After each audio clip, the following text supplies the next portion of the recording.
get got.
Hello, are you guys ready for a boring as fuck stream, but I will hear no complaints about it?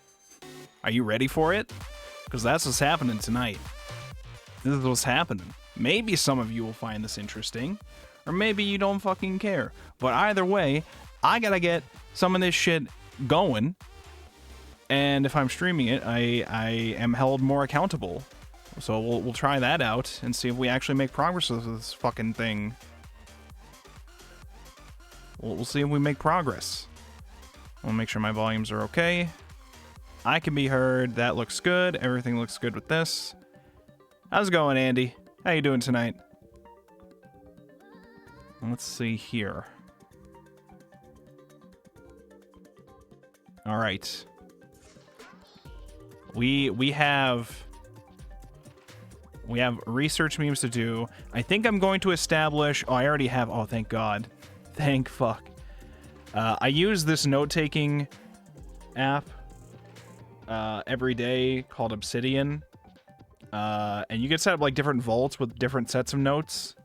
And I was like, maybe I should set up a separate one so you guys don't see my notes for my other shit. In case I don't want to show notes for some of my other stuff. And I do, in fact... Past Wolfborg did, in fact, think about making a anime science vault. Which it looks like he had started it with research on Healer Girl. He has a folder set up for the Haruhi project, and then he never actually did anything about it. So, you know, that's fine. Let me see if I have anything about this stuff in my old notes, though, and then I can transfer that over. I can show you guys the screen, too. It doesn't really matter. I'll switch over to here. First of all, you don't see anything. Let me do this. Boom. Now you see everything. Everything in the world you can see it. And where's the music? Can we get the... We'll just get the regular BGM for now. And then we'll switch over to the calmer music afterwards. You know what we should try? The waiting music is set to like 1 of like 3 long ass, like hour-long playlists of copyright-free music that we've been doing. I had like 2 others that I've never listened to before during the streams. Although it gets me nervous to try though, because I don't know if one of those will for some weird reason get caught by an algorithm meme. But if it does, I have my audio track split, so I can just cut it or mute it anyway. So I guess it wouldn't be that big of a deal. Guess a little variety going on with the stream memes. Yeah, I had a whole bunch of stuff set up for Healer Girl, most of which, these are all like notes I moved from a long Google Doc I had. So we have several notes from Google Docs that I'll be able to reference for some of the research memes. A lot of my stuff in here is just already all set for Healer Girl, which seems to have like a number headings module meme that I don't understand how it works anymore. I still have to get used to getting Obsidian to do really cool things for note taking. I still have to get used to that. But for now, it's like a pretty nice lightweight resource to track my notes in a way. So we can figure it out. We can make it work. We can make it work. Let me find my Google Docs. Also, I gotta finish my Iwanikani for the day. I will get through that. Docs. Now, I've done a ton of research for this before in the past, and I've also tried to start the script for this in the past. There are several iterations of the script that I have here, which we'll go over. What is this? The Haruhi Suzumiya master list? What the fuck is this file? Open in new tab. I will not show you this yet. Oh, it's just the order. It's just like an order list for how to watch Haruhi in like different versions. I don't know why I have this open. I must have just clicked a link at some point and it's just there now. Okay, here we go. The Haruhi Problem. Is there another version of it on here?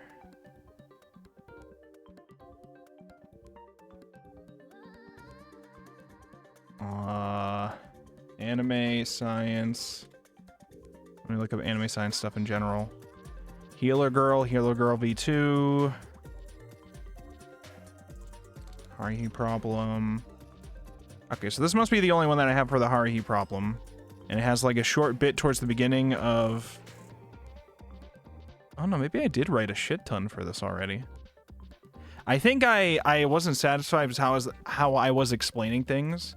A lot of this stream is going to be trying to understand the Haruhi Problem research paper more specifically in a way that I can break it down and explain it properly in the way that I want to.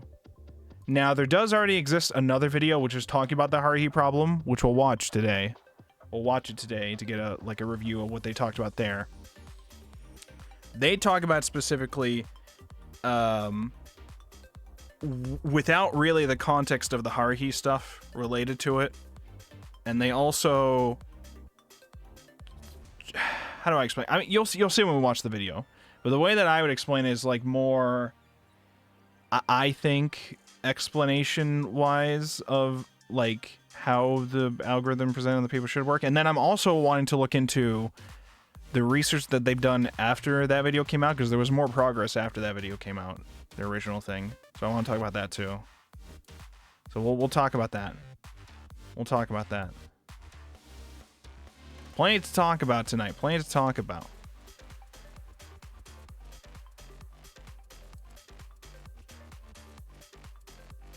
Let me... Okay, I don't need... Wait, hold on. Let me search... I was going to search my old Obsidian notes to see if there are any Haruhi notes within that one too. How do I search? How do you search an Obsidian? What do I do? F? What am I to do? How am I to search? Is it this? It's this. Okay. Haruhi. Nothing. Oh, this is searching for headings. Haruhi. Episode 7, episode 8.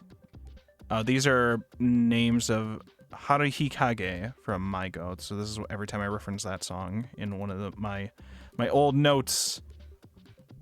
All right, so we don't need that Obsidian folder open anymore. So I can close that one safely. And then we just live inside of this Obsidian note here.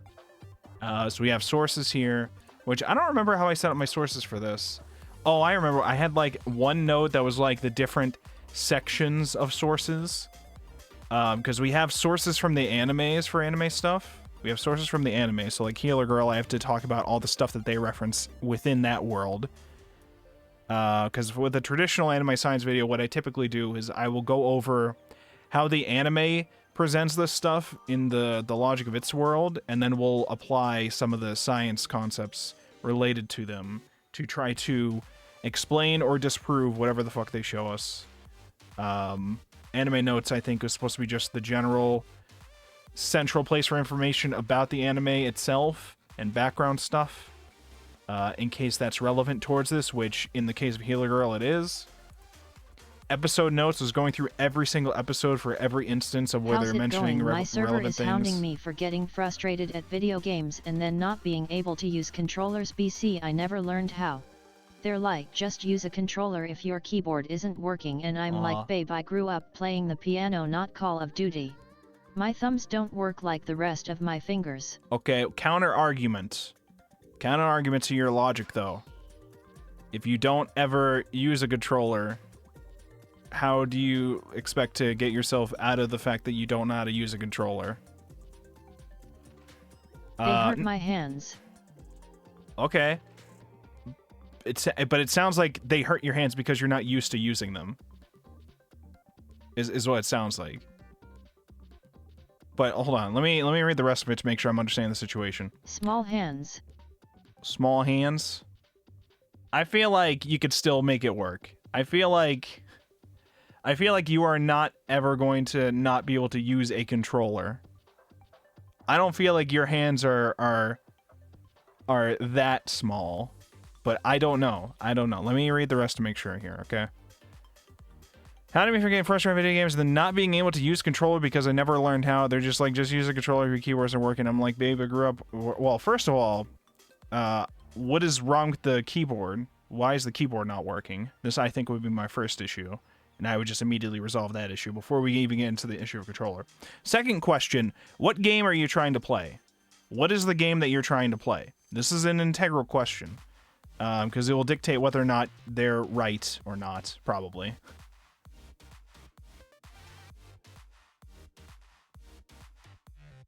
If the answer is Fortnite, they're just wrong. So you don't need to use the controller to play Fortnite, okay?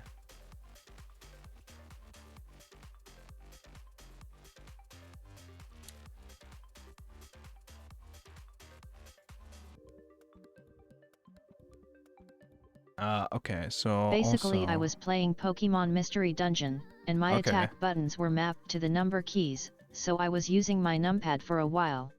But the numpad stopped working for some reason, so I had to start using the number row.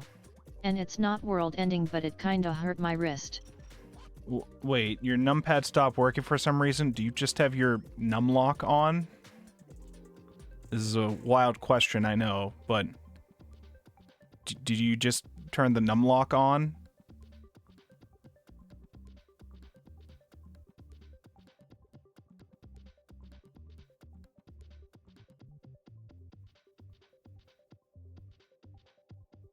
I don't know if you've already tried that. Also disable the number row. No, it would not. The numlock is... The purpose of the numlock is specifically only to disable the numbers so you could use the functions that are displayed on the numpad. You know how your numpad says home, page up, page down? That's what the numlock is for. You turn off the numbers and you use those functions. From what I understand. Maybe I'm wrong. I believe that's the case. I never turn off numlock. Or I never turn on numlock. I'll see the next time I boot up the game. If that ever happens. Well, it's like the caps lock key on many keyboards too. There might be a light next to numlock that will just indicate whether or not numlock is on, and if you press it, it'll like change that light. It's I mean on my keyboard the light is not on caps lock or the numlock. It's like a different area on my keyboard, but it has like lights indicating whether it's on or not, I guess. But you can also test out to check to see if your numlock is on or not by just opening a text pad. And I'm just typing something. So if I type like blah, blah, blah, blah, right? If I do numlock, now I'm actually just moving left because 4 moves to the left. And that's like a way that you can tell. So if you have like a text thing open and you can actually use the numbers on your numpad, then it's not a problem with numlock. But if you aren't having numbers happen, then you gotta press numlock until you have numbers. And then once you have numbers, that'll probably fix the issue you were having with that. I think. Well, it's on my PC, which is currently plugged into my mom's TV, so I can't even check right now. All right, that's fine. Well, next time you do, I would say check for that, because if your numlock is just suddenly not working, for that. It might be something that you can check to see if it's just not working in general. And if it's not working in general, then it might be a numlock issue. If it's not a numlock issue, then your keyboard might be fucked in some other way. But okay. Other thing too. If for your dilemma here. If the control, okay, I understand your issues with the controller. I can understand them. But if it's to play Pokemon Mystery Dungeon, I don't think we're like getting as involved with what we need the controller to do as we would for like. I don't think it's as annoying as what we would need to do if it was something like playing Halo or playing Call of Duty. I feel like if it's for Pokemon Mystery Dungeon, I don't feel like you're doing anything crazy with the controller. But I don't know. I don't know.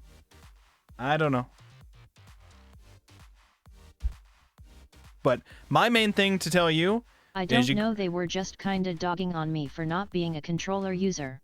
Well, I mean, it's probably, I don't know. Like, I mean, controller users are losers in general. Also, they can't use a keyboard without looking at the keys, so there's that. Oh, so they're old people. I understand. No, that's fine. They're old people. They probably type like one letter at a time. Yeah, that's fine. They like look down, click, lift their fingers up, click down, click. I understand. Actually, I think they're both younger than me. Well, knowledge-wise, they're which is even more people, fucked. So. It's okay. I understand the young kids these days. They don't know how to do anything about. They don't know how to do anything except for click on touchscreens and make things work. So, anyways, the Haruhi problem. So true. First of all, I have physical notes too. I have physical notes here. All right, tell me about Haruhi. I'm sorry. I'm gonna need you to enter that into the text of speech again. I need to know how the text of speech just pronounced Haruhi. I need to... Haruhi. Haruhi.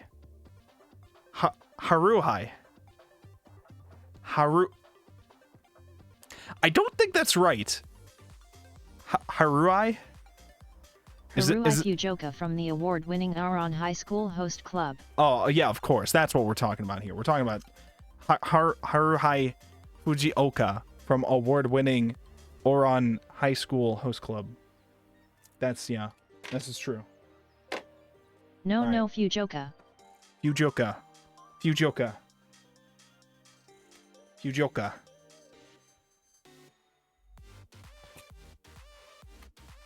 Congratulations. Do the frame for today. I want to see that one.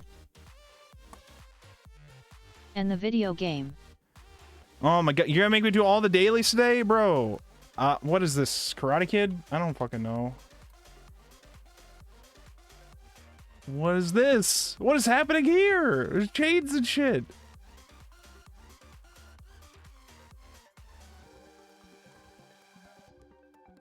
Oh wait, I forgot. Does it just not work if I don't select it? I don't think this would have even worked if it was. What is this? Fist of the I don't know, Bloodsport. Dude, this website doesn't know what the fuck movies are. It just doesn't know what movies are. This looks like Kung Fu Panda for sure. Alright, if you say so. Alright, you got it. Congrats. Congratulations. You got the Kung Fu Pandas. I couldn't tell this was animated from this one. I guess I'm just an idiot. I was kidding. Now that I'm looking at these. I see it now. I just couldn't tell that this was animated at first. I was fucking joking. Well, apparently you're correct. You are correct. It was, in fact, Kung Fu Panda. Congratulations. Congratulations to you. What's the game one? What the fuck is the game one? What's the game one? What's the game one called? I don't remember what the game one is called. I don't remember. Guess the game. Guess the game. Guess the game. Yes.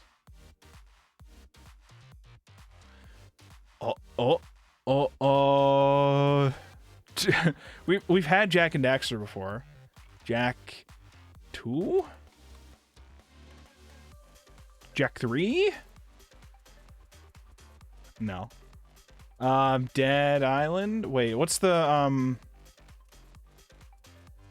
don't think it's Dead Island. What's the other one? Fucking It's not Saints Row. What the fuck is it called? The like one that gets the Crisis. Like... No, this ain't Dino Crisis. Pretty sure this is not Dino Crisis. Dino Crisis, the first one at least, took place like all at night.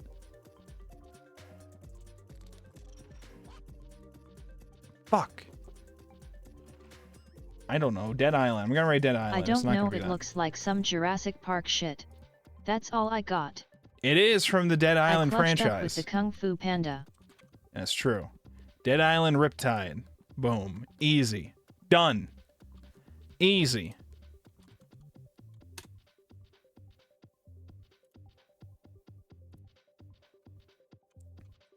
One day it'll be Sword.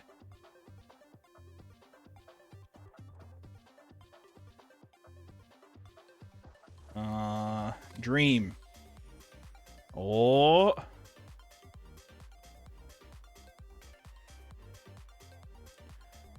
Render.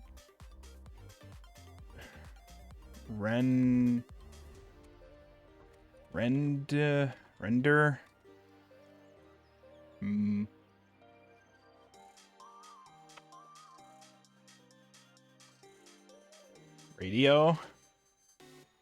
Oh, the D's in the right spot. I forgot to put the E somewhere too. All right, so the R has to be in the middle, or the R has to be at the end. So it's D something R, and then there's an E somewhere. Radar.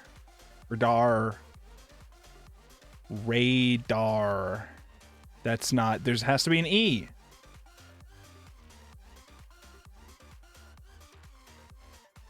Also, the R's not at the beginning. Why did I put the R at the beginning? We still have... There's no A. P... You keep adding A. Yeah, because it's a natural letter to add, okay? Listen. Stop. I'll be fine. P...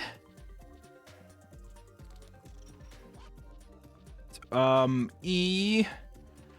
D...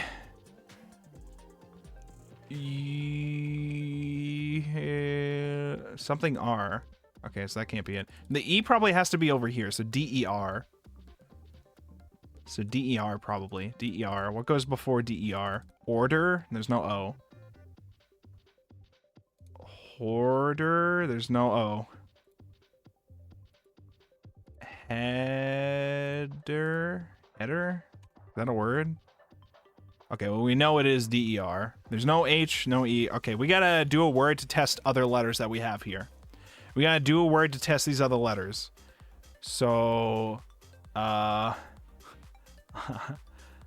let's do lucky. There you go. Test out those letters. There's a U at the beginning. Is there two D's? Is it utter? Is it utter? Oh my god. Under. It's utter. Holy. Easy. Easy. Damn, easy. I tried. Easy. I don't want to do connections. I don't want to do connections. Let me out of here. Let me out. Wicked, gingerbread, full talk, possessed, venom, alien, drool, haunted, dream, snore, bore, had, gladiator, white, held. Okay, haunted dream,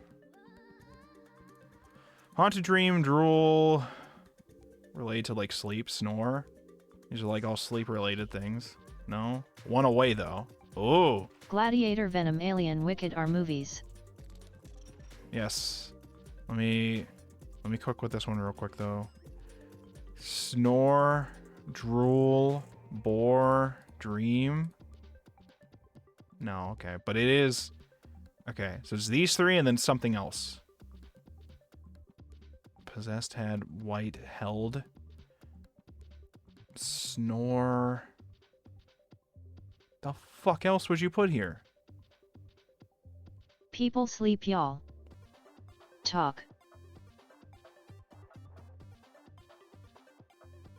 Sleep talk? Is this what you think? Things you might do in your sleep. Alright. Dream, drool, snore, talk. Alright, cool. Venom, Gladiator, Wicked, Alien. Movies. Series with 2024 releases. Bro, that is wild. Alright. White, Possessed, Haunted, Full, Bore, Had, Held. So gingerbread man, white man? I don't know. Houses. White house, gingerbread house, haunted house, full house. Easy. And then had, possessed, bore, held. What are these? These are like to have something, right? To like hold. Owned. Okay, cool. All right, we're done with that. We're done with it. Nice. All right, hold on. Let me physically. I'm not doing my Wanikai's just yet. I'm trying to organize my physical notes for the Haruhi problem that I have here. Perhaps I can take a picture of my physical notes and then transfer them onto my pewter, and then we can look at those too. Some of these are like old ramblings of like scribblings of things that I don't know if they make sense anymore. But we'll check them and see. Because I have a printout of the paper, and I was trying to write stuff around it at the time to, like, dissect and understand it. Let me see here. No, I don't need to Steady boy. This. Steady boy. I don't need to scan all this in. What about these papers? No. The weight of the walk completed has visited all vertices. Okay, alright, don't need that. And then I can put this back. Alright. Alright, I don't need to scan those in after looking at that briefly. Oh, wait, I had a portfolio with more notes somewhere. I think. Or maybe I transferred them all to that. Maybe we're fine? Alright. This here. Okay. Oh, alright. Let me pull up my Google Doc of all our old information before. Which is a lot. And again, I'll probably reword some of this.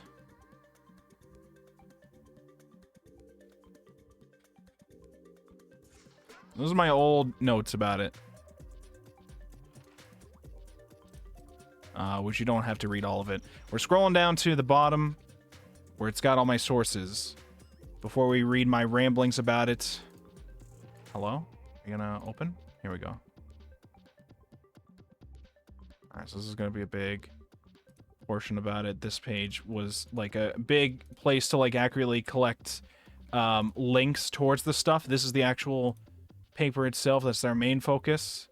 This was a web page explaining this was the thread in general, but there was another page I think on super permutations.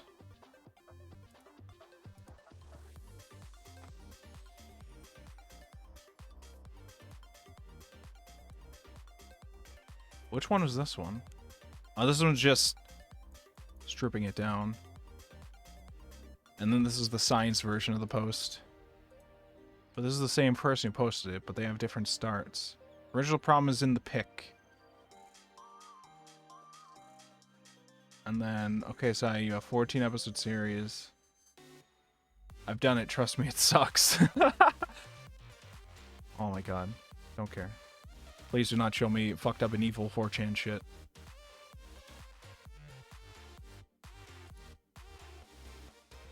Okay, this is September 17th, 2011. This is September 13th, 2011. So this is the original thread. And this is a repost. Continuation, because this is permutations thread 3. This is the original one, and then this was a thread later on, which was also archived somewhere, which I grabbed. Not at superpermutations.pdf. What is this one? What does this mean? Okay.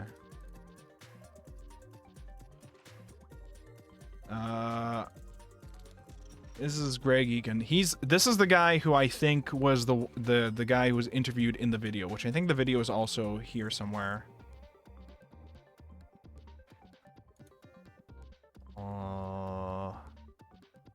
Your YouTube video? Oh, it's probably this.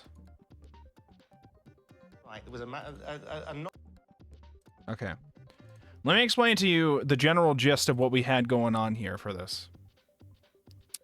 So, on, what was the date? September 13th, 2011, a post was made onto the 4chan Science Board, a lovely place where ideas go to have a bunch of crazy people from Good Will Hunting try to figure something out, all right? And then one time, they had an actual Good Will Hunting janitor scribbled something on the crossboard, or not crossboard, the whiteboard. Janitor scribbled something on the whiteboard, and it turned out to be a math thing that made a lot of sense, and ended up being credited in a science paper. So here's the problem. Or math paper, I guess. Are you gonna not... Really? We have it here, though, right? Okay. Alright, here's the problem laid out to us, gamers. Here is the problem. Here's the issue. Let me... Hold on. My music. Stop the music. Put on the calmer music here, okay? Let's get calm here. Here's the math problem. What is the least number of Haruhi episodes that you would have to watch in order to see the original 14 episodes in every order possible? Now, here's the thing with this. There's an easy answer to this, and there's a harder answer to this. And this is what this typically is the issue with. Now, typically speaking, okay, the reason why this problem exists, first of all, is because Haruhi fans are an insane bunch. We love them, all right? The problem exists because Haruhi, when it originally aired, did not air in chronological order. It aired in a random as fuck, jumping all over the place kind of order for memes. Like, the first episode that aired was a school project that they don't even... It was like a school film project that they don't even make until, like, the second season. It was the results of, like, a whole arc that you're just watching, and you don't even get to until, like, later on. So, things like that are why this problem has come to exist. Because eventually, when they re-aired things for the second season rebroadcast, it was aired in chronological order of the events of things going on. And it started to have people think, because of other events that happened later on in the plot, it's like, okay, how many, because Nagito goes through a whole thing of dealing with a whole bunch of loops of it through the Endless 8 stuff. So the question is, how many possible orders you have to do to experience Haruhi in every single possible way that you could possibly think of? Because the whole debates of whether you should watch it in the broadcast order, the chronological order, or mix shit around even more. What do you do? And so crazy people have tried to figure out, what if we wanted to watch Haruhi in every single possible order? How do we do that? So this is trying to simplify it a little bit towards the beginning and keep it towards the first 14 episodes, as opposed to incorporating the second season memes. So we just stick with the first 14 episodes here. Right. Now, you'd think to yourself, if you're somebody who knows a little bit about math, you probably think to yourself, this might be a little easy. Because it's like, permutations like this, where it's just figuring out the different orders, I believe it is like a permutation factorial thing. For those of you who don't understand what those mean, I will explain. So, let's say, we have 14 episodes here. which implies we want to watch each episode at least once. We want to watch them only once, right? In that thing to make it more optimal, right? We watch each episode once. It will not repeat within that one iteration of us watching them. And so with that, we will, like, let's say instead of 14 episodes, we have 3 episodes, which I believe this is how they will explain it in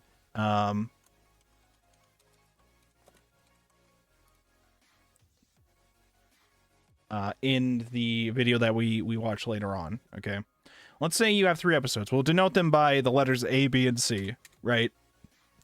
If you wish to watch these in every single order, well, what do you have? You have A, B, C, A, C, B, B, A, C, B, C, A. You have C, A, B, and C, B, A.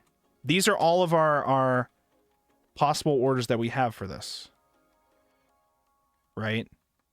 Now, how do we arrive to this mathematically? Well, the easy way is, if I understand this correctly, it is 3 factorial, I think, which is, factorial means you start from that number and you multiply all the way down. So it'd be like, no, wait, am I misunderstanding something with this? Yeah, no, I'm not, because we have 6 options here, right? So it'd be 3 times 6, or 3 times 2 times 1, which gives us 6, which is correct here, right? These would be all the possible combinations of it, right? I'm not misunderstanding some of this. Yeah, this is correct. A, B, C, A, C, B. Yes, okay. I'm like psyching myself up trying to explain this, okay? But it's fine. This is not me trying to give you guys the video right now. This is just me trying to go through my understanding of things. So if I get things mixed up and confused with the math stuff, that's the point of the stream, okay? That's the point of it. So we have this way to figure out, okay, if we have a set number of things and we want all the possible combinations of it, then we would say this is how many you have to do, right? Okay. Now, if you line them all up, you know, because if we're sitting down to watch all the episodes, it would essentially be this long string. We watch episode A, B, C, A, C, B, B, A, C, B, C, A, C, A, B, C, B, A, right? You watch those episodes in that order, and you will have seen all different orders in order to watch Haruhi if you're sticking with the first 3 episodes. Easy enough, right? Well, it gets bigger the higher the numbers get. Factorial 14, if we're going with the 14 episodes.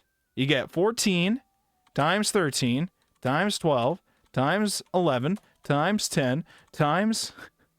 like, times 9, times 8, times 7, times 6, times 5, times 4, times 3, times 2, times 1. Right? You could just already tell from that the number's going to be big. I'm going to put that in my calculator, and it's not going to give me a happy face. Okay? Can I do factorials with this? I think I have to change it to science calculator. Factorial 14. Okay, hold on, wait. I did it wrong. 14 factorial. 87 million. Wait, no, billion.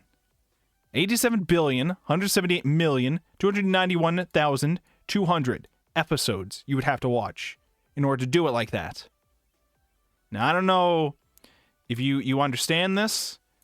That's, right? That's a big number. 87 billion episodes of anime. Let's say each episode is, 24 minutes long. Right? Well, hold on. 14 factorial times 24 episodes divided by 60 minutes to an hour divided by 60 or 24 hours to the day divided by 365 days in the year. 365.25. I don't know, 364.25, I think is what it's supposed to be. It'll still take you almost 4 billion years. I mean, not billion, 4 million years. It'll take you almost 4 million years to watch every episode of Haruhi from the original series if you were doing it like this.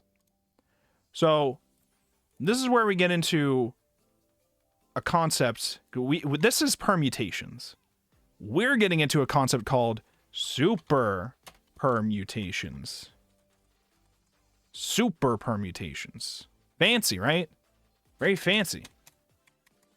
Now, what this means, from what I understand, is you can essentially have repeats that overlap. So, say, for instance, if you look at this original string I have here, towards the middle, we have ACBBA. Well, what super permutation means is essentially we don't have to watch episode B twice in a row for it to count towards the next iteration. So instead of this, so we have permutation is this. Super permutation would be, well, actually, can I do like, I'll do it like that. Okay. Super permutation would be, actually, can I do tabs? Is this the thing I can do in this program? Can I do a tab and it'll like even out? Oh, it does this shit. Whatever. All right, that's fine then, I guess. Okay. S permutation. Okay. You would combine that, right? That's combined, and so we have one less character with that. I thought there was going to be more repeats with this string, so there was no point in me doing all that, but that's fine. Okay. So essentially, we get rid of, removes overlaps, right? Which will save us time. But also, we want to arrange our known existing combinations into an order that will maximize the benefits of this overlap and save us some time. So for instance, if we start with ABC, maybe we want to go with the next one being BCA, right? Because then, let's take these for example, right? Let's start with ABC. We'd want to go next with BCA because then all we have to do is just write A. We do ABC and then BCA is also counted next. So we're saving time here. We don't have to watch.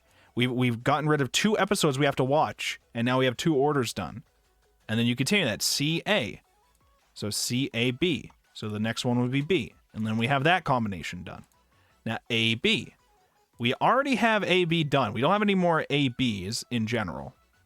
Hold on, wait. Did I do something here? Hold on, wait. What have I done? Hold on.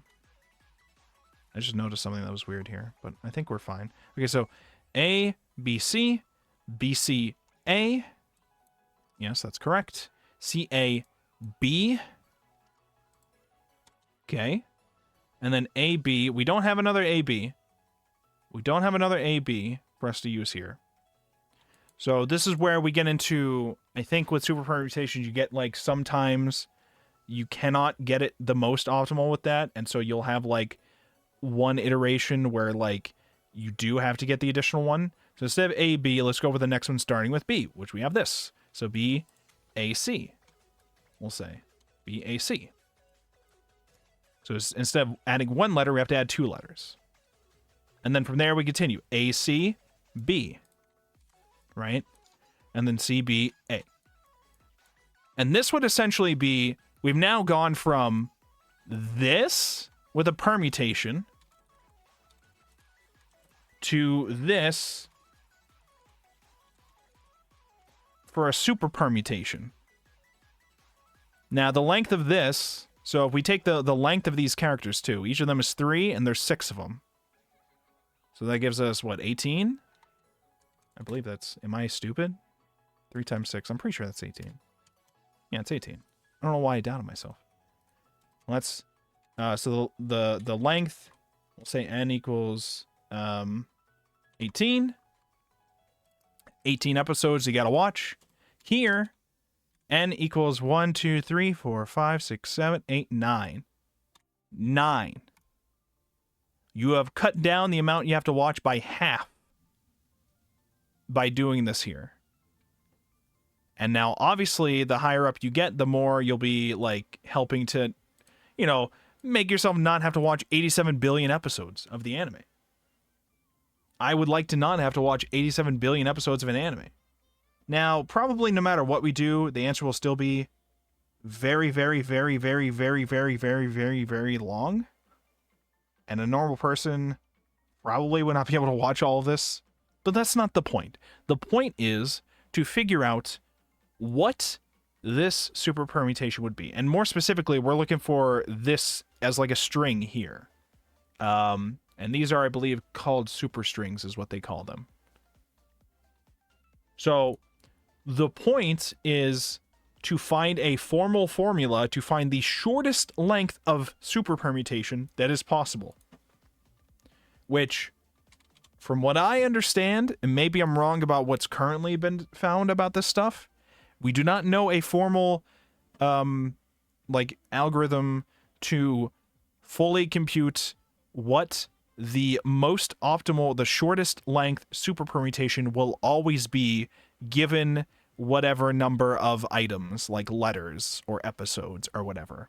We have some formulas that seem to, in general, get you a super permutation, but we don't necessarily have it confirmed that it will always give you the lowest result that there is. So this question was posted onto there with this kind of problem in mind. And they explain here, okay, Sai, I have a 14 episode series and you want to watch in every possible order. Can I make this bigger? I'm like an old man here, okay? Make this bigger for me, please. You have a 14 episode series and you want to watch it in every possible order. EN, so episode and then number, is the least number of episodes watched to make this possible. For example, if N equals 3, so the number of episodes 3, episodes equal 9. So the results will be 9, right? Which we figured out here. Wait, no. Wait, no. Is that the length of it? Wait, hold on. Am I misunderstanding this? Did I get this wrong? I don't think I got this wrong. Did I? Wait. The least number of episodes you'd have to watch. Oh, no, I got this wrong. I'm sorry. I was looking at the permutation one, but we're supposed to be looking at the super permutation answer. So, yes, we got this right towards the end. So, EN is the least number of episodes watched to make this possible. For example, if the number of episodes, E, or N, is 3, then E, the result, is going to be 9. Because you could watch them in the order 1, 2, 3, 1, 2, 1, 3, 2, 1 to see all 6 permutations. Yes, this is correct. And then this was people talking about this. Some things I found about the problem. 0 is 0, 1 is 1, 2 is 3, 3 is 9, 4 is 33. And then Nagito's just going to say, done it. Trust me, it sucks. Why would you watch anything in a weird order? Oh, no. Oh, no, he doesn't know. He doesn't know. Because it's an excuse to do real-world math, which I support entirely. No, if you read the post, you'll see why this doesn't work. I didn't ask for the number of permutations. EN doesn't equal N. Wait, was this? Who are you replying to? Hello? Who are you talking to? There was a post that was deleted in between, I think. What the fuck? I didn't ask for the number of permutations. Oh, they probably deleted it because they tried to answer it and they got it wrong because they didn't fucking read, probably. I didn't ask for the number of permutations. EN doesn't equal N factorial because 3 factorial equals 6, not 9, and 4 factorial equals 24, not 33. The anime, The Melancholy of Haruhi Suzumiya, first aired as a non-linear narrative in 2006. The DVD release had a different order, and neither of those orders were in chronological order. So, it's common practice to watch it in a non-chronological order, but it's hardly the point of this problem. Pretty sure the answer is sum k equals 2n, nk factorial minus 1. I don't know how I'm supposed to read this arrow bit. Who can I? Oh, it's gonna jump me around. Wait till the sum has been around since posted, but it was just a brute force. Nobody's produced. What? Am I in the right? Oh my god, it jumped me all around. Please. This website does not have my 4chan extension that, like, lets me preview what the reply is without having to jump all the way to it. I hate this. I hate this. Okay, so where was I with this? It was pretty sure the answer is blah, blah, blah. Wolfborg, yeah, you again. I'm still working on computer homework, though. Good luck, man. The slope is n factorial, so the answer is obviously the integral. Okay. Well, that does work for... Wait, that's not him. Who is he replying to? 57? Oh, he's answering this one. Okay. How come these, like, jump around to different numbers? This is 190 responding to him. 190's here. Why would you... The latest one is here at the front? Okay, whatever. That does work for n equals 0 to 4. Where did you get that from? Brute force and swag. Currently working on the algorithm solving to get a definite answer. I don't know if this was the guy whose solution was incorporated in, but if I go back to this thing, essentially... okay, let me read the formal structure of things as it was explained here. So what's the least number of Haruhi episodes that you would have to watch in order to see the original 14 episodes in every possible order? Or more formally, what is the shortest string containing all permutations of a set of n elements? Why is Battler over here? Why is... Oh, are these like recent things that I looked up? Oh, I didn't know it did that. Interesting. Interesting. I'm just looking at Battler looking at me. How's it going, Battler? The problem, you have an N episode TV series. You want to watch the episodes in every order possible. What is the least number of episodes that you would have to watch? Overlapping is allowed. This is the crucial thing. For example, in case of n equals 2, watching episode 1, then 2, then 1 again would fit the criteria. Orders must be continuous. For example, 1, 2, 1, 3 does not contain the sequence 1, 2, 3. So we have to have both of those things applied. Algorithms and bounds. Current collaboration. Credit. Anonymous. 4 permutations are contained within each n cycle. Can I find this on here? 4 permutations.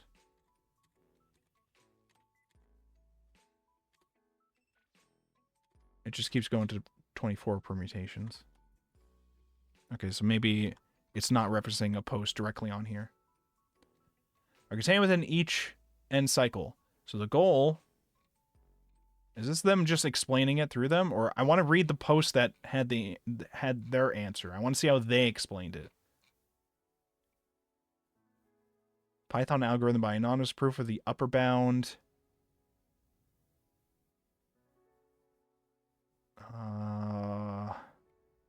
Form XKCD. Bruh.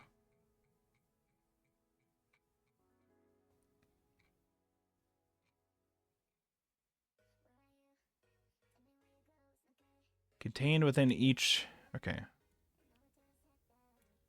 Let's check this. Was it in this one?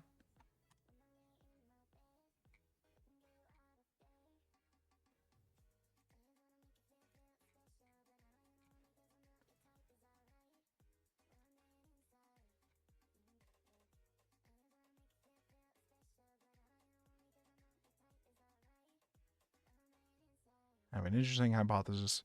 But yeah, this was just... So, the reason why this was interesting was specifically because this was just posted and talked about on 4chan in like 2011. Nobody paid attention to this stuff. And then years later, somebody found it and was like, hey, wait a minute. They were actually kind of cooking with this. But we don't know who the fuck the poster is, and we can't verify who the poster was anymore, so we'll work on a paper related to this. And we will credit anonymous 4chan poster in the paper. This is what has happened here. The proof is inspired by that post anonymously at the Haruhi Problem, which itself was taken from a 4chan discussion from there. This has a thread number or like a number. This is just the original. Oh, here we go. Here we go. This should be what we're actually looking for here. I think I have proof of the lower bound n factorial plus n minus 1 factorial plus n minus 2 factorial plus n minus 3 for span math. Oh god, it's breaking whatever thing it's supposed to be doing here. I need to do this in multiple flows. Please look it over for any loopholes I might have missed. Oh my god, look at all the fucking replies. Okay, but what about... Okay. Alright, we're gonna be careful about looking at some posts that appear on the 4chan thread. That was my bad. If you saw that, no you didn't. And you will not see it in the VOD, don't worry. Okay. The obvious lower bound, n factorial plus n minus 1. We can obtain this as follows. Let L equals the running length of the string. Number of permutations visited. Okay, again, we're doing the math span things and things are breaking. Write down the first permutation. Already in N1 for each permutation you visit. Okay, one of the main things that I try to figure out with this is I have to understand how the fuck the notation is explained so that I can explain it better for people who don't understand shit about what we're looking at here.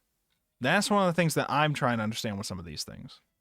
And the other thing is I'm trying to understand what specifically this paper is talking about in terms of some of this stuff. Now, we can briefly, now that we have an understanding of this stuff, we can watch this video, which is like 20 minutes, to give us a refresher on how they covered it over at Stand Up Maths. I don't know if I'll get copyright claimed when I upload this VOD later for watching this on here. If I am, I will just cut out the section of the VOD. It will be no issue. But this is, we'll watch this. Novel mathematical proof of a result that was better than anything in the mathematical literature was posted anonymously to 4chan in 2011. This really happened. There has been some exciting news in the world of superpermutations. Now, some of you may be familiar with these from a number file video about a year ago, but in short, you can have permutations of things. So A and B and A are the two permutations of two objects, but we don't need both these B's. Get rid of one of those. There we are. This is the superpermutation of two objects because AB and BA, all the permutations are in there somewhere. And what we can do is keep scaling that up. So if we had C as well, we could work out the shortest combinations of A's and B's and C's such that every permutation of A, B, C is in there somewhere. And actually, I'm going to give that a go. But to work it out, I've got someone here to give me a hand. To give me a hand, I'm joined by Robin Houston, an expert in superpermutations. I don't know about that, but I've certainly thought about superpermutations a lot over the last few years. Yes, expert. And so I know Robin from expert right here. MathsChamp. Let me just increase this. We bumped into each other in electromagnetic fields recently, and you're involved in the recent developments in superpermutations, but we'll get to that in a moment. First of all, do you reckon you can put together maybe I shouldn't. the That way it case says for like n the equals title 3? down I here. reckon I can, yeah. I think I know that one by heart. So I think that one goes... ABC. ABC, A, B, A. ABA, C, yep. B, A. Okay, Oh so my that's god, what, it's what we just made. That's nine Holy shit. symbols long, yeah. Okay, that's not bad. If you check it, it's got all 6 of the permutations of ABC in it. Fantastic. And have you memorized n equals 4? I have not. No, we'll have to work that one out. But can we do it from this? We can, yeah. We can use this as a basis to construct the one for n equals 4. Okay, because I brought with me some D's. So we're going to we give it a got go. the D's, So okay. We'll put the All right, cards we got down D's. here. We've got A, B, C, D. We'll move this up so it's safe. Yep. How do we now assemble the next one up? Okay, well, I think we need a pointer of some sort. I've got a pen. Here we go. Okay. Right, okay. Find a All right, pointer. so let's We start got at a the point. beginning then. Start with Let us pointing point. here. So this is Yep. pointing at ABC. That's the first 3. So now we need to get ABC, Yep. put down there, and then we put a D, Put a D. and then we put another ABC. Ah, okay. That's easy. Me and the butterscotch are going to hear Oh, that. BCA. I apologize. So that BCA? No, I'm not. I'm not sorry. And then a D, and then another B, C-A. C, A. Wait, what did they start And with? then- Wait, and then hold we on. Wait, what the fuck? Carry on, right? Next one. Carry on. Next Let me one's see. CAB. Bro, let me see what you're doing. C-A-B. C, Okay, so we did start with A, B, C, and then D. A, B, C, B, C, D. Wait, what is it? Wait, what did he say he's doing? Where's the... we need to get ABC, Yep. put down there, and then we put a D, Put a D. and then we put another Right. ABC. Ah, okay. That's easy. Now move on to the second one. Oh, BCA. BCA. Do that BCA. And then Oh, because it gets ABC and DABC. So D at the end and D at the beginning. D, I see. and then another B, C, A. C, A. And, Okay. then we carry on, right? Next one? Carry on. Next one, C, A, B. C, A, B. C, A, I suspect B. we'll speed this up in the edit and put some music on it. And then a D. Next one. B, C, B. Wow, thank you for the music. The next step is to squash these rows together as much as possible. Here. Okay. So that's then our next... 30, 31, 32, 33. That's good, because that's what it should be. 33, right. So That's what it should be. Goes 1, 3, 9, 33. 33. That's right, yes. Is it possible to do 5? Yeah, you can repeat the same process on this. It'll take a while. Oh, Yeah, we don't have the table I space. brought some E's. What? So What do you mean you brought the E's? Let's give it a go. Bruh. Bruh. Bro, we got other shit to do today. What are you doing?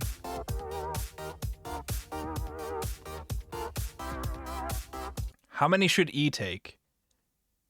So we went 1 3 9 33. I don't know.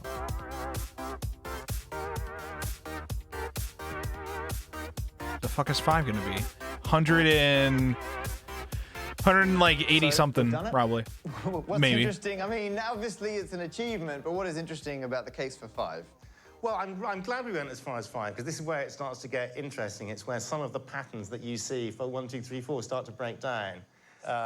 It's not the only way of doing it of this length. There are actually 8 different super permutations that are 153 symbols long.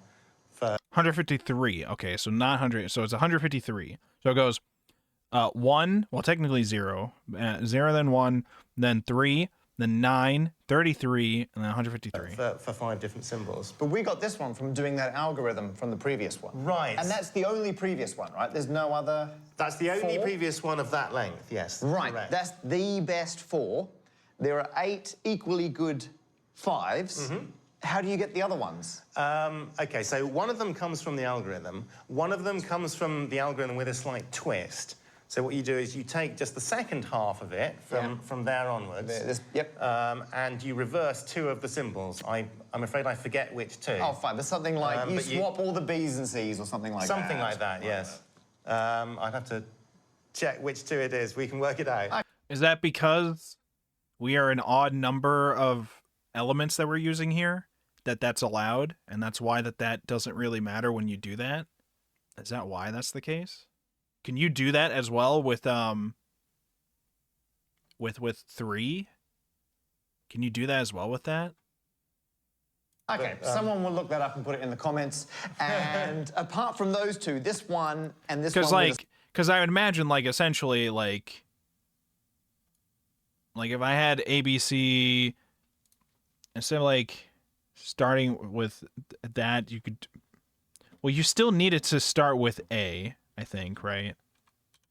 Because otherwise you're just literally swapping the letters, and then you could just have, like, I could have 3 equally good answers for this, probably, if I just swap letters. Instead of A starting, it's going to be, like, B starting, and instead of B starting, it have C starting, like, so I don't know. The slight change. Right, the other 6 were found by computer But they make it sound like the first half is the same and the second half is different, which I guess you might just be able to do in general if you're on, like, an odd number of elements, perhaps. And they don't match this pattern at all.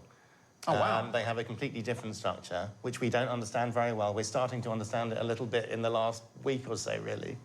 But we don't understand it very well at all. And they were just found by an exhaustive... They were found by quite a clever exhaustive search done by a chap called Benjamin Chaplin in 2014, I think it was. Oh, wow. But we know that you're not going to get better than 153. We know you're not going to get better than 153. That's been checked by computer. There's no shorter one.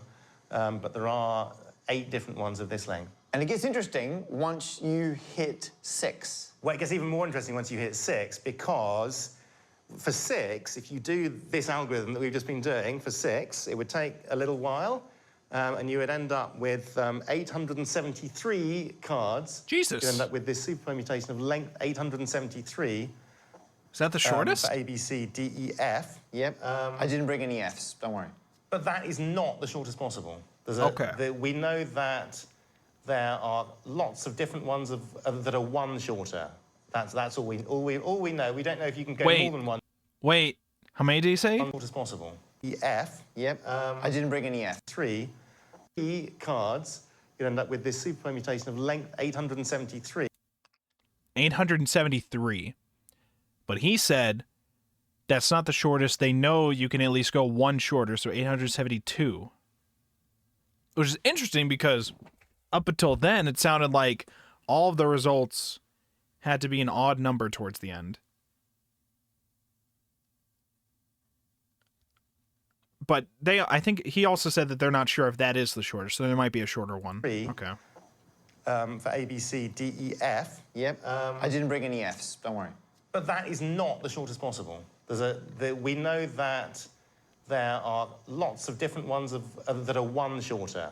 That's all we know. We don't know if you can go more than one shorter, but we know that you can go one shorter. So this algorithm gives 873. Yep. And it was you. You found 872. I found 872 by doing a different sort of computer search, also in 2014, not long after Benjamin Chaplin had done his search for 5. So if there's a number file video about super permutations, and in it, James just says, someone found one which was shorter, 872. You are that someone. I am that someone, that's right. Can you actually show us? We've got a chalkboard of some description here. Sure. How you were able to find He's going to explain to us his method 872. for calculating it out. Weird pens there. It's like a blackboard, but like a whiteboard. Yeah, I think I remember this bit. What I did was I thought about a super permutation as being a walk through a graph. So the graph... All right, a graph. So, how do I explain this? They're like, is he about to explain it, though? I don't know if I should, like, immediately try to explain what a graph is for people who don't understand it. And the graph is essentially, how do I say it? Like, you start with a node, like a certain area, and then you follow a path, and this is the graph, I think, is how you would summarize that. He's going to show it. Are all the different permutations. So if we do it for...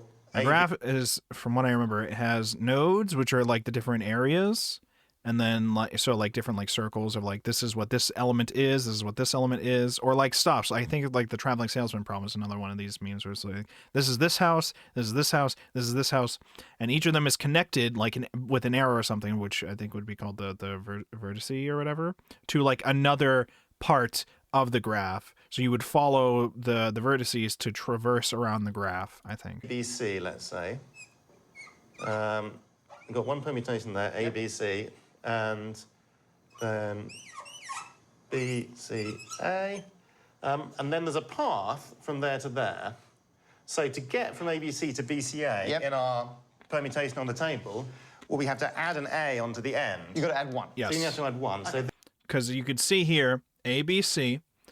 In order to get BCA, you move the A from the front to the back. And that's what you have to do for that. So it's like one, I guess you would do that weight 1 for the move. You would say like, this is weight 1. This is like one action that has to be done in order to get to the next bit, I guess. This is a weighted directed graph. So this is a weight of 1. Because if you do this, this is the like minimum effort you need to do. Like you saw when I was moving them around in this thing. This is the minimum amount you would have to do to get this next iteration. And because we know we're trying to get every single permutation that is possible, we won't really get a case where we're just repeating successes with like one move. So this is like the best you get is like weight 1. And so I think much like the traveling salesman problem, you're essentially trying to find the shortest possible path to walk through all of the different permutations, essentially. 1. And then if we... And the short, the weight being the value of it, so like... CAB. The weight would be like, this takes one action to do, one letter added on to do this, which means one other episode to do this. And if you have a permutation later that involves 2, as in the thing like I showed where we have to move like, instead of an A afterwards, we'd have to do like a like a BC afterwards or something, then it's like, okay, well now, okay, wait, hold on. Instead of like ABC and then BCA, it'd have to be like CAB or something like that. We just ignore the BC part or whatever. That would be like wait 2 if we had to do 2 actions. I'm sorry, it'd be like BAC, or C. I'm sorry, ABC, and then a wait 2 version. This would be A and then, or I'm sorry, B and then A, or would it be A and then B? I think it would be B and then A. You would move the B. You'd move the A. He's gonna explain it. I don't know why I'm trying. He's gonna explain it. I know it in my head. That also Then has a you weight do of like 2 1. actions for it. I think it's like you move from 1 and there then to flip them. ABC also has a weight of 1, so we get this little triangle like this in this particular case. And then there's another little triangle, which starts with ACB, maybe? B, and then a weight of 1 from there gives you CBA. Oh, thank God he got a new one. He got a new fucking marker, because this one was fucking dying. Gives you BAC, and a weight of 1 from there gives you that again. But to go from ABC to ACB, that takes like a number. But these two there, triangles are linked together because to go from ABC to CBA, let's say, is a weight of 2. It would be 2, and that will take you there. You can go from anywhere to anywhere. It's just that the weight will be different. So you can go from ABC to ACB, and that's it's going to be like 3. Right, but technically that's so. doable. Right, okay. You can go from anywhere to anywhere. I won't draw in all the arrows. All right, so yeah, CBA, you would move the A and the B to the end and flip them. And then let's wait. So the other thing you can do is you can kind of take shortcuts. So you can go from ABC to CAB, and that's also a weight of 2. Right. And that's like equivalent to doing. Oh yeah, because moving backwards, it's not a weight of 1 anymore. It's not a weight of 1 to go from ABC to CAB, because you're not moving it from the end to the front. You're moving it from the front to the end.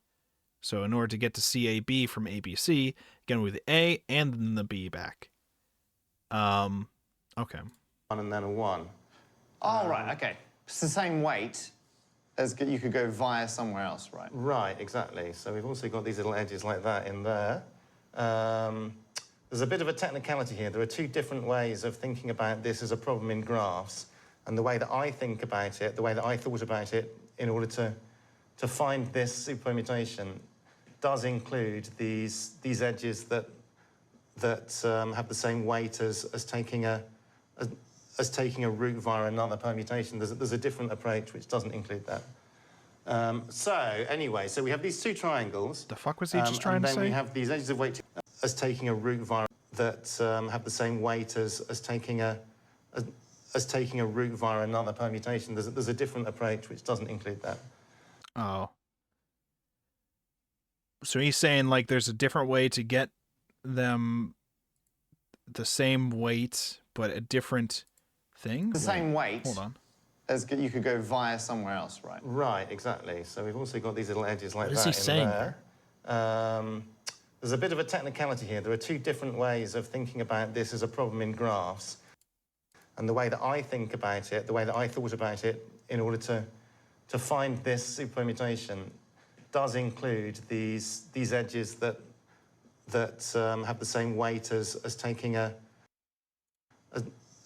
root via another permutation. There's a different What are you saying? weight as taking these edges that have the same weight as taking a root via another permutation. There's a different approach which doesn't include that. I don't know what he's trying to say here. Maybe he's just trying to explain something and he's not doing it well. I don't know what it is. There's a different approach which doesn't include that. There's a different approach which doesn't include taking these bits that like have the same weight of 1 but goes through a different permutation. Is that what he's saying? So anyway, so we have these 2 triangles, and then we have these edges of weight 2 that link together. So from BCA, anything that starts with an A has an edge of weight 2. Okay, so you could fill in every single edge here. I think I pretty much have, actually. And that's pretty much all of them. So you've got these two little triangles, and they're connected together. And then a super permutation is a path through this graph that visits all the permutations. And we want it to be as short as possible, so we want the total weight of this path to be as short as possible. Yes. So in graph theory terms, we're looking for a minimum weight Hamiltonian path. And you coded up, not for 3, but for... Minimal weight Hamiltonian path, which I believe when I was doing my research before was essentially the traveling salesman problem. Was that what that was? Did I have it in my notes here? What do you say? Minimal weight? Yeah, I have here a traveling salesman problem.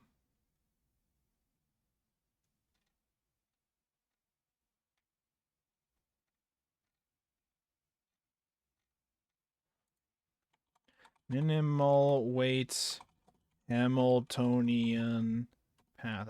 I didn't spell that right, but that's fine.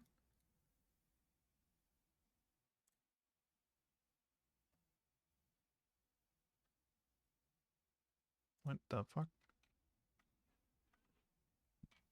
Can I just look up Hamiltonian path, maybe?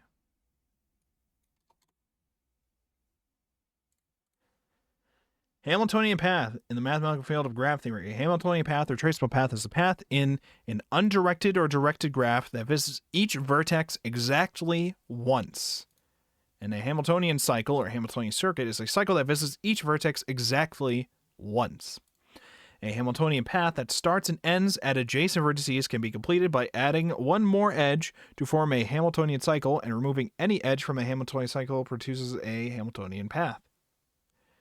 The computational problems of determining such paths in cycles existing graphs are NP-complete.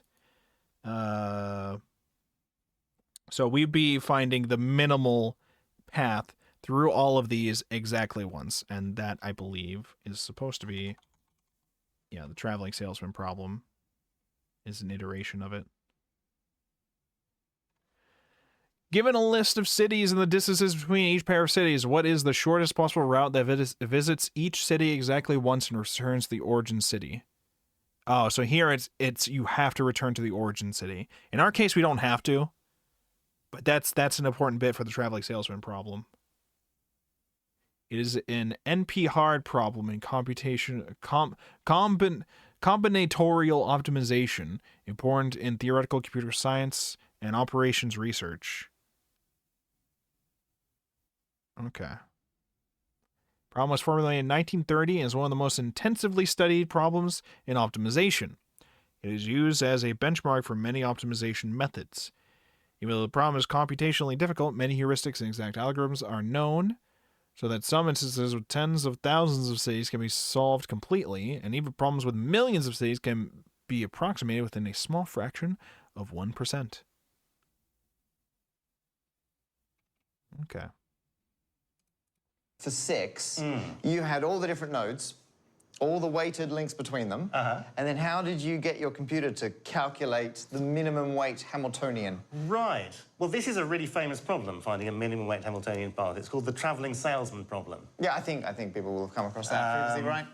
And it turns out that there are solvers for the traveling salesman problem that people have put years of research effort into, that you can download and run on your computer. And I used a solver called LKH, which is based on something called the Lynn-Kernighan heuristic, and it's written by Kjeld Helskan from Denmark. So I downloaded LKH from Kjeld Helskan's website, and I wrote some code to create, the graph, the super permutation graph for 6 symbols in the right format for feeding to LKH. And then I set it running on my laptop, and I went to bed. And when I woke up in the morning, it had found a super permutation that was shorter than any that were previously known. So that was quite an exciting night for me. That's amazing. You just set it running, and in the morning there was an 872. Yeah, literally. Did you have to sit down and check it to make sure you were definitely right? Of course, yeah. I mean, yeah, duh. Of course. So I then had to take the output from this program, which was in the form of a sequence of numbers for which nodes it visits in which order. And then I had to write some code to then convert that into a super permutation. And then I checked that that really did have all the permutations in and that it really was 872 characters long. And then I sort of emailed a couple of people who were interested in it, and then eventually wrote a short note about it, which I posted on the archive. There you go. I'll put a link to that in the description if you want to check out Robin's original note when he discovered 872. I'm sorry, this is not Greg Egan. I don't remember if I said this earlier. This is not Greg Egan is a different thing. This is Robert. His name is gonna be here somewhere, right? Is it Robert Hurst? Is that what his name was? Robert Houston. Robin Houston. Did you say Robert? Is his name Robin? Okay, Robin Houston. Note when he discovered 872. That's in the description if you want. Which I posted on the archive. There you go. I'll put a link to that in the description if you want to check out Robin's original note. Oh, he said Robin. Okay. I don't know why I heard Robert, but this is Robin Houston. Robin Houston. I'm trying to remember the names involved with this stuff properly.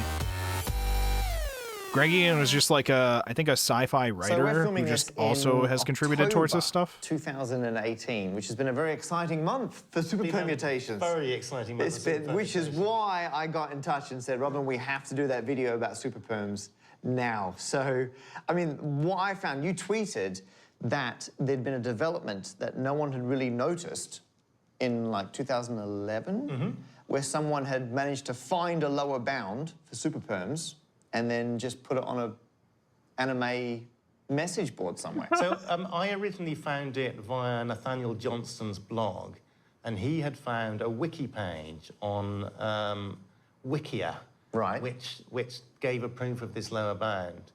And then after I tweeted it and sort of speculated about where it had come from, someone drew my attention to an archive discussion from notorious message board 4chan, where this proof had been posted in 2011 in the discussion on 4chan, and then another 4chan user had copied it to this Wikia page. So there was a mathematical development by someone anonymous, yes, on 4chan. That's right. There was a novel mathematical proof of a result that was better than anything in the mathematical literature was posted anonymously to 4chan in 2011. This really happened.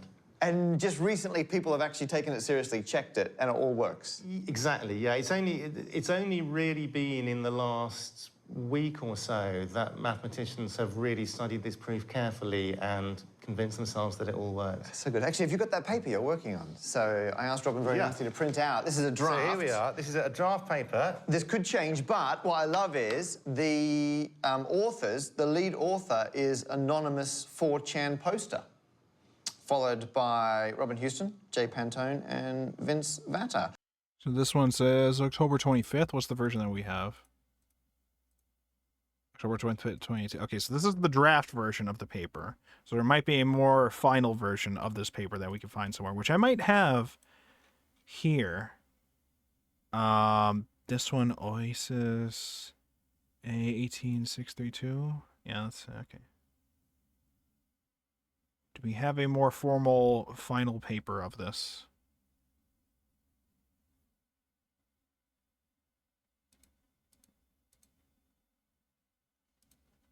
The Haruhi Problem PDF. Was it this one? Or is this the one that I've already found? The October 25th one. I know there was a different one. I'm pretty sure there was a different paper that I'd seen a while ago, and it might have been the finalized version of the paper.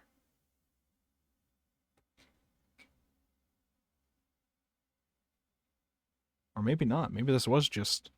Maybe he was showing him a draft version of it, and then that draft version was what they ended up publishing. I don't know.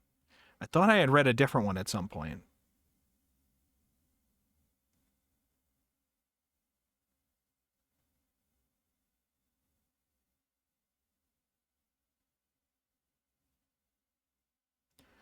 "4chan just solved a decades-old mathematical mystery. Oh my god."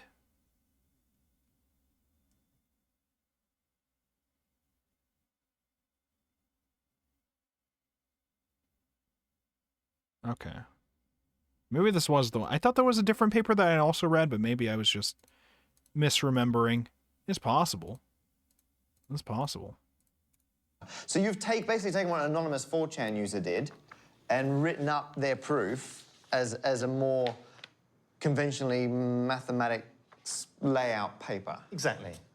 So the essence of the proof is entirely contained in this 4chan posting, and this is just a write-up that fills in a few details. You've just translated Lower bound on the length of the shortest super pattern. it into formal mathematics. Yes. So, in terms of what they've achieved, if we kept doing this, there's an equation for the length that this algorithm gives. Right. That's right, yeah. So this algorithm gives, if you've got n different symbols, n different colours of card, yep.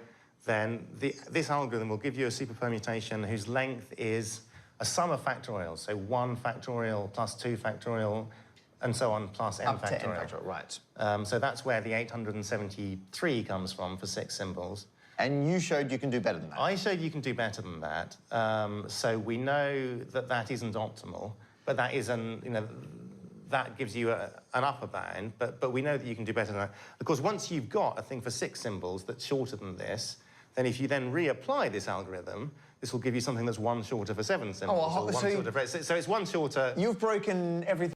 I think that gives you an upper bound, but we know that you can do better than that. Of course, once you've got a thing for 6 symbols that's shorter than this, then if you then well, you can do better. I have to understand what he's saying here. 73 comes from. I think this is the bit that I didn't fully understand what he was saying the last time I looked into this stuff. Let me make sure I understand this. So on plus a sum of factorials. So 1. This you've got. This algorithm gives. Right. That's right. Yeah. So this algorithm gives, if you've got n different symbols, n different colours of card, yep.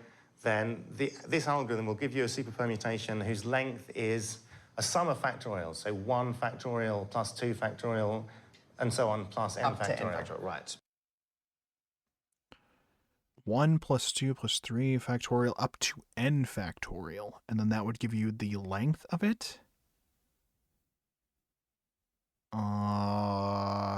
Am I understanding this right?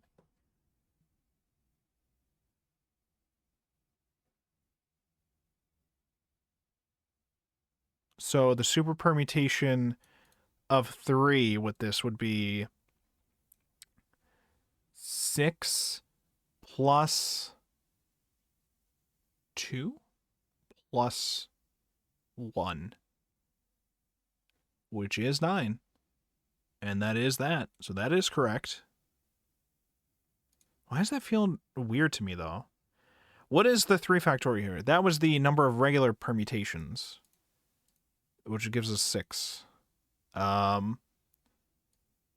this is not... That's the number of permutations, and that's the number of different combinations, but that's not factoring the length of each of these. I understand.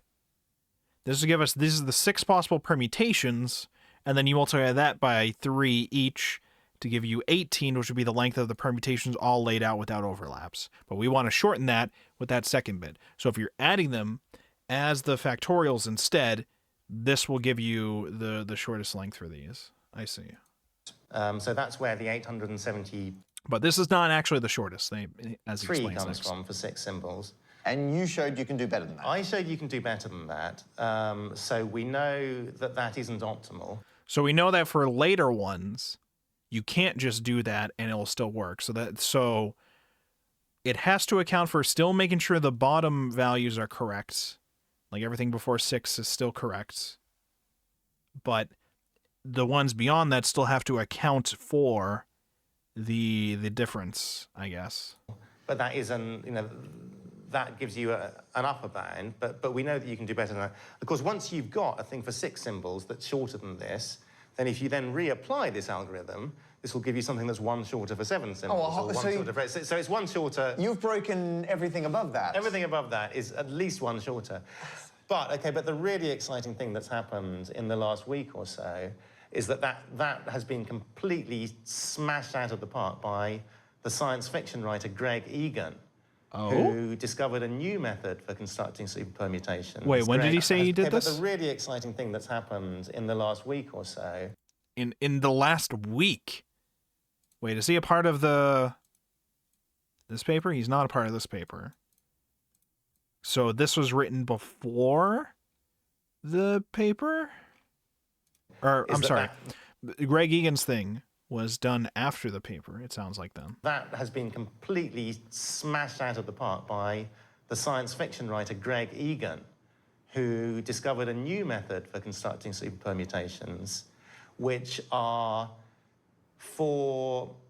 they're actually longer than the one I found for 6 symbols, but for 7 or more symbols, they're way shorter than the best previously known ones. Oh, wow. And why was a science fiction writer?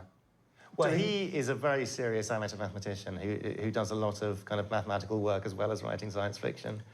And John Baez, the mathematician, posted about this problem on Twitter, and Greg Egan saw it there, as I understand it, and became interested in it. I'll just give it a go.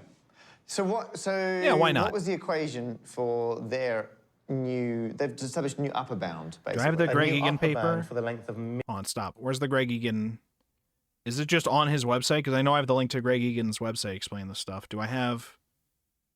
Is that where it's going to be, his thing? Where is it? Where is it? I know it's here. I know it's here. Where the fuck is it? I think if I just look up... Oh, here it is. Greg Egan. This is it. Did I not... Oh, I do already have it open. What the fuck? Is this, Does it tell me, like, a date this was updated? So I can tell whether or not I'm looking at the most updated thing? Or if this was just all updated on that day. Oh, here we go. References. February 2019. Okay, so the research paper was October 25th, 2018. And then these were all done afterwards. Okay. So this is Nathaniel Johnson's thing. Oh, no, wait. These are all added references, but these later dates tell us that this was at least written later on. Oh, here we go. Created Saturday, 20th October. So 5 days before that draft paper. And then revised June 2019. So this has been updated as of 2019 and has not been updated since then. Okay. So this will have the updated answer that was determined afterwards by Greg Egan. Okay, let me finish this up and then we'll look through that. That's right. So Greg Egan's work gives a new upper bound, which is n factorial plus... Wait, hold on. They're explaining a different thing here. Just give it a go. So what was the equation for they've established a new upper bound, basically? A new upper bound. So this was the thing that I was trying to figure out. What we're trying to handle, so this is a lower bound for the length of the shortest super pattern. They're talking about a new upper bound.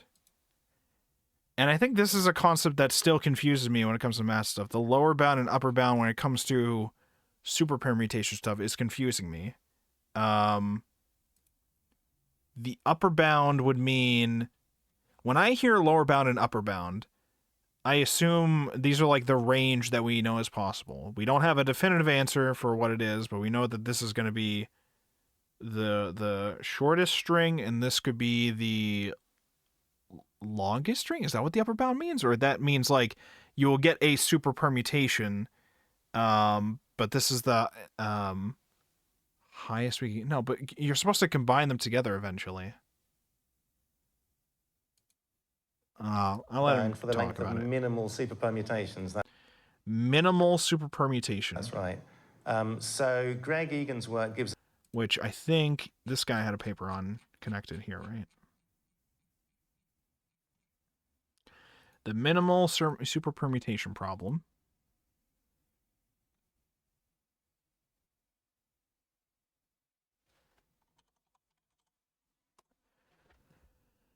Or is it just the thing I said where you just do the factorial meme? There's also a trivial upper bound on the length of a minimal super permutation, n times n factorial, since this is the length of the string obtained by writing out the n permutations in order without overlapping. Okay, yes. Okay, so this is how we derived it before.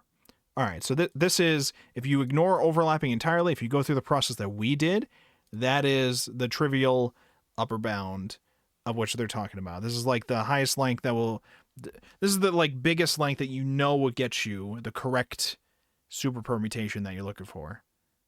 This will get you a super permutation, but it will not be the shortest length super permutation. However, there is a well-known construction of small super permutations that provides a much better upper bound, which we now describe. Okay. So that's the trivial super upper bound. And now we're looking for the upper bound of the smaller super permutations. Okay, so the upper bound, if I understand this correctly, the upper bound here will definitively determine that this is, if you follow this algorithm, you're going to get an upper bound of at least this amount that we know of to a lower bound of this much. So we'll have an established upper and lower bound algorithm. The algorithm will give you this much for the upper, this much for the lower potentially. And the goal is to achieve an algorithm in which the upper and lower bounds are essentially like the equal, which means you will just have a definitive answer for what the super permutation length is going to be, I believe, if I understand this right. There's a new upper bound, which is n factorial plus n minus 1 factorial plus n minus 2 factorial plus n minus 3 factorial plus n minus 3. Minimal super permutation. Now, he's describing this as the upper bound. N factorial minus n1, n2, and n3. So we ignore essentially the first 3 factorials in order to do this. And then add n minus 3. So, for instance, if we were to take this and we plug in, so n factorial plus n minus 1 plus n minus 2 plus n minus 3 factorial plus n minus 3, right? If we do this, let's say we apply 3 factorial plus 3 minus 1 factorial plus 3 minus 2 factorial plus 3 minus 3 factorial plus 3 minus 3. So we get 3 factorial is 6 plus 2 factorial, which is 4. I mean, I can even just write it out. 2 factorial, 1 factorial, 0 factorial, 0. So then 6 plus 4. Wait. No, it's plus 2. Because it's 2 times 1. So it's 2 plus 1 plus 0 plus 0, I think. And then that would get you a 9. I'm sorry. Don't do that. That gets you 9 when you add that together, which is correct here. And it seems like it's accounting for the first 3 being weird shorter cases. What is happening outside? Hold on.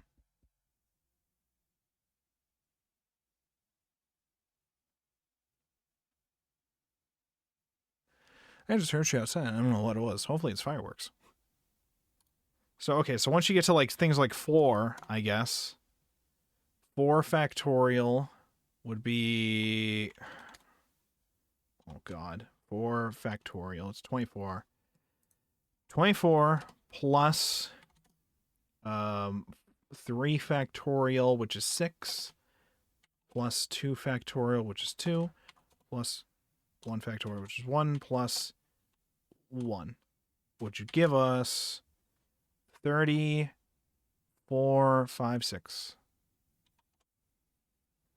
Which we know for length 4. Okay, so if n equals 4, then is this. But that we know the shortest we can get is actually 33. We know that the shortest we can get is 33. So this is how we know, like, this is an upper bound, I guess. It is a formula that will get you a super permutation that for future numbers you know will get you a shorter length than some other upper bound formulas, but it's not necessarily going to be same as the lower bound formulas, I guess. Oh. So it doesn't go all the way down. I think my confusion is just okay. I don't understand the whole upper bound, lower bound terminology because in my mind, if our goal, I guess it makes sense to like have it like that. This is like to get an answer, but it confuses me. And The upper bound, lower bound 4 times explanation for this stuff. just got an n-3 on the There's end. more to this. There's more to this. We think we can probably improve that to n-4, but we haven't worked out exactly the details of how to do that yet. So theoretically, you think you can work it to n-4? How does that work? I think one of the things when I was looking into this before, and I was trying to look into this, these feel like hacky ways to ignore the lower instances that we have with our calculations because things appear to be different later.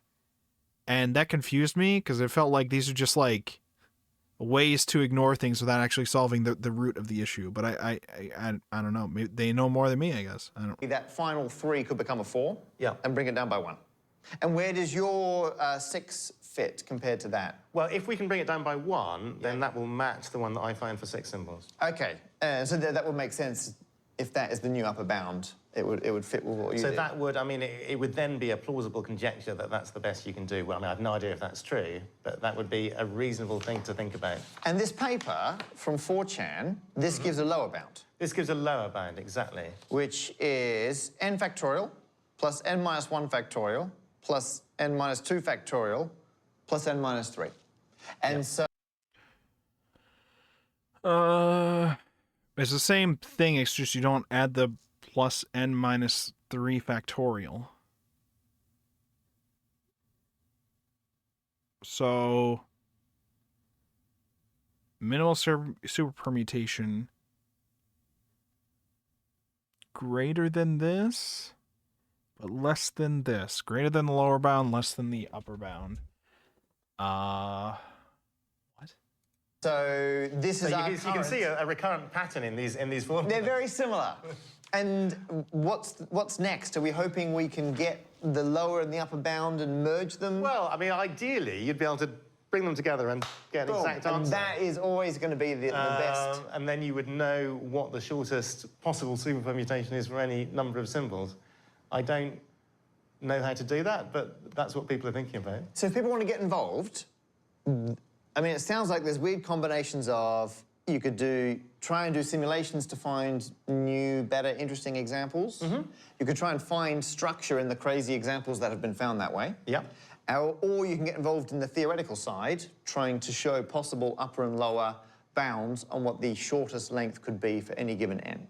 Exactly, yeah. And those two activities are very closely linked because showing better upper or lower bounds involves understanding these structures. Okay, so is the upper bound here essentially you ignore overlaps? Or do you... Well, no, it can't be ignoring overlaps. It must be...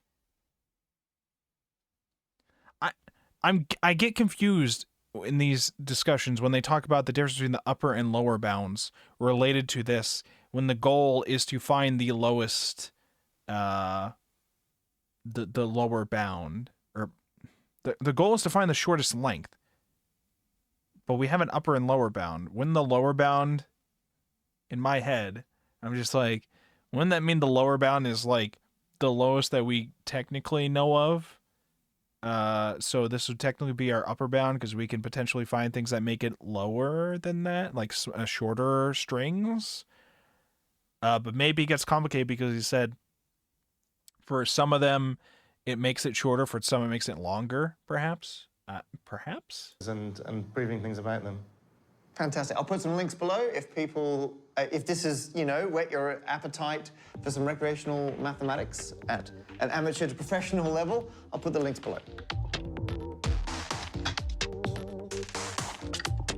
Sure, super permutations aren't the most useful applied bit of mathematics, but I think they're lovely. And it's great that all the current developments are being done by amateur mathematicians, people who are just into it. And so, I mean, it's a science fiction author, an anonymous user on 4chan, and Robin. Robin works at a startup. He's a computer scientist into data visualization.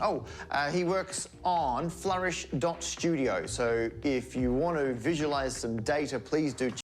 Okay, thank you for that. The mathematician known as 4chan. Where's my music? Bring the music back real quick. Okay. Hello, it's me, the hairy man in the video. Sadly, I don't have much progress to report since this was filmed at the end of October.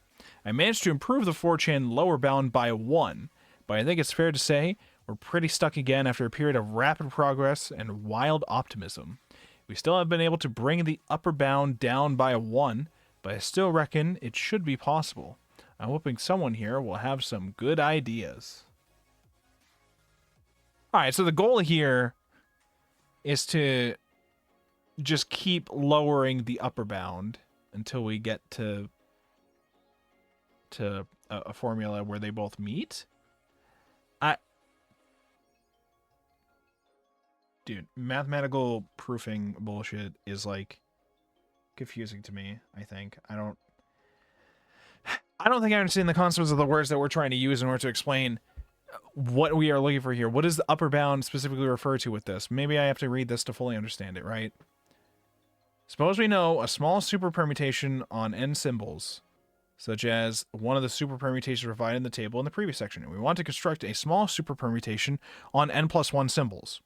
To do so, replace each permutation, the n symbol super permutation, by 1, that permutation, 2, the symbol n+1, and 3, the permutation again. For example, if we start with the 2 symbol super permutation 1 2 1, we replace the permutation 1 2 by 1 2 3 1 2, and we replace the super permutation 2 1 by 2 1 3 2 1. So we have like a central thing here. So like 1 2 1, we replace the permutation. We start with 1 2 1, and we replace the permutation 1 2 by 1 2 and then 3 1 2. Wait, what? Hold on.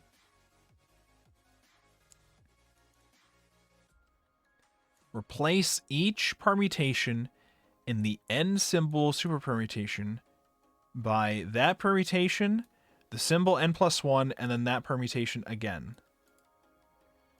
Oh, okay. So to go from 1 2 1 to add in the third symbol, we do a series of things that incorporate the 3. So we have 1 2 1 in the center of the next one, and then you have 1 2, and then 3, and then 1 2 1, and then 3, and then 2 1.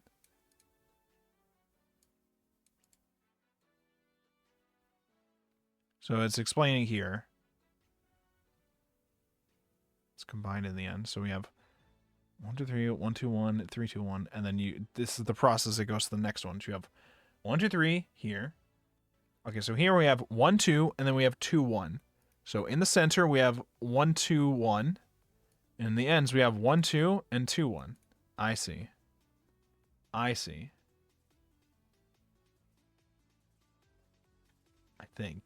I understand. See, this is where it gets tricky.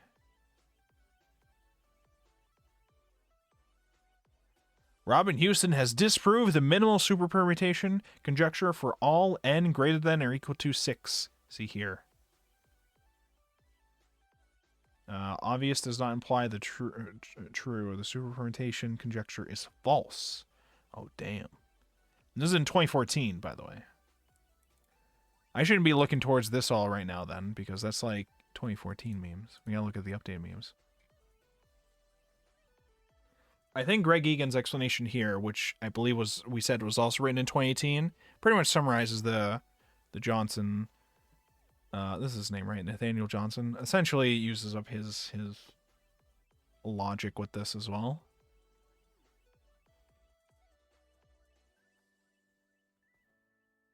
Superpermutation string formed from a set of n symbols such that every one of the n factorial permutations of those symbols appears at least once as a continuous block of n characters in the string. The set of symbols can consist of anything at all, but for the sake of simplicity, we will use decimal digits starting from 1. To be clear, though, we are not discussing the representations of integers by digits in a particular base. For our purposes, these strings of digits are just strings of arbitrary symbols. Here are some super permutations for n equals 1, 2, 3. So you have 1, 1, 2, 1, 1, 2, 3, 1, 2, 1, 3, 2, 1. To make it a little easier to separate out the continuous blocks, contiguous, they have been marked here with various typographical features, so that for n equals 3, it's not too hard to read off all 6 permutations. So here you have 1, 2, 3, 2, 3, 1, 3, 2, 1, 2, 1, 3, 1, 3, 2, and 3, 2, 1. These are all the permutations involved. 1, 2, 1 is not a permutation, which is why this is highlighted red. This is we're losing a frame, basically, with this. In the last example, most of the characters are used as part of 2 or 3 different permutations. Clearly, we could build a super permutation just by listing all of the individual permutations, one after another, with no overlap.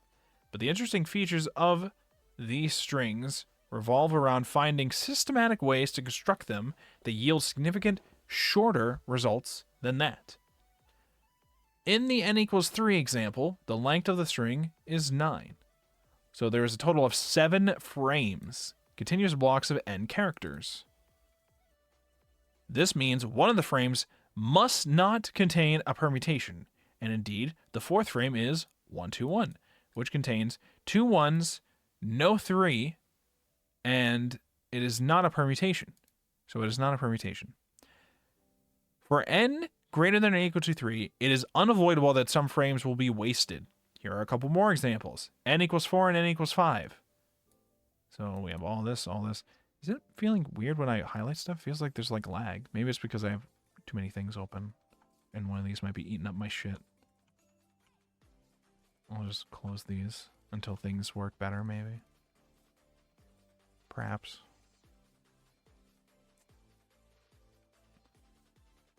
Alright, the recursive algorithm.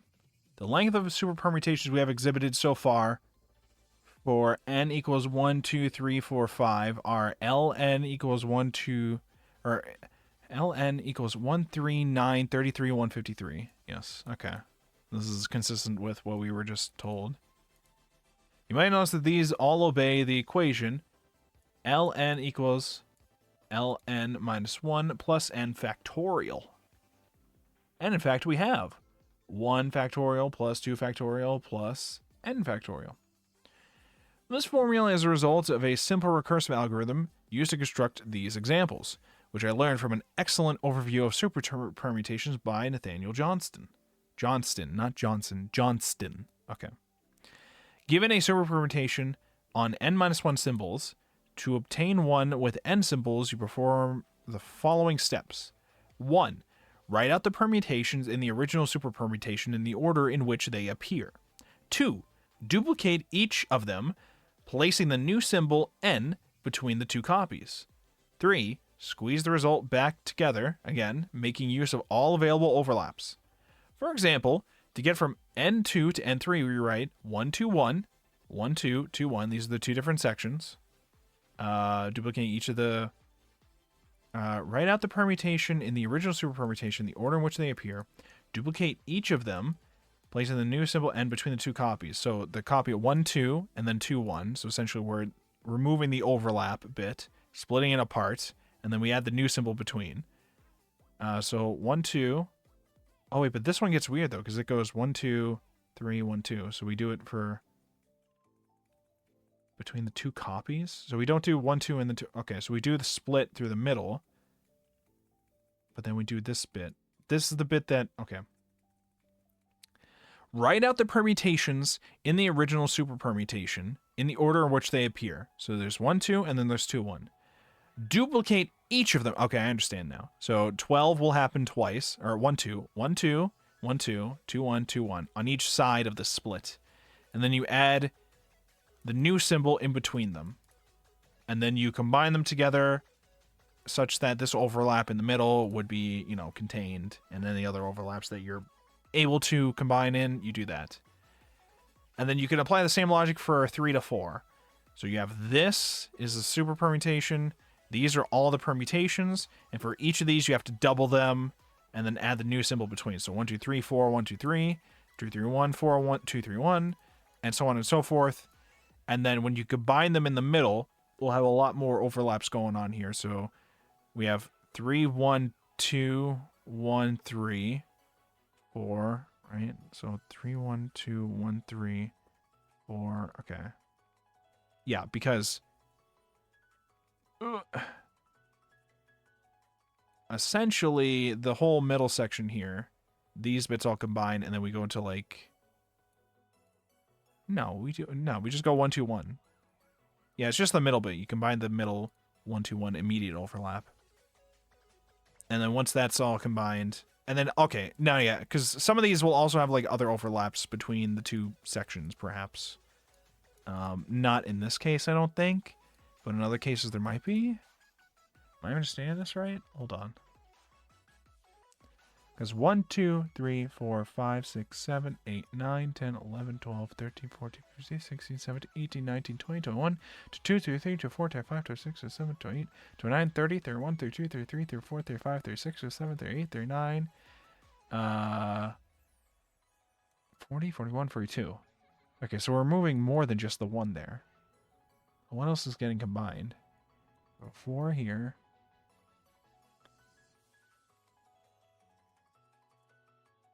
Oh, here we go. The 2, 3. That has to be combined. I see. I understand. So like 2, 3. That's not a, overlap, so that won't combine. This is an overlap. This will combine. It has to match like the exact order though, so it can't be like just because it's 1, 2 and then 2, 1. You don't overlap that. You just overlap the 2s. And then once you combine them all and squeeze them down like that, that gets us that answer. So that's all correct, I think. Oh my god. Is there not a way to get this to... Because I know my thing is blocking some of this. I know my little PNG tuber is blocking some of it. So let me do it like this. And maybe this will help. I get like this, perhaps. Okay. How can we be sure that the new string will contain every possible permutation of n symbols? If you take any permutation of n symbols and read off whatever comes after the n in cyclical order, you will obtain a shorter permutation of n-1 symbols. For example, taking 1, 5, 4, 2, 3 and reading after the 5 gives you 4, 2, 3, 1. Taking 1, 5, 4, 3 and reading after the 5 gives you 4, 2, 3, 1. There will be exactly n different longer permutations that can give each particular shorter one. These are just rotations of the same sequence. 1, 5, 4, 2, 3. 5, 4, 2, 3, 1. 4, 2... Okay, so this is just shifting the character back 1. And then 3, 1, 5, 2, 4. And then if you do it, you just go back to the beginning. Conversely, if we take 2 copies of the shorter one and put an n between them, then there will be n consecutive n frames starting from the first, which contain all the longer permutations associated with the shorter one. 4, 2, 3, 1, 5, 4, 2, 3, 1 contains 4, 2, 3, 1, 5, 2, 3, 1, 5, 4, etc. I see. I understand. Since the algorithm we've described applies this to a list of all the shorter ones, in the end it will necessarily generate all the longer ones. Again, why is my highlighting being weird? Is it just this website? This is like a very simplistic website. How is there issues with my like highlighting here? Feels like there's like some slight lag with my highlights. Is it just because of the whole rendering of the math stuff on this page? I don't know what it is.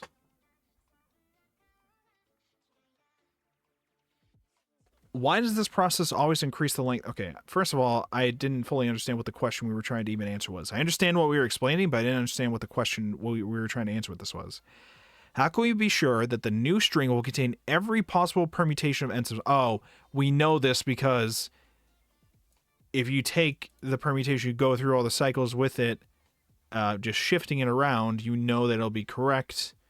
It'll go back to the beginning of it, and you know, because you have it split off from the previous one, you know those are all correct, and you know that adding the new symbol in and going through all the steps will go through all of them for that version of the permutation, so you know it's going to work for all of them. Okay, so we understand cyclically, this word here. Cyclically, or cyclically?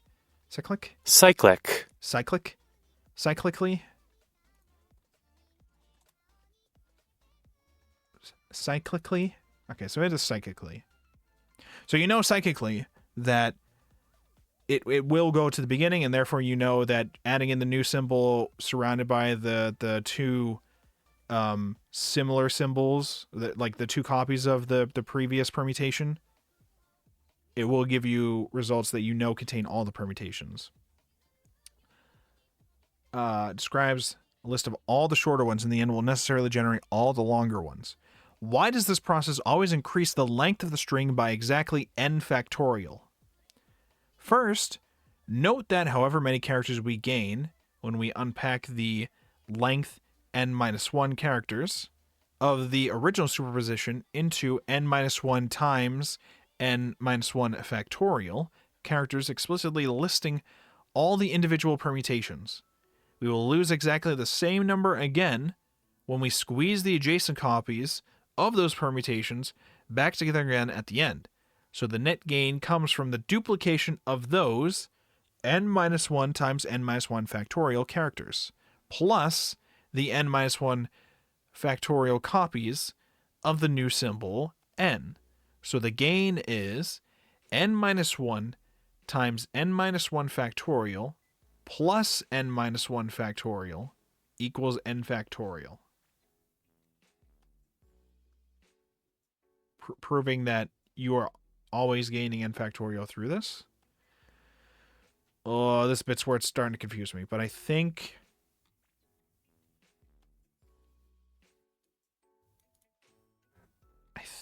I sort of understand. Because this is essentially the recursive algorithm we have. Ln equals Ln-1 plus n factorial. Meaning this will just go back to the function below and so on and so forth. Okay.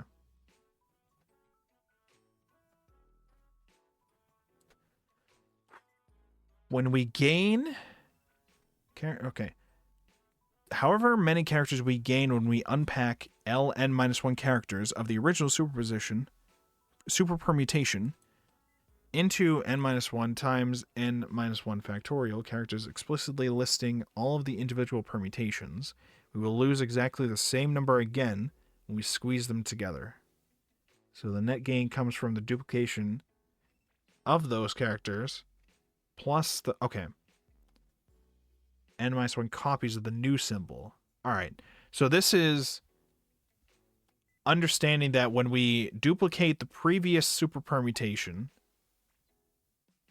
or when we duplicate the different permutations from the previous superpermutation... So like here, when we have 12, 12, when we duplicate these in, we're accounting for the fact that we've duplicated those in. And we also account for the fact that it's going to remove symbols once we can squeeze them together with the overlap. This is included with the minus bit, I am assuming. So we add in the new symbol here. The new symbol will be like, you know, like if it's 3, it's going to be added in twice because n-1, right? And this is probably the same for 4. No, 4 is not being added in 3 times. 2, 3. No, wait, it would be factorial. It's be adding it in factorially? Wait. Yeah, here. Okay, yes, it would be n-1 factorial, literally. Okay, I understand now. Because 3 minus 1 is 2. Factorial of 2 is 2. So that means you would add in 3 twice. So it's accounting for the fact that you're adding in that symbol twice. And then for 4, it would be 4 minus 1, which is 3. 3 factorial is 6. So 4 would be added in 6 times. 1, 2, 3, 4, 5, 6. This is correct. And then the other bit is counting for the fact that we're adding in the duplicated segments of the previous permutations. So we're essentially, I don't want to say doubling, but we sort of are doubling in many areas. But it's all right. I think I understand more generally that this function essentially accounts for combining them in towards the end. Okay, I think I have the understanding now. Why does this process always increase the length of the string by exactly n factorial? Because that's all it's really doing. This n minus 1 length, because this is like saying, okay, in order to find the length of 4, we have to find the length of 3. And to find the length of 3, we have to find the length of 2. And to find the length of 2, we have to find the length of 1. So we start with a length of like 1 or 0, whatever you want to start with. And then it goes upwards back to what our answer is. And each time we're adding in n factorial, which is, you know, okay. So each answer has to add upon itself in order to get us to the answer that we want. And through this process, we're getting the shortest length every single time. And then going to the next one. So let's say, for instance, if we want to do this, and we want to get 3, we want to get the length of 3. Well, to do the length of 3, we first have to do the length of... We first have to do the length of 2. We can do this pretty quickly, I think, as an example. Right? So for that, we have to do... Hold on, wait. What is going on here? Oh my god, what is happening here? Hold on. I don't need it doing weird italics. What? Oh, it's fine. Length of 3 equals length of 3 minus 1 plus 3. And in order to do that, length of 2 equals length 2 minus 1 plus 2 factorial. Length of 1 equals length 1 minus 1 plus 1. And length of 0 is length 0 minus 1 plus 0 factorial, which I don't think you... I think from here it just makes it all 0, I think. I don't even know if you go to 0 with that, but it's whatever. Okay. Okay. All right. So now when you do this out, right, you start from the bottom here, let's say. So length of 0, we'll say that's 0, plus 1 factorial, which is 1. So we'll say that's 1. We only have one character, right? So that makes sense. This is going to be 0. So this would be like length of, so we'll say that this is 0 plus 1, which makes it 1. We'll say that this is length of 1, right? Plus 2, which makes it 1 plus 2, which makes it 3.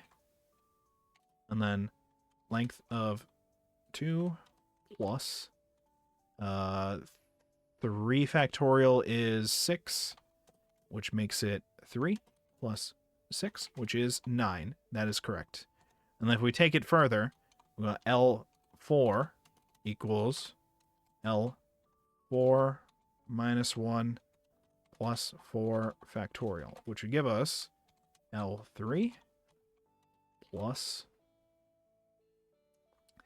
4 factorial, which is 30. Was it 36? Wait. 16. Wait, hold on. Well, what am I doing? Oh, wait, no, it's 24. I just had the answer on there. What am I saying? We did this before. It was 24. So, which would be 9 plus 24, which is 33, which we know is correct for length 4. So we know that that's right. And then if you did it for L5, I don't need to do the whole math out for it, I don't think. But, or I don't need to, like, write the full thing out. But essentially, it would just be, like, 33 plus 5 factorial, which I think the answer is supposed to be, we said 153, which would make this like 120. I don't know if that's true, though. 5 factorial. Yeah, it's 120. So the answer would be like, so 120 plus 33, which is, oh, I'm sorry, it's the other way around. 33 plus 120, which is 153. So, okay. All right, so I can fully understand how I have the logic of how this works. So the more interesting thing, though, with this is understanding the how the symbols are involved with this process, which it displays here in terms of how the length we account for changes, right? So let's say before you squeeze them all together, we have 1, 2, 3, 4, 5, 6, 7, 8, 9, 10. It's length 10 before we combine them all together. When we combine them all together, this gets reduced to length 9. How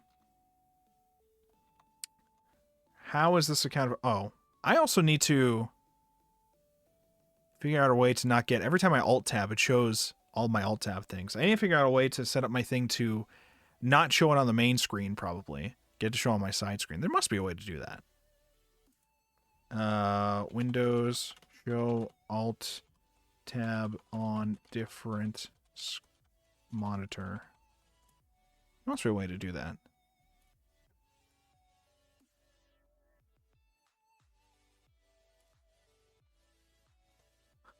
You just need to switch to another application that's on the same screen you're currently focused on. Then Windows tab may be a better option, as it displays a switcher on each monitor that consists of apps currently on that monitor. Bro, this is not what I'm looking for. Fuck off. What are you talking about? Alt tab appears only on the primary monitor, which poses an issue when working on multiple monitor setup. Is this really not something we figured out?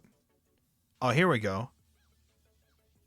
Multi-monitor. There's an option. Show on current monitor only. Show on current Windows only. This is a must-have feature for multi-monitor setups. Please try Alt-Tab. Please try Win-Tab. Win-Tab. Okay, that is not what we want. This is not at all what we want. Alright, I'm going to ignore that. It's fine. I mean, the main thing you see when I Alt-Tab is, like, you see my PNG tuber memes, which is not a big deal. I don't really care. You also see my Discords open, I guess, which, again, I don't fucking care. I just have it open on my server, so it's not a big deal. Okay. Alright, so we understand the gist of how this works. I want to see how the sizes of these are included within this equation, though. So we have the understanding of, for two symbols, we get to length 3. And we do this by, here, the recursive algorithm goes, this was 1, 2, 1, which we got from length of 2, which we got from, and when you start with one symbol, you just have literally 1. And then here you make 2 copies of the 1, so you have 1 and then 1. And then you put the new symbol 2 in between them, right? That was the logic that we were essentially given. And then you combine them all together and do any overlaps. The next one, though, so we go from a length 1 to a length 3. The next one, though, we split them apart. So we have 1, 2, and we have 2, 1. 1, 2, and 2, 1. Then we duplicate them, so we have 12, 3, 12. We're adding in 3 twice. That's n factorial here. That's what the plus n factorial is. The combining of the overlap, though, is what I'm interested in understanding how that's accounted for here. Maybe I'm just misunderstanding here. Is it just the fact that it is... Oh, maybe that's what the section was explaining, where essentially, because we know that when this is all... Because we know that the split bit, it's going to be... When it gets to the middle bit, we know that it's going to... Or any, central areas, we know they will merge in such that they meet the requirements of the previous iteration, which we know already accounts for the overlapping decrease, I think. If this makes sense. Because I'm trying to say, like, here it's easy. We go from 10 characters to 9 characters. We get rid of 1 by combining these two. Here, we have a number. 1, 2, 3, 4, 5, 6, 7, 8, 9, 10, 11, 12, 13, 14, 15, 16, 17, 18, 19, 20, 21, 22, 23, 24, 25, 26, 27, 28, 29, 30, 31, 32, 33, 34, 35, 36, 37, 38, 39, 40, 41, 42. If I count that right, that's 42 symbols here. But the end result we get is 33. 33. So, 42. We're losing 9 symbols here in this process. We lose 9 symbols, which is how long the previous one was. Oh.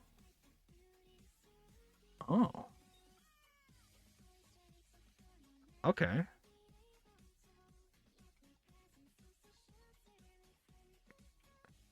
And then here, well, with 1, 2, 1, let's say it's like 1, 2, and then 2, 1, and then they combine it. You're losing 1 character when you do that. I know, it'd be better. You look at this. When these are combined together, it goes to 1. But that's not how long this was. So wait, so then that doesn't work then.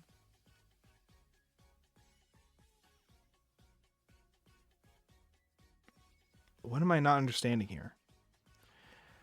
What am I not understanding about how we account for the overlap numbers?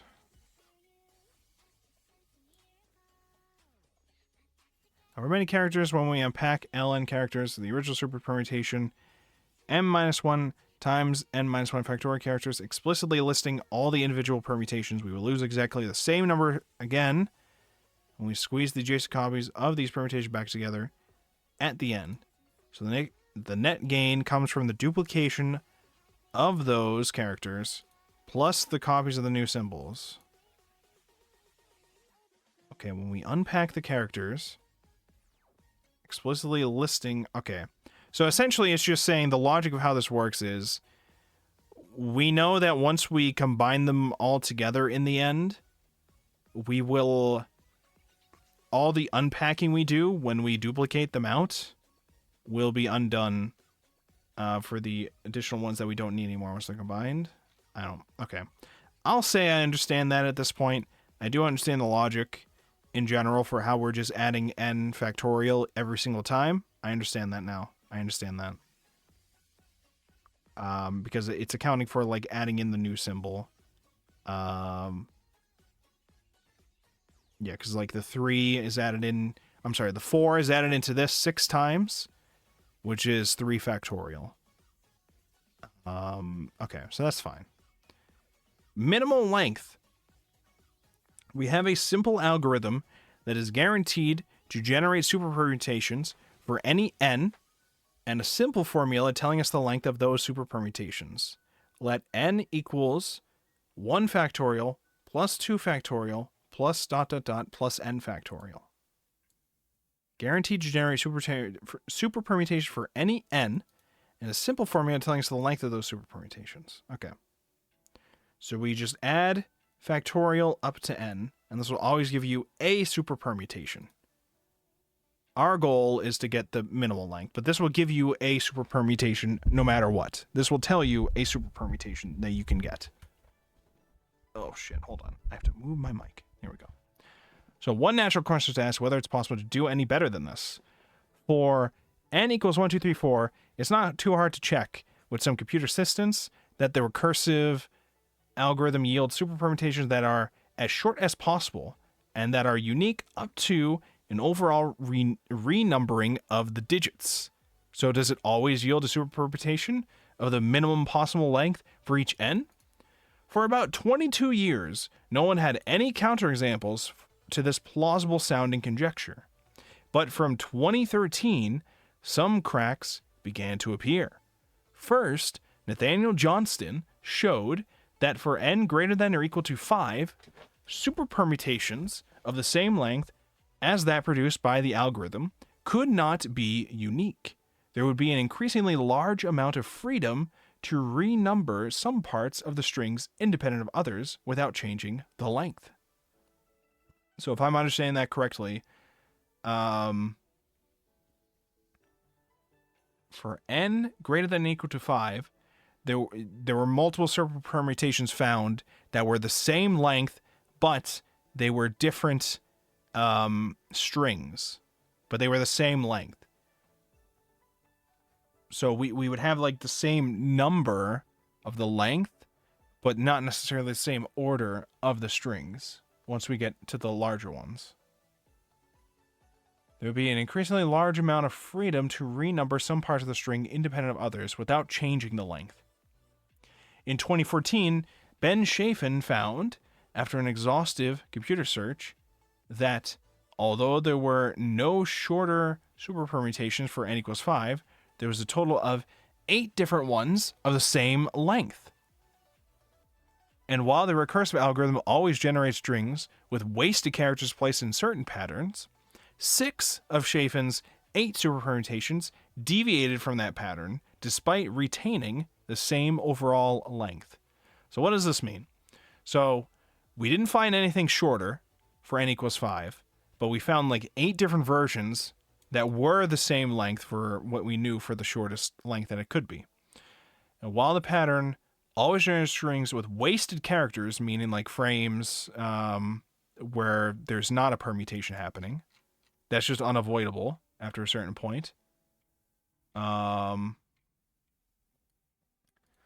a certain pattern, 6 of his 8 permutations deviated from that pattern despite retaining the same overall length. So they would not necessarily have the same wasted characters in the same patterns or same places. This is the understanding that I think we are establishing here. Okay. All right. Very soon after Chafin's result, Robin Houston, that was the guy from the video we watched earlier, announced the discovery of a superpermutation for n equals 6 with only 872 characters, one less than length 6 equals 873. So previously, they were at 873 for length 6, and then Robin, as he said, left his computer running with the traveling salesman problem software that he had set up, and then when he woke up, it found 872. So he cracked the code. He found a shorter one, which means for anything higher than that, everything is at least one smaller, I think they said. He found this by treating the construction of superpermutations as an example of the traveling salesman problem, and using algorithms designed to generate solutions to that problem. So the original minimal superpermutation conjecture was proved false. By applying the usual recursion to Houston's shorter n equals 6 superpermutation, it becomes possible to generate superpermutations for any greater value of n that are also one character shorter than ln. However, it turns out that for n greater than or equal to 7, there's a way to do even better. By adapting a construction devised by Aaron Williams in 2013, it is possible to generate superpermutations of length L2. Is this just denoting this is like a secondary function thing? L2n equals n factorial minus, or n factorial plus n minus 1 factorial plus n minus 2 factorial plus n minus 3 factorial plus n minus 3, which I think is what they talked about in the video that we watched as well. This construction only works for n greater than 3, and for n less than 6, it produces longer strings than the standard algorithm. But as n equals 6, it produces strings of equal length, but a different structure, than the standard algorithm. And for n greater than or equal to 7, it yields strings that are shorter than the standard ones by an increasing margin. Interesting.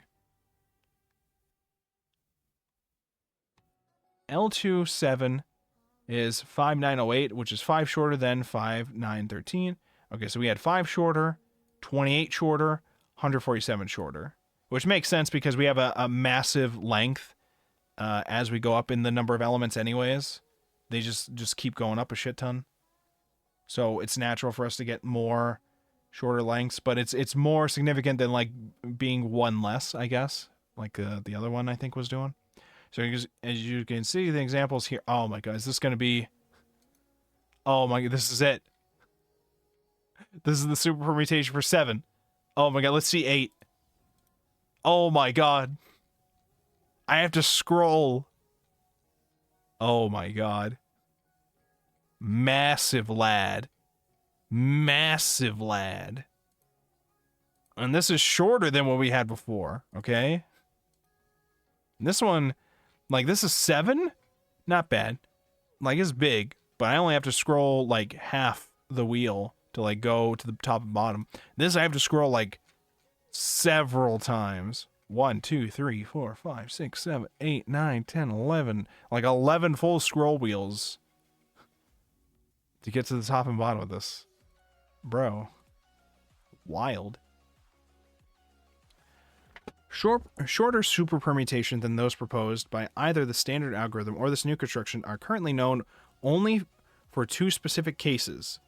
For n equals 6, as mentioned earlier, Robin Houston found super permutation of length 872 with algorithms for solving the traveling salesman problem, and he has since devised new methods that have yielded thousands of examples of this length. For n equals 7, Bogdan Kowanda developed a faster algorithm that found several super permutations of length 5907. Subsequently, Houston refined his idea further, and with his help, I was able to combine the 2 approaches and found a dozen super permutations of length 5906. To understand, super permutations as paths through a graph. To understand both Houston's method and Williams' construction, Williams was... Who's Williams? Aaron Williams. We need to think of a set of permutations for a given n as a kind of graph. In this graph, each permutation is a vertex. And, at least to start with, there is a directed edge joining every permutation to every other permutation. Associated with each edge is a weight given by the least number of characters we can append to the first permutation and then draw from the start in order to change it into the second permutation. For example, for n equals 3... Wait, hold on. Before I go into the for example thing, let me make sure I understand this bit here. Because I think I do, but I want to talk it through to make sure I fully do. So we have a graph. We have all the permutations. Each permutation is a vertex. They each have a directed edge that points to the next permutation, and the directed edge has a weight, which is the number of characters we can append to the first permutation, and then draw from the start to change it into the second permutation. So from 1, 2, 3, we have from 1, 2, 3 to 2, 3, 1. These would each be vertexes, and they would be connected with a weight of 1. But from 1, 2, 3 to 3, 1, 2, that would be a weight of 2. Because you have to move the 2 characters around as opposed to 1 in order to get to that. Kind of like the video that we watched earlier where Robin Houston was drawing out the graph physically on the board. And so here we have it literally written out. For example, n equals 3. If we start with 1, 2, 3, we can ask how it can be turned into each of the other 5 permutations. 1, 2, 3 plus 1 is 2, 3, 1. So the edge to 2, 3, 1 has weight 1. 1, 2, 3 plus 1, 2 is 3, 2, 1, or 3, 1, 2. So the edge of 3, 1, 2 has weight 2. And then if you go from 1, 2, 3 to 2, 1, 3, 1, 2, 3 plus 2, 1, 3 gets you to 2, 1, 3. So the edge is weight 3. Okay. And this is where we get into the whole traveling salesman bit. Once you establish, like, this is all the permutations, and this is how much it takes to go from this permutation to this permutation, and you establish how much the weights are for all the different directions that it could possibly go in, then you have it set to travel through each vertex exactly once with the least amount of weight possible. And this will give you your shortest length, and this is why it is essentially being looked at as the traveling salesman problem. The only main difference, I think, is supposed to be the difference between this and the traditional traveling salesman problem, is that I believe in the traditional traveling salesman problem, you have the goal of also returning back to start. So the least amount of space, and you return back to... So the least amount of, like, steps you have to take to, you know, go around and sell stuff if you're a traveling salesman, and you return back to the start. Here, I don't think it matters if you return back to start. That's the important thing here. We don't care if we return to start. We just want every single iteration possible. That's all we want here. We don't need to return to start. But everything aside from that last bit, I believe is accounted for, essentially. Weights like this quantify the number of characters we need to add as we build up a super permutation by starting at one vertex in the graph and then visiting all the other vertices, preferably with the shortest possible total weight. A path through a graph that visits each vertex exactly once is known as a Hamiltonian path. We read about this earlier. This is why this is highlighted, because I've already read this. A path through a graph that visits each vertex exactly once is a Hamiltonian path. And the problem of finding a Hamiltonian path through a directed graph that minimizes the total weight of all the edges traversed is a variation of the traveling salesman problem. One immediate simplification we can make is to remove edges, like the one from 123 to 321, that involve adding 2 or more characters, such that we pass through another permutation along the way. And as soon as we add 1 after 123, we have 231. Makes sense. We went through that earlier when we went through our notes thing here, essentially. When I showed the example of how you create a super permutation thing, you don't want to be going from ABC to then, you know, CAB,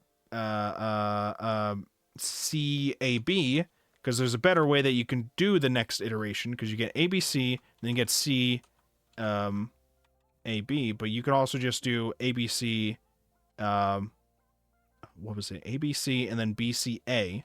You get A, BC, and then BCA, or something like that. So you would essentially just make it so that you only go for ones at first, right? Only weight ones, and then anything higher than that you ignore. So we ignore all those other edges. We ignore any 3 weight edges, and we ignore the 2s, and we only go for the 1s at first. Go through all the 1s. As soon as we add 1 after 123, we have 2 through 1, so it would make no sense in terms of super permutation to think of bypassing 2, 3, 1 and going straight from 1, 2, 3 to 3, 2, 1. We will describe edges like this as improper, and improper edge meaning that essentially these are edges that don't actually get us another permutation, which we will eventually have to do, but we want to minimize the number of cases that we utilize this. We will describe edges like this as improper, and in everything that follows, we will assume that they have been excluded from the graph. Having taken away the improper edges, every vertex will have exactly 1 weight 1 edge and 1 weight 2 edge leaving it. Okay, so improper then specifically just means remove all 3 weight edges? Wait. Oh, okay, so it's only focusing on what's next from 1, 2, 3. Because there's a bunch of different iterations you can go to, but what's the next one for 1, 2, 3? We only focus on the immediate one that we do next. So weight 1 is always going to be taking the 1 and moving it to the end. So 1, 2, 3 becomes 2, 3, 1. That's always going to be weight 1 for that. Weight 2, I believe, is supposed to go from 1, 2, 3 to 3, 2, 1, as opposed to 3, 1, 2. So this is weight 1, and then weight 2 would go from 3, 2, 1. As opposed to 3, 1, 2. It would be 3, 2, 1. Yes. I'm just going through it in my head. Okay. Having taken away the improper edges, every vertex will have exactly 1 weight 1 edge and 1 weight 2 edge leaving it. And also exactly 1 weight 1 edge and 1 weight 2 edge reaching it. Because remember, the weight to go from 1, 2, 3 to 2, 3, 1 is different than to go from 2, 3, 1 to 1, 2, 3. So if we're considering a weight like moving the character to the back, if you go from 2, 3, 1 to start, you're not getting to 1, 2, 3 by just moving the 2 to the back. Moving the 2 to the back will give you 3, 1, 2. That doesn't give you a 1, 2, 3, which means you have to also move the 3 to the back to give you a 1, 2, 3. So that's a weight of 2. So to get from 2, 3, 1 to 1, 2, 3, it's weight 2. But to get from 1, 2, 3 to 2, 3, 1, it's weight 1. So it's more efficient to go from 1, 2, 3 to 2, 3, 1. It's more efficient to do that. So that's why they brought that up there. Robin Houston found the super permutations of length 872 for n equals 6 by setting up a graph like this and then searching for low-weight Hamiltonian paths using software dedicated to that problem. There are some technical issues regarding the kind of graphs and paths that different programs deal with, which you can read about in this paper. The standard recursive algorithm finds a path through these graphs that is endowed with a highly regular recursive structure. Boom, boom, boom. Okay. A lot of symbols going on here, but essentially, like, this is connecting to, like, this different area. So 3, 1, 2 can connect to this. These are all weight 1s together. This is a weight 2. I think. 3, 1, 2. Yeah. So this is a weight 2 connection. Because you would move the 3 and then the 1. So it gets 2, 1, 3. Okay. So that's weight 2. These are all weight 1. So all the weight 1s are together, and then we connect them with weight 2, and this will essentially get us all of those. So 1, 2, 3, 4, 5, 6. The all 6 permutations, but the length is going to be 9 in the end, I think we said, once they're all combined. So, like, okay, let me understand this. Let's say 1, 2, 3, 4, 5, 6, 7, and then 8, 9 for, like, the other 2 symbols. Is that how that works? Because so you have 1, 2. I'm not gonna try to. It's fine. Let me just read through, and then you can see it gets like harder to read through as you go to higher numbers. So this is at 4. At 4, these are all the 1s. These are all the 2s. This does go to 3, I think. 4. Yeah, that goes to weight 3. So, okay, so weight 3 is not improper. Weight 3 just means, like, improper edge would be, like, trying to jump to a different thing, maybe? Whatever. Let's ignore that, because I'm going to lose my head if I think about this more. My God, look at this boy. You got your 1s, got your 2s, you got your 3s, you got a 4, a weight 4 over here. You can't even see the numbers anymore. In the images above, we have emitted arrows on the weight 1 edges, which are the circular arcs. These are always traversed counterclockwise, and we have emitted labels for the permutations for n equals 5 to avoid clutter in the standard construction. We always have, so long as the weights mentioned are positive, 1 edge of weight n equals 1, 4 edges of weight one edge of weight n minus 1, 4 edges of weight n minus 2, 18 edges of weight n minus 3, and then 96 edges of weight n minus 4. In general, k squared, k minus 1 factorial edges of weight n minus k, 4, 1 less than or equal to k less than or equal to n minus 1. I don't know what the fuck we're trying to even explain here. I don't know what we're trying to explain here.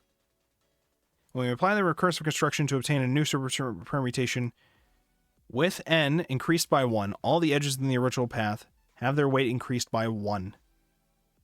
And the new weight 1 edges link those permutations that are all descended from the same lower order permutation. Let me understand this. Sit down in our thinking chair and think.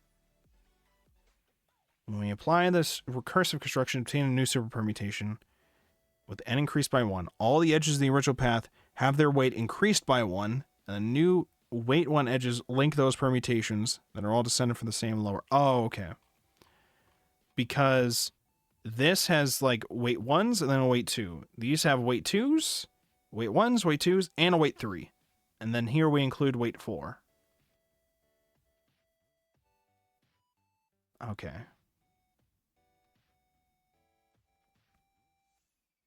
And then if we go to the next one, there'd be a weight 5.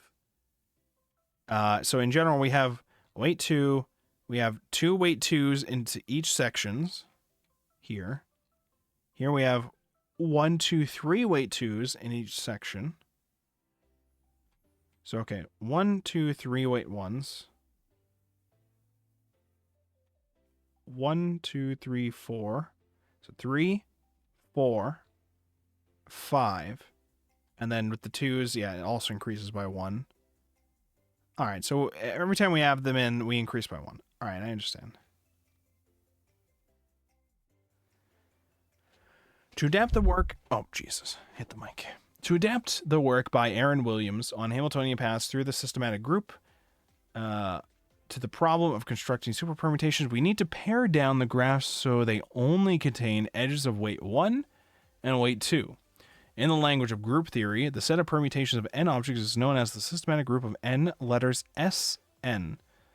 There are a few different ways to think about the multiplication of elements of this group, but we will adopt the following. Okay, before we get into that, make sure I understand everything else about here. To adapt the work of anyone's, we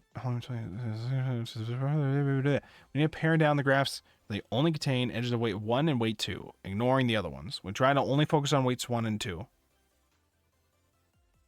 In the language of group theory,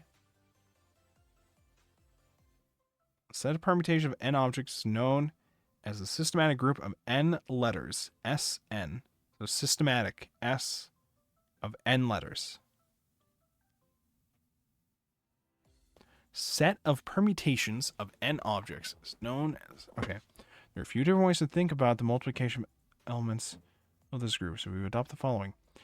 We will take the permutations 1, 2, 3, n to be the identity of the group, and we will treat any permutations with the digits in a different order as a function that takes one ordered n tuple and spits out a new n tuple containing the same entries as the first, but rearranged in the new order.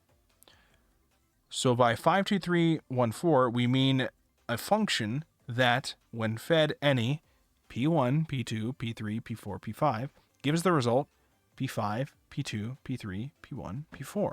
When we multiply one permutation by another on the right, we compose these functions with the rightmost one applied. What? You're losing me. You're losing me here. Okay. We can understand this. This is tonight's goal. We will understand everything. We will understand everything tonight. Let me get some water here.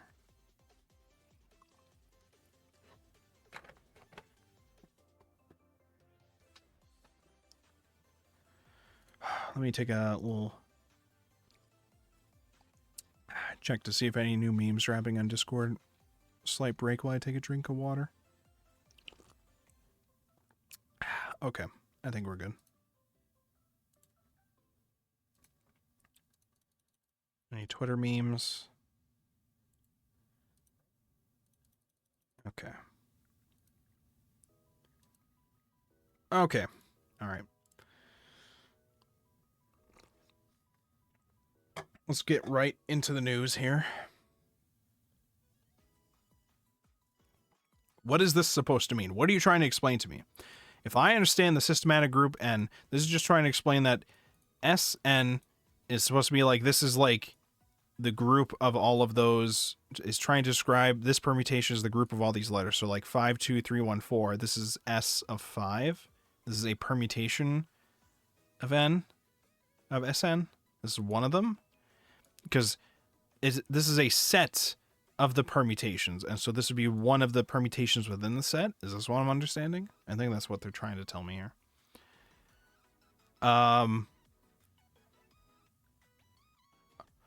Think of ways to deal with the multiplication elements of this group. Adopt the following.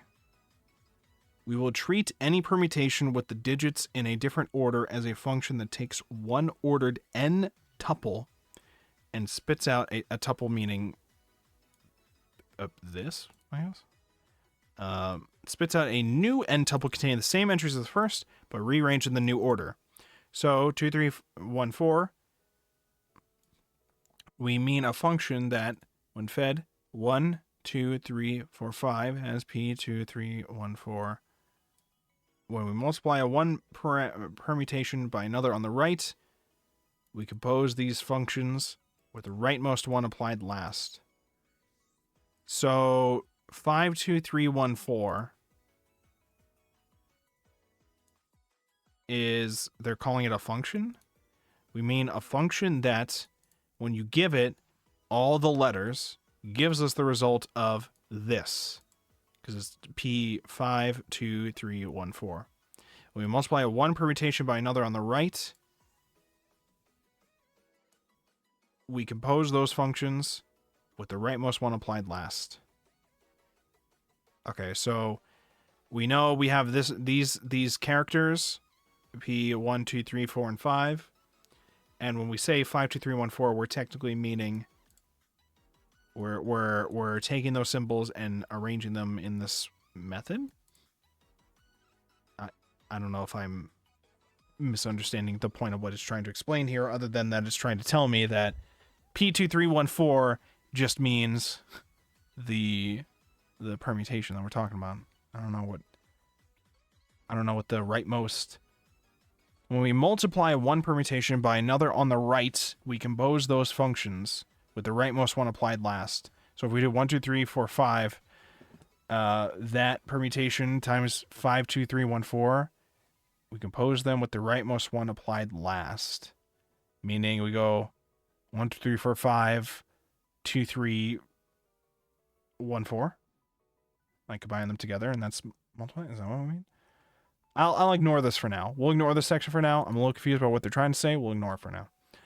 When we move from a permutation to its successor along a weight 1 edge, that amounts to multiplying the original permutation by the permutation of 2, 3, 4, 5, ...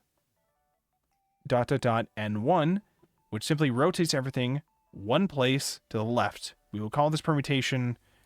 Oh, what are you supposed to say for this? Theta? Sigma. This is sigma. Okay, sigma males, rise up. We have the sigma. Okay.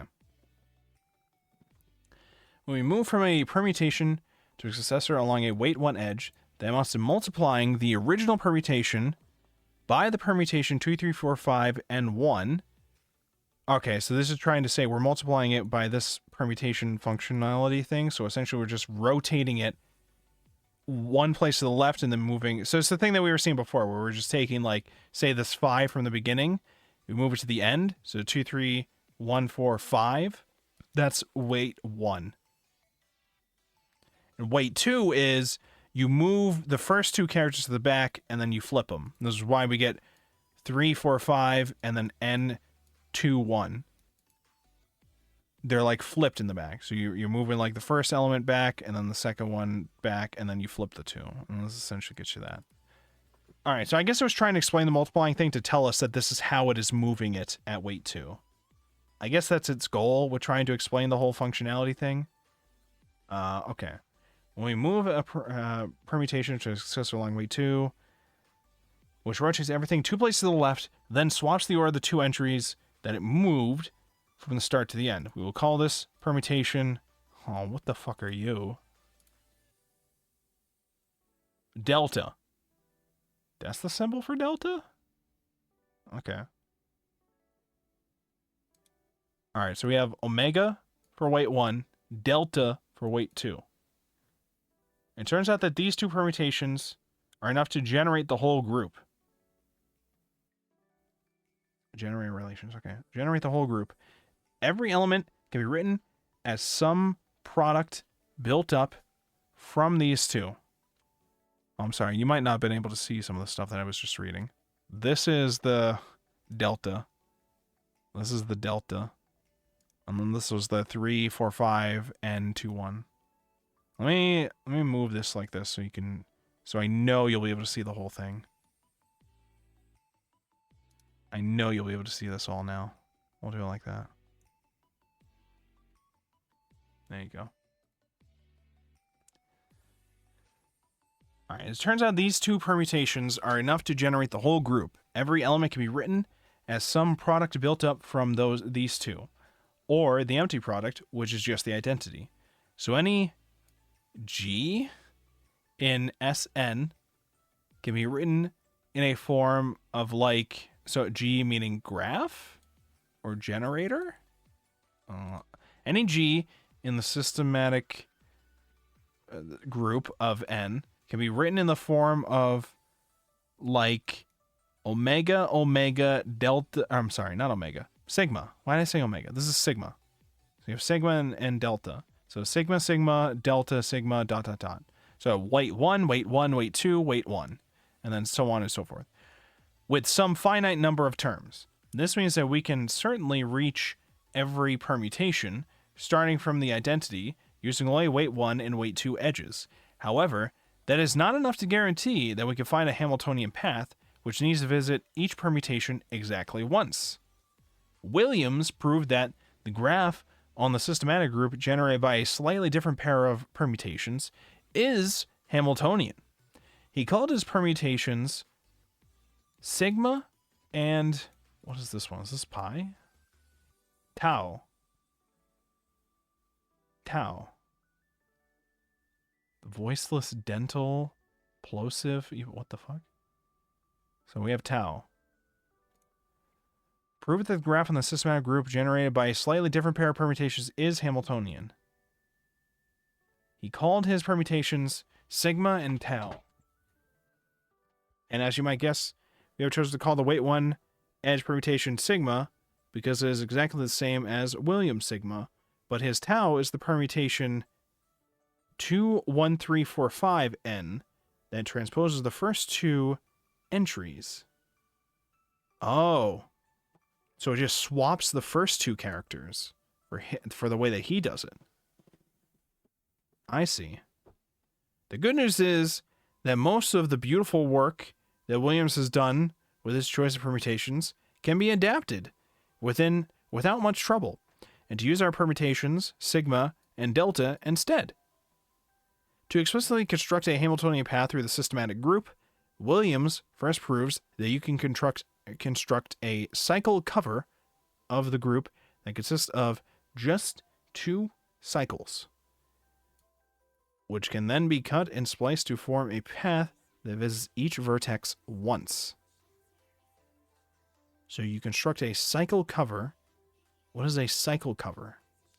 A cycle cover is a set of disjoint loops through the graph such that every vertex belongs to exactly one loop. Given a cycle cover, every vertex is assigned exactly one edge that reaches it and exactly one edge that leaves it. Okay, so I think this is the thing that we talked about earlier, where we just don't bother with all the millions of other ones. We just have one that enters, one that leaves, and that's all we are concerned about with each permutation. In fact, if you just supply a list of directed edges and forget which cycles they came from, that is enough information to reconstruct the cycles themselves, because you can start at any vertex, follow the edges until you get back to where you began, and if there are any unused edges, you can repeat the process until you are done. Okay, so you can construct a cycle cover of the group that consists of just 2 cycles, which can then be cut and spliced to form a path that visits each vertex once. And then a cycle cover is a disjointed loops through the graph, each vertex exactly one loop. Given a cycle cover, every vertex is assigned disjoint loops. The loops visit the graph, each vertex once. If you supply a list of directed edges and forget which cycles they came from, that is enough information to reconstruct the cycles themselves, because you can start at any vertex, follow the edges until you get back to where you began. If there are any unused edges, you can repeat the process until you are done. One simple example of a cycle cover in our graph is the one containing all the weight 1 edges. Since every vertex has one weight 1 edge reaching it and one leaving it, we can just follow those edges around in loops. Each loop will contain n vertices, and there will be n minus 1 factorial such loops. We will call these loops, comprised solely of weight 1 edges, 1 cycles. Okay. So that we know, if we start with like 1, 2, 3, 4, 5, we know that there's going to be, what did it say, n minus 1 vertices of that loop. So there'll be 4 factorial, which is 24. So it'll be 24 1 cycles of that? No, that's not true. That's wrong. Each loop will contain n vertices. There will be... Oh, there's going to be 24 loops of that. 24 of those loops that go around. 1, 2, 3, 4, 5. 2, 3, 4, 5. Okay, but each of them will contain the weight 1 edges for them for that. So 1, 2, 3, 4, 5. Each of those would have 1, 2, 3, 4, 5. 2, 3, 4, 5. 1. 3, 4, 5. 1, 2. 4, 5, 3, 2, 1. Or 4, 5, 1, 2, 3. And then 5, 4, 5. 1, 2, 3, 4. It's like you're going to get 5 of them for each of them. And so that's why it says each loop will contain n vertices. That's correct. And there will be n minus 1 such loops. So for n equals 5, you're going to have each loop will have 5 permutations as vertices within the loop that are all weight 1s. And there will be 24 of these loops within all of it. If I am understanding this correctly. I believe I am. Okay. All right. So these are 1 cycles. All these loops are 1 cycles. To construct his cycle covers, William starts with a structure he calls an alternating cycle. Our version of this will be as follows. Take any vertex and then repeatedly multiply by delta, then sigma to the power of minus 1, then delta, then sigma to the power of minus 1, until you loop back to where you started. At sigma meaning this the 2 weight? The 2 weights? Sigma minus 1. What's sigma to the power of minus 1 refer to here? Just going to... What? Our version will be like follows. Take any vertex and then repeatedly multiply by sigma, then... Is this just going backwards 1 iteration? Is that what the sigma one is? So you loop back to where you started. Then this corresponds to the recipe.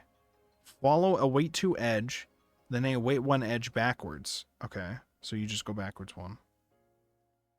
And repeat this until you return to your starting point. This might sound a bit shocking in the context of a directed graph, like driving the wrong way up a one-way street, but don't worry, this is just a kind of temporary roadworks that will be dismantled once it serves its purpose. Okay, thank you for that. I needed the reassurance that I wasn't breaking the law with this math here. Thank you. In concrete terms, the combined permutation of delta sigma minus 1 is 1, 3, 4, 5, and 2. Just performs a left rotation on the last n minus 1 entries, leaving the first unmoved. This means that applying it repeatedly will take you back to where you started after n minus 1 steps. Because we are including the vertices produced when multiplying by delta alone, we produce loops of size 2, n minus 1. For example, starting at 1, 2, 3, 4, we obtain the alternating cycle. 1, 2, 3, 4 times delta becomes 3, 4, 5, 2, 1 times sigma minus 1.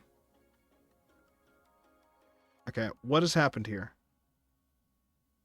What has happened here? I understand this. I can follow this. It's saying 1, 2, 3, 4, 5. Then you do a weight 2 move. Then you go back a weight 1 move. Then you continue a weight 2 move. Then you go back a weight 1 move. Okay, but why are we doing it like this? I'm confused at why we do it like this. In concrete terms, the combined permutation of delta sigma minus 1 is 1, 3, 4, 5, and 2.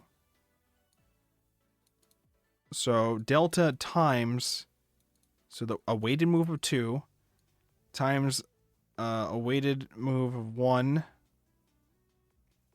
backwards.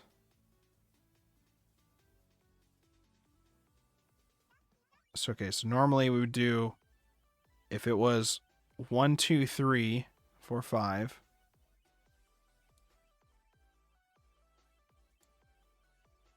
it does become this. I see. Because you move the 2 and the 1 backwards.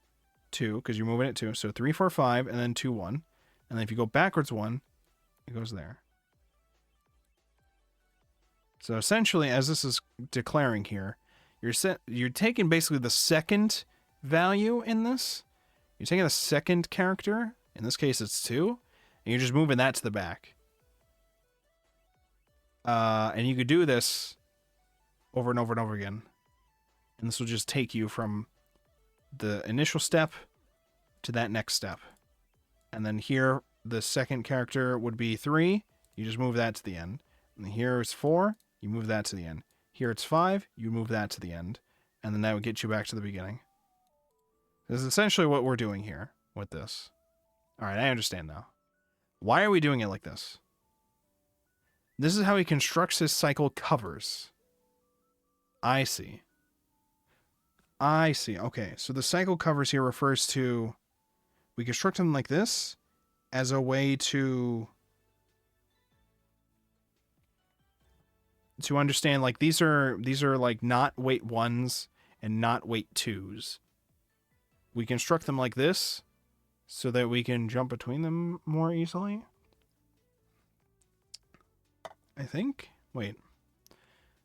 Because this is not a weight 2 from 1, 2, 3, 4, 5. This is a weight 2 from... How would you do it? It'd be like 2, 5. 2, 5, 1, 2, 3, 4. I think. I don't...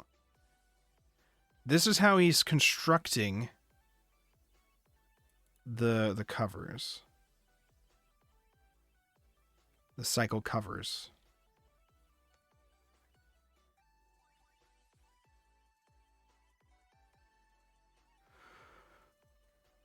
Why do we create them with this? What's the significant reason that we create it with this? Cycle covers is sent a set of just disjoint loops through the graph such that each vertex belongs to exactly one loop. Oh, okay. We do it like this so that we know if we do the 1 weights, we're not going to go through and find any of these other memes in there. They're just not going to be there. No matter how many times we go through the 1 weight cycle of it, we know we're not going to get to these states. It is impossible to get to those states. I guess. Alright. We'll continue with our reads. We note 2 things. The original first entry, 1, just shuffles back and forth between the first and last position, and the other entries, 2, 4, 5, are always in the same cyclical order. If we drop the 1 and just pay attention to what's left. So, given any choice of n-1 symbols in the particular cyclic order, we can construct an alternating cycle by placing the missing symbol at the start and then multiplying by delta and sigma backwards in turn. The specific alternating cycle we get will not depend on the precise order in which the n-1 symbols were supplied, because all n-1 rotations will appear somewhere in the same cycle. What was just explained here? The original first entry, 1, just shuffles back and forth between the first and last position, meaning the 1 just doesn't move. The 1 just does not move from this spot at all. It just doesn't move. This is why it's like the same in all of those. It's just the same in all of those. The other entries, 2, 3, 4, and 5, are always in the same cyclic order if we drop the 1 and just pay attention to what's left. So we have 2, 3, 4, 5, 3, 4, 5, 2, 4, 5, 2, 3, 5, 2, 3, 4. Okay, so these are weight ones by themselves. I understand.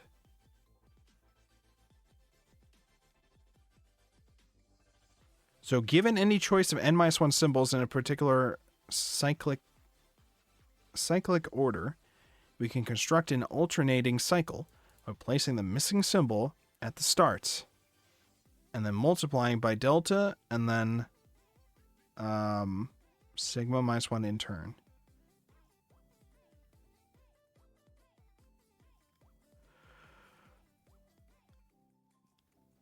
The specific alternating cycle we get will not depend on the precise order in which the n-1 symbols were supplied, because all n-1 rotation will appear somewhere in the same cycle. Okay. Williams proves that any cycle cover of our graph can be constructed in the following way. Choose some set, possibly the empty set, of alternating cycles with the disjoint edges. Then take all the weights... Wait. Hold on. Choose some set of alternating cycles with disjoint edges. What does disjoint edges refer to here? Disjoint edges. This is just refer to the things that we just made here. This compared to that, maybe. Take all the weight 1 edges in this graph. Throw away any that appear in our choice of alternating cycles. And in their place, use the weight 2 edges from the same alternating cycles. What? Take all weight 1 edges in the graph. Throw away any that appear in our choice of alternating cycles. In their place, use the weight 2 edges from the same alternating cycles.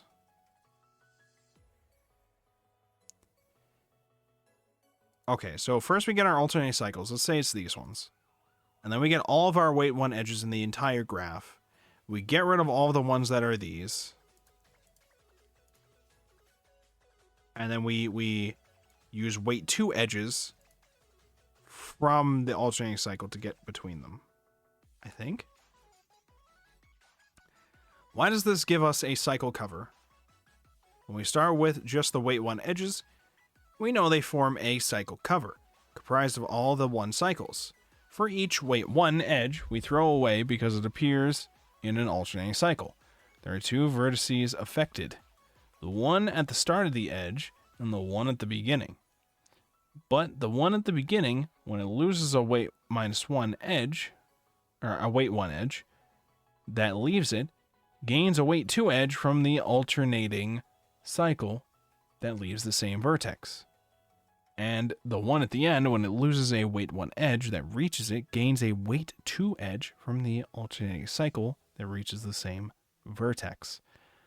What are we talking about here?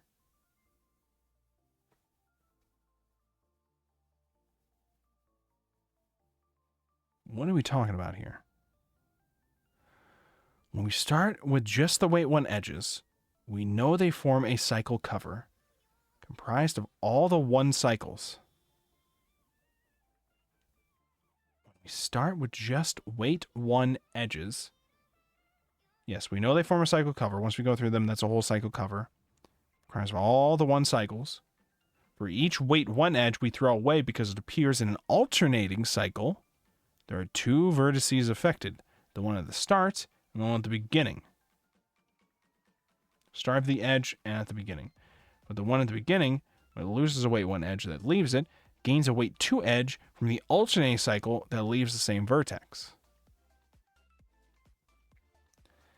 And the one in the end, when it... Okay, hold on. The one in the end, when it loses a weight 1 edge that reaches it, it gains... Okay, all right. So essentially this is saying...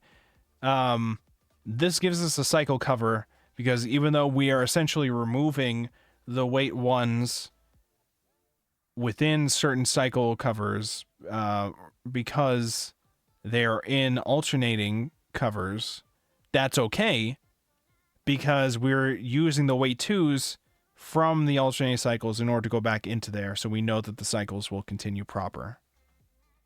And this will connect them all, if I understand this correctly. This should connect them all.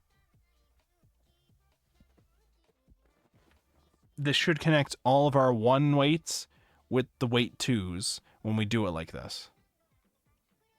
To perform a cycle cover containing just 2 cycles, our version of the construction goes as follows. Take the n-1 pairs of cyclical consecutive digits 1, 2, 2, 3, n-2, n-1, n-1, 1, and call them Rm. For each Rm, take the n-3 factorial permutations of the symbols between 1 and n-1 that do not include Rm and call these strings Q.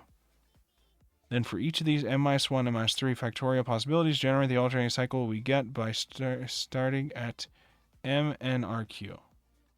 What? Okay. Just 2 cycles. Our version of the construction goes as follows. Take n1 pairs of cyclical consecutive digits. So we have 1, 2, 2, 3. And n minus 1. Oh, God. Call them R and M for what? What do these symbols mean? Oh, my God. Okay. Oh, it's starting to burn me out now. It's starting to burn me out, and I don't like it. I don't like it. I don't like it.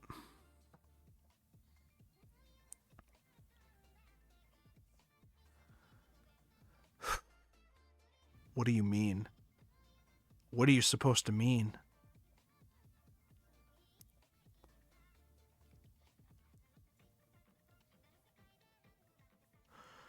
To form a cycle cover containing just 2 cycles, our version of the construction goes as follows. Take n-1 pairs of cyclically consecutive digits 1, 2, 2, 3. Cyclically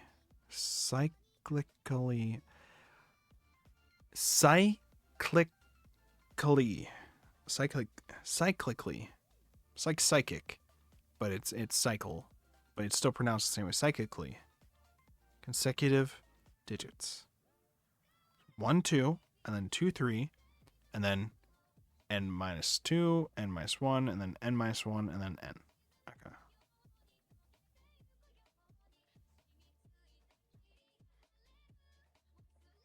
Wait. Oh yeah, it would be. Okay, so it goes from like the beginning numbers 1, 2, and then 2, 3, and then if we were to do like n4, it would eventually be like n-2 is 2, and then I'm sorry, 4 minus 2 is 2, 4 minus 1 is 3, and then 4 minus 1 is 3, and then 1. Am I doing that right? Wait. Because if we had n equal to 4 here, take the n-1 pairs, so 4 minus 1, so 3 pairs of consecutive things. So we have 1, 2, 2, 3, 3, 4, 4, 3. I think. Before 3. 3, 2. No. Okay. 4 minus 2 is 2. 4 minus 1 is 3. It's 2, 3. 4 minus 1 is 3. 1. 3, 1? Wait, what? Okay. I'm not understanding what we're supposed to be doing here. I thought it was supposed to be like 1, 2, 2, 3, and then it's like 3, 2, 3, 2, 1, but I don't think that that's what's happening here.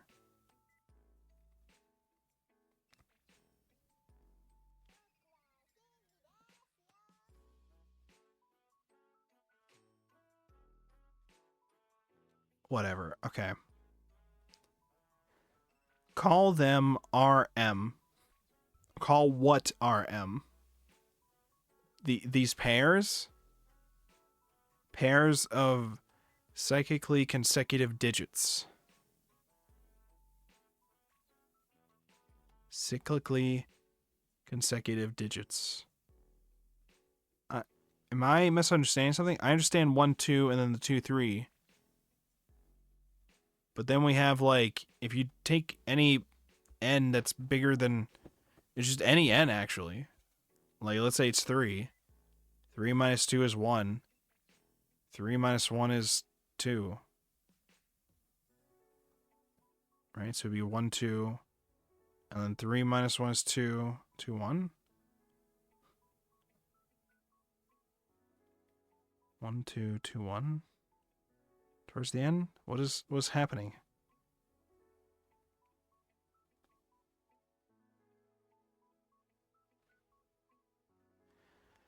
To form a cycle cover containing just 2 cycles, our version of the construction goes as follows.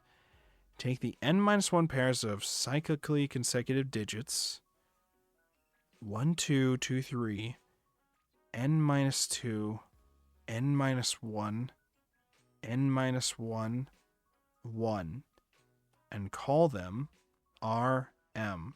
For each Rm, take n-3 factorial permutations of the symbols between 1 and n-1 that do not include Rm, and call these strings Q.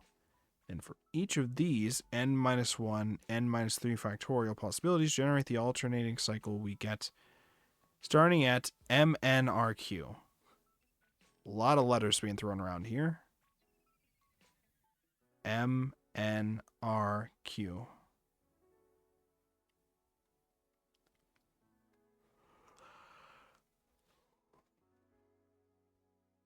What the fuck? You had me? You had me earlier for most of this. Now I don't understand what we're talking about anymore. I don't know what I'm looking at here.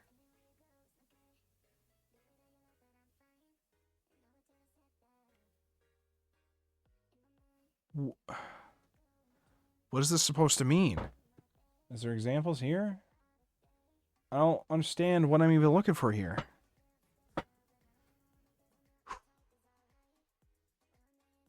Think it through.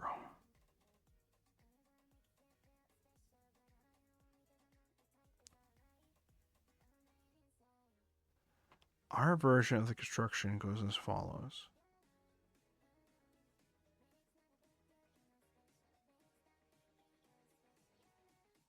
n-1 pairs. So it's if n is 3, 2 pairs of cyclically, let's say it's 3. No, wait, it would still be 2 pairs. Oh, wait, hold on. n-1 pairs of cyclically consecutive digits.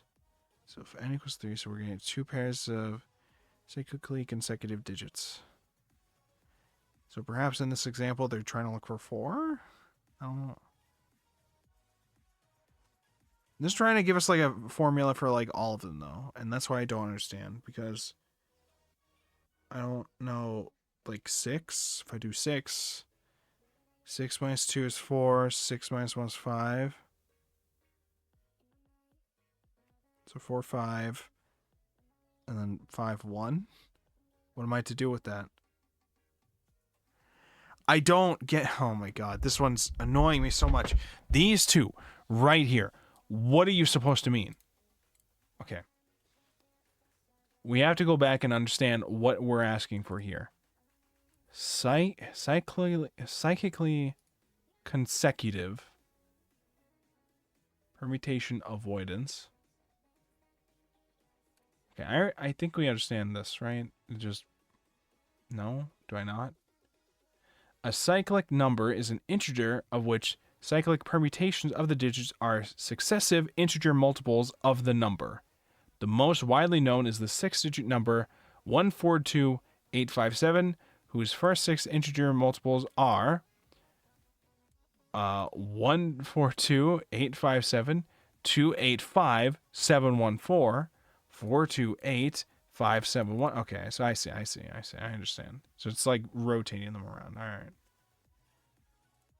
So when I go here, consecutive, specifically here, they're cyclically consecutive digits. So 1, 2, and then you'd have a 2, 3. Oh.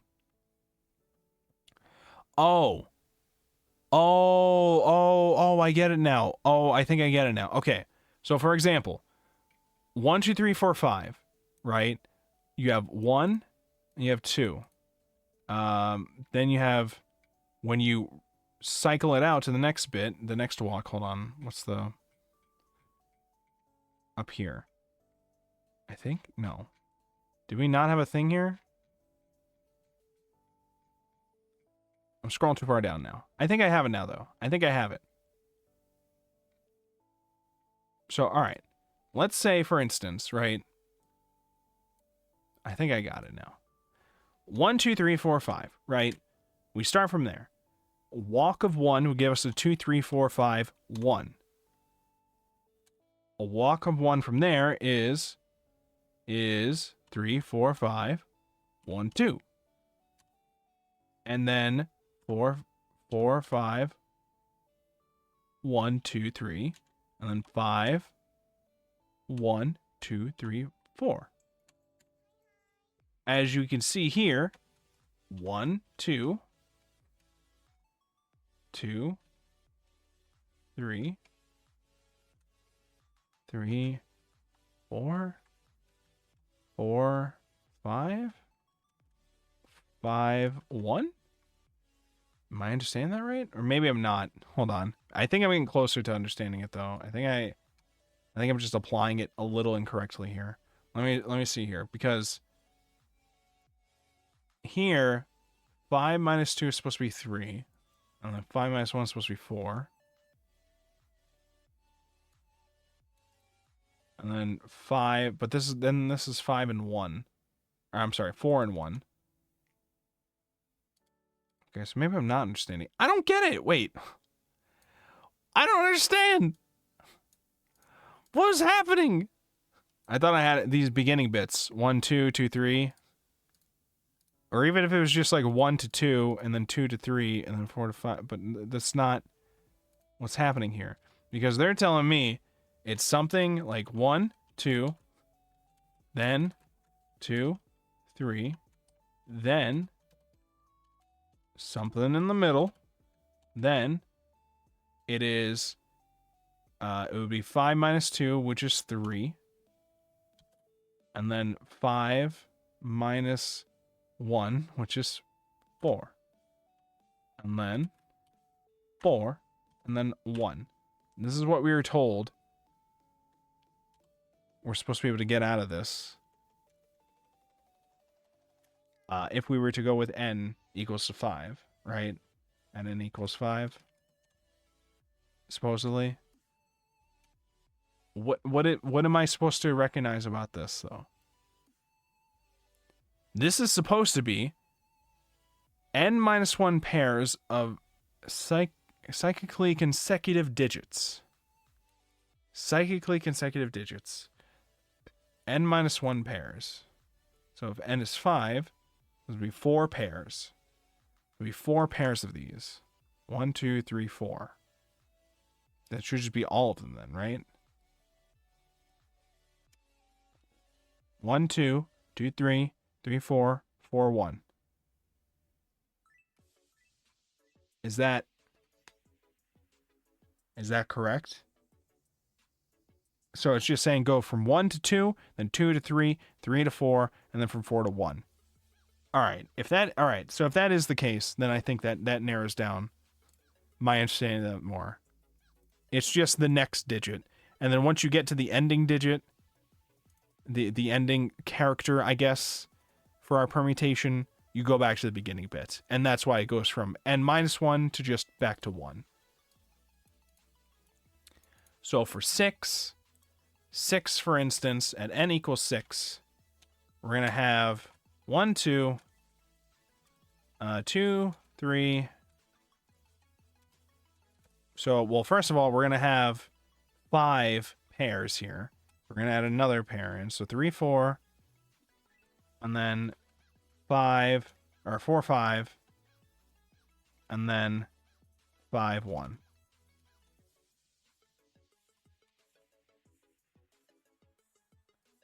All right.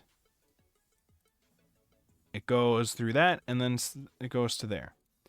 To form a cycle cover containing just 2 cycles, our version goes as follows.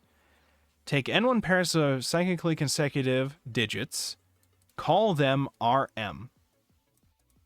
So these pairs are all Rm. Okay. For each Rm, take n minus 3 factorial permutations of the symbols between 1 and n minus 1 that do not include Rm, and call these strings Q.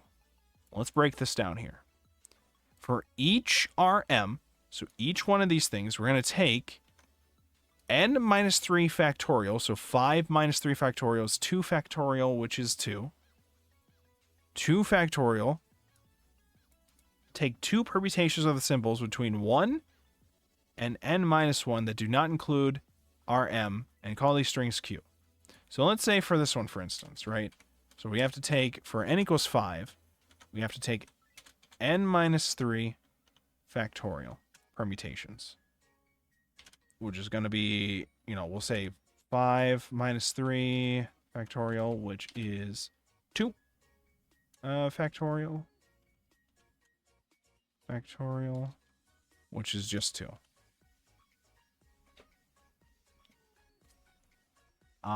Okay. So we have to take 2 permutations of the symbols between 1 and n minus 1 that do not include Rm. Symbols between 1 and, so between 1 and 4. Symbols between 1 and 4 that do not include Rm. For each Rm. So we'll take 1, 2.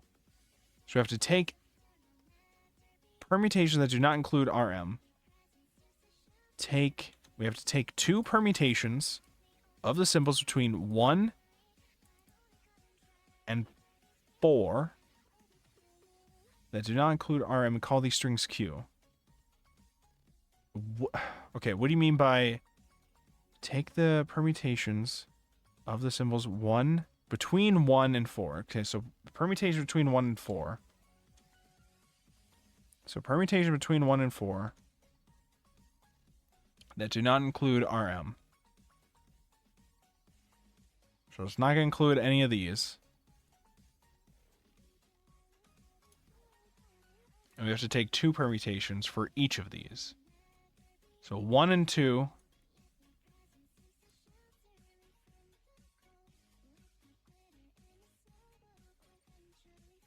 For each Rm, take 2 permutations of the symbols, so 1 and 2, between 1 and n minus 1 that do not include Rm. So if I have 1, 2 as my starting one, for each, take 3 permutations of the symbols between 1. Oh no, this bit is so annoying. Once we break through it, though, I'm sure everything will make sense once we break through this. Once we break through this, it will all make sense. Oh. Take the n minus 3 factorial permutations of the symbols between 1. The symbols, permutations of the symbols between 1 and 4 that do not include... Okay, let me rewrite this so that I understand this right. For each Rm, take 2 permutations of symbols between 1 and 4 that do not include Rm, and call these Q, we'll say, right? For each Rm, take the 2 permutations of the symbols, because there will always be 2, so there's 1, 2, and then 2, 1. Take the 2 permutations of the symbols between 1 and 4 that do not include Rm. What do you mean between 1 and 4? Oh, it's going to always be between 1, 2, 3, 4. Okay, so that's what that means. That do not include Rm. and call these strings Q. The okay, so 1, 2, and there's 2, 1. 2, 1 is not included here, so 2, 1 can be included, right? So 2, 1 will be one of them. 2, 3, 3, 2. 3, 2. We got 3, 2. Then we got 4, 3. And then 4, 1. These are not included in. Am I understanding this right?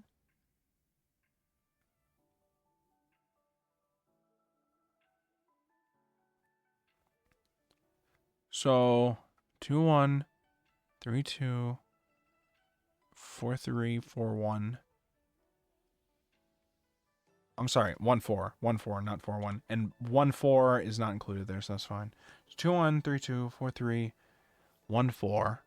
None of these are included in other places. For each RM, take the 2 permutations of the symbols between 1 and 4 that do not include RM and call these strings Q.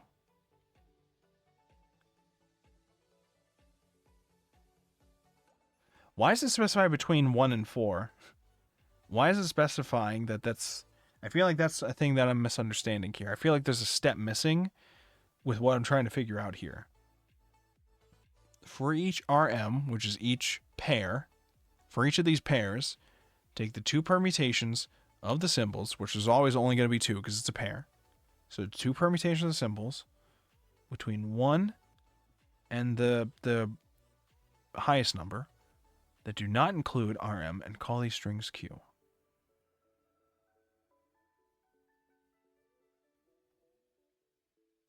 Is this just supposed to be a more complicated way of explaining just for each of these pairs, take the flipped version of these pairs? Like, is that what this is saying? Because this looks like that's the result here. You got 3, 2, 4, 3, 4, 1, 4, 2, 1. If I understand this correctly.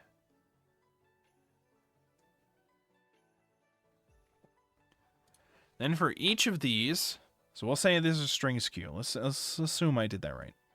And for each of these, n minus 1, so 4, times 2, 4 times 2 possibilities. That's not true. Hold on. I must be misunderstanding something then. 2 times 4 would be 8. So this is trying to say each of these 4 or 8 possibilities. Oh, does it mean like just all of these together? Do we combine them? What? 1, 2, 3, 4, 5, 6, 7, 8. I mean, I get 8 characters here. Am I supposed to combine them together? What is happening here? Because it's trying to say take 2 permutations that do not include RM and call these strings Q. I think that's my confusion here. The whole do not include bit. Do not include.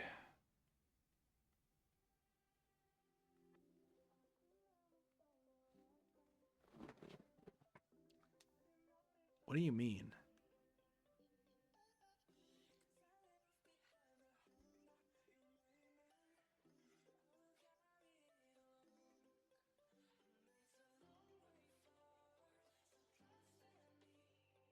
Take 2 permutations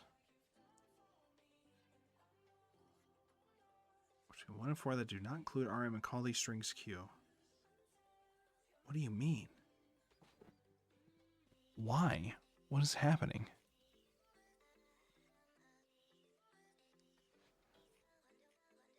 For each RM, eventually, if I reread it to myself enough times, we will eventually understand something here. I think.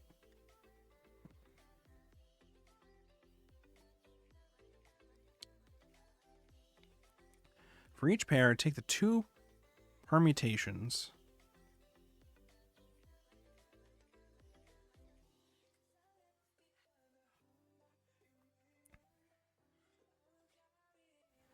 2 permutations of the symbol. So 1, 2, and 2, 1. That do not include RM. That bit is... Because I assume that means when I have 1, 2, 2, 1, just don't include 1, 2.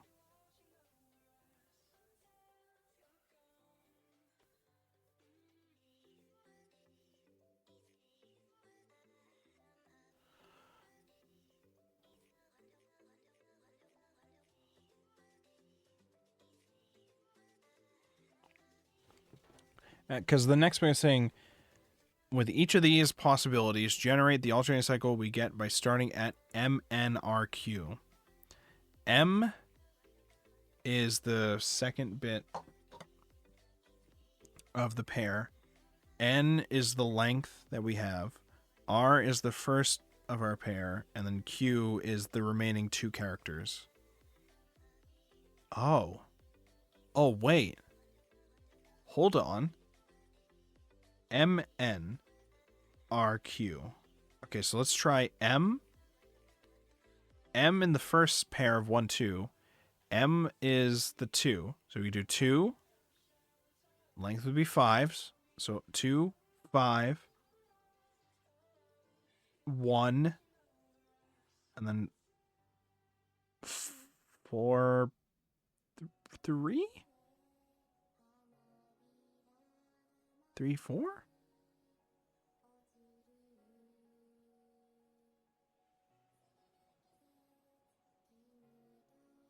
Do not include RM.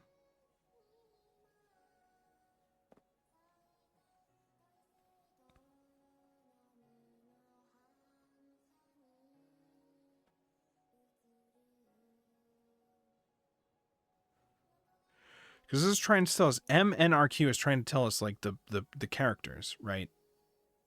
Q would be the remaining, like we're doing it as if it's going to be like 5, n equals 5, but the minimum it seems to be saying is like you need like 3 or technically 4, I guess, maybe, because it's going to tell you like M is 1 bit, M is the length, R is the first bit, and then Q can be 1 to many additional characters that are not within M and N. Oh, they're not within R and M,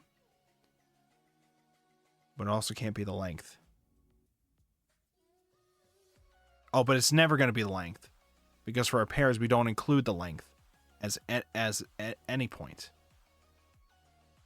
So okay, so you do get all the permutations. The fact that it says that do not include RM confused me, I think. Unless I'm still misunderstanding something about it. I'm pretty sure that is how you figure that out. MNRQ.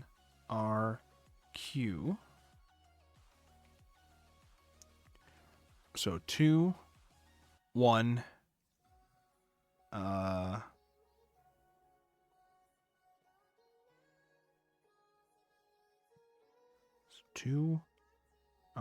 2, 5, 1, and then 3, 4, or 4, 3. 3, 4, or 4, 3.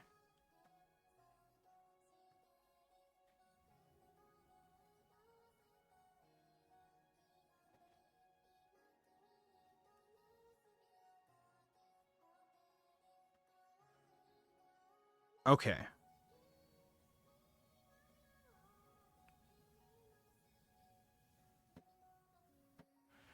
These cycles will all be disjoint whenever M and N are the same. Okay, let me write them out then. Let me write them out so that we have an understanding for this. So let's say we have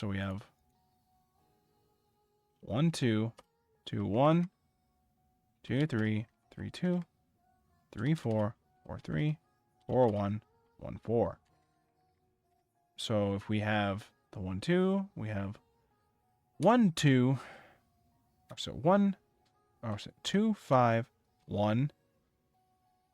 We'll say 3, 4, and then we also have 2, 5, 1, 4, 3. 2, 5. Okay, so then we have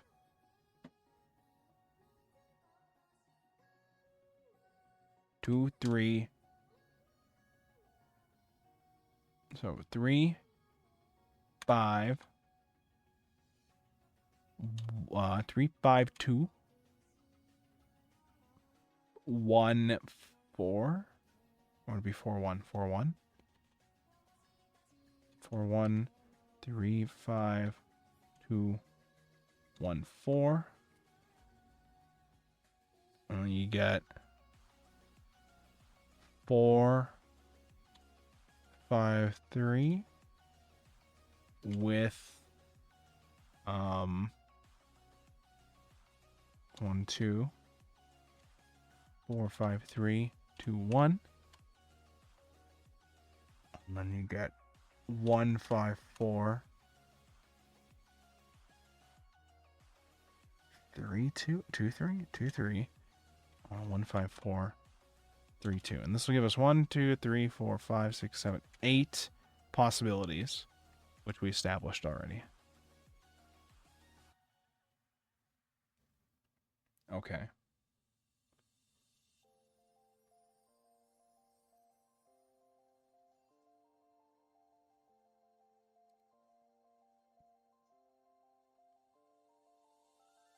They will all be disjoint whenever M and N are the same as the NRQ. Okay, whenever M and R are the same, NRQ will be distinct modulo rotations because of the different Q. Whenever M and R are different, they can't have something like... What the fuck? Alright, now you've really lost me. Or by rot can mean any rotation. Rotation NR1, Q1. M1 rotation NR1 Q1 equals rotation NR2 Q2 M2. Or by rot, we mean any rotation because rotations that matched up the N on each side would necessarily match up the unequal R1 and R2. In total, these alternating cycles will contain N minus 1, 2, N minus 3 factorial, weight 1 edges, N minus... Okay, wait. N minus 1 to power 2. N minus 1 squared, N minus 3 factorial, weight 1, and N minus 1 squared, N minus 3 factorial, weight 2. When we take the N factorial, weight 1 edges in the graph and discard the ones from the alternating cycles, we end up with a cycle cover containing N factorial minus N1 squared times N minus 3 factorial, weight 1 edges, and then N1. Okay, you get the point. This means that the total weight associated with all the edges of the cover will be, and then this long-ass shit. With the final one being N factorial plus N minus 1 factorial plus N minus 2 factorial plus N minus 3 factorial.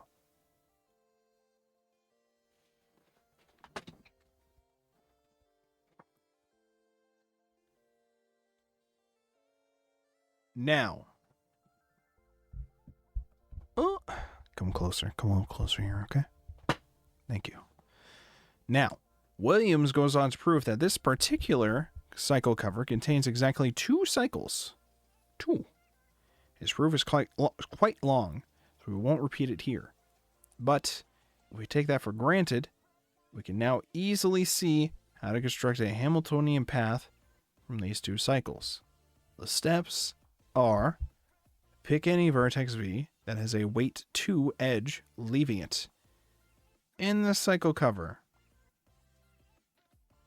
But what? Oh, okay. You're losing me again. You're losing me again, Greg. You're losing me again.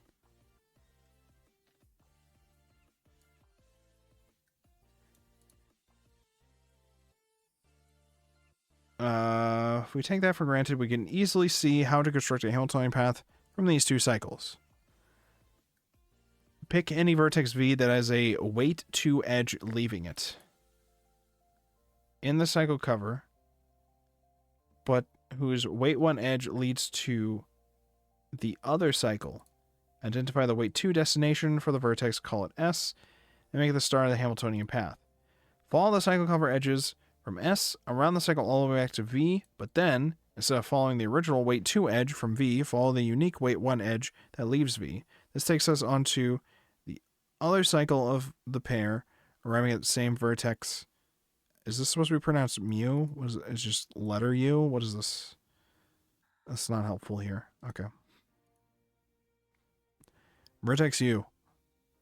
Once more, when we arrive at U, the cycle cover will have assigned a weight 2 edge arriving at U, which we now discard. Follow the cycle cover edges around U, around the second cycle as far as we can go without going back to U. We will have visited every vertex in the graph, so we're done. That's just trying to explain his, like, proof meme. We don't care about that. We don't care. This ain't about him and his proof. This ain't about him. This ain't never about him. Don't worry about that.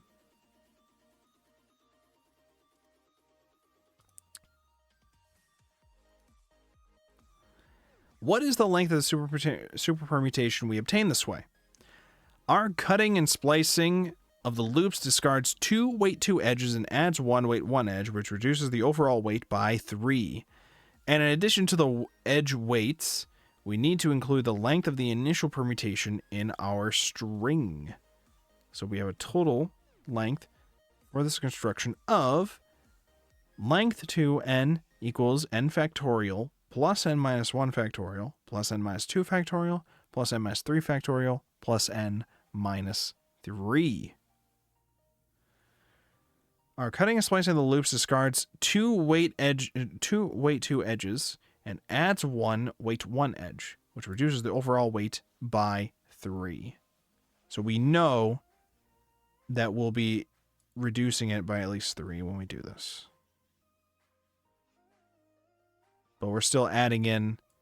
So we're adding in 2 weight 2 edges.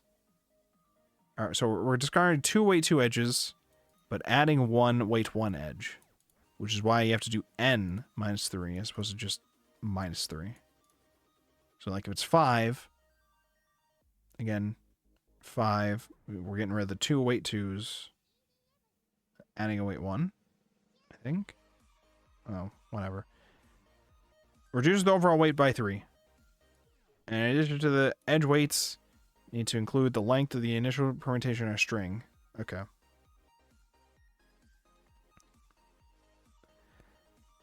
As well as the construction via alternating cycles, there's local rules.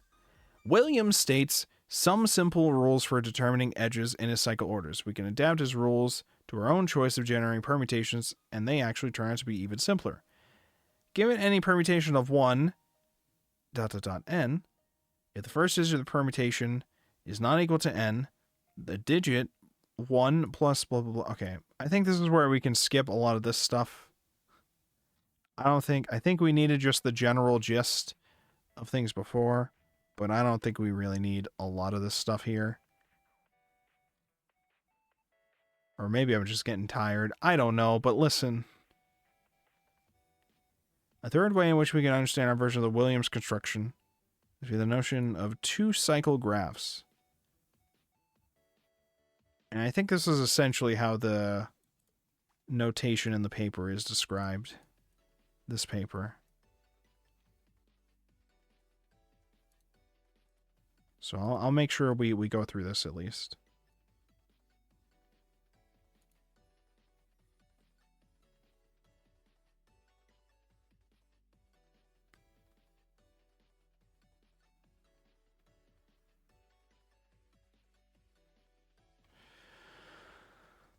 All right, a third way in which we can understand our version of the Williams construction is via 2-cycle graphs. By a 2-cycle, we mean a cycle in the permutation graph where the successive permutations are connected by a repeating pattern of 1 weight 2 edge, followed by n minus 1 weight 1 edges. The product of all these edges as permutations themselves is delta sigma n minus 1 equals delta sigma backwards 1, which, as we've already seen, amounts to a left rotation of the last n minus 1 entries of the permutation, leaving the first entry untouched. So after repeating this pattern of edges n minus 1 times, visiting a total of n minus 1 permutations, this cycle returns to the starting point.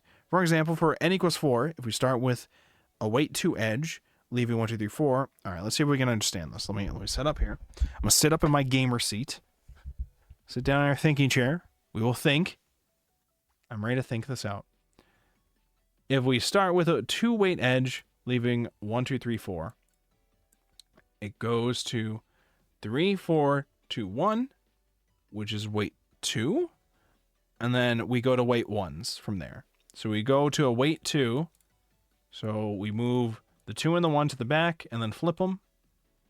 So we go to 3, 4, 2, 1, and then it goes, we move the 3 to the back, so 4, 2, 1, 3, and then 2, 4 to the back, 2, 3, 1, 4, and then it goes to, again, 2 to the back, 1, 3, 4, 2, and then we do the 2 weighted move again. So we go from move the 1 and the 3, and then you flip them. So 4, 2, 3, 1. Okay. And then you follow this and you continue through, and then once you get back to start, you know you are done and you have traversed every permutation. This is how we know that works. Once you end up back at the start of that. Now, in the standard recursive construction, the super permutation consists of n minus 2 factorial disjoint 2 cycles strung together, each one starting from the first weight 1 edge in the pattern, where the final 2 weight edge that will close the cycle is replaced by a suitable edge of higher weight. What? Okay. You need to slow down here, buddy. Mr. Egan, sir, can you please relax with how crazy you're getting here with the explanation? Calm down for a second. Consists of n minus 2 factorial, so let's say it's 5, so 3 factorial, so that's going to be 6 disjoint 2 cycles strung together. Each one starting from the first weight 1 edge in the pattern. So if it's 4, actually, because this is n equals 4, then it's going to be 2, so there's going to be 2 cycles strung together. 2 disjoint 2 cycles strung together. Each one starting from the first weight 1 edge in the pattern, where the final 2 weight edge that might close the cycle is replaced by a suitable edge of higher weight that moves to the next 2 cycle in the sequence. Each 2 cycle can be characterized... Okay, so for this, when it gets to the point where it looks like it's going back to the beginning, we actually do another weighted 3. I guess it would be like a weight 3 move. So we go to a weight 3 move, so maybe it's like 2, so 3... 3, 2, 1, 4, because that would not be a part of this. Yeah, so it would be 3, 2, 1, 4, and then you would go and do the same cycle type, but starting from 3, 2, 1, 4. I guess. I guess that would be what you would do. I'm assuming it is a bold assumption, but I guess that's what you would say. So, all right, let's take that assumption. The final weight 2 edge, we close. Okay.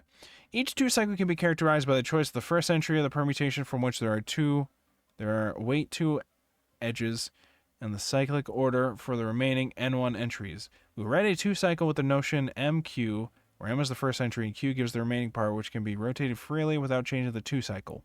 For example, the 2 cycle shown above is 1, 2, 3, 4 equals 1, 3, 2, 4 equals 1, 4, 2, 3. So you got 2, 3, 4, and then you move the 2 back, 3, 4, 2. You move the 4 back, or move the 3 back, 4, 2, 3. And that's what that is.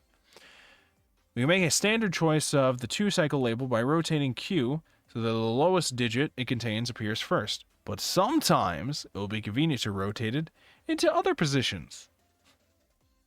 The permutations that lie in the 2 cycle MQ are precisely those of the form rotate M, rotate Q. Where by rotate we mean any rotation. The rotations of Q take us to each of the permutations M rot Q that are followed by a weight 2 edge, while the rotations of the whole permutations take us to the permutations followed by weight 1 edges, since reversing a weight 1 edge corresponds to a left rotation. When there are two cycles, M1, okay, this is again getting into bits that we don't need to focus on. We'll skip through this. Again, I'm probably going to have to go through these sections more thoroughly, but I think I wanted to read through enough of this to understand the gist of how we were using certain terminologies when it comes to cyclical like operations with permutations here. And I think I get it for the most part. It's just getting a little more complicated and into the weeds about how the process happens.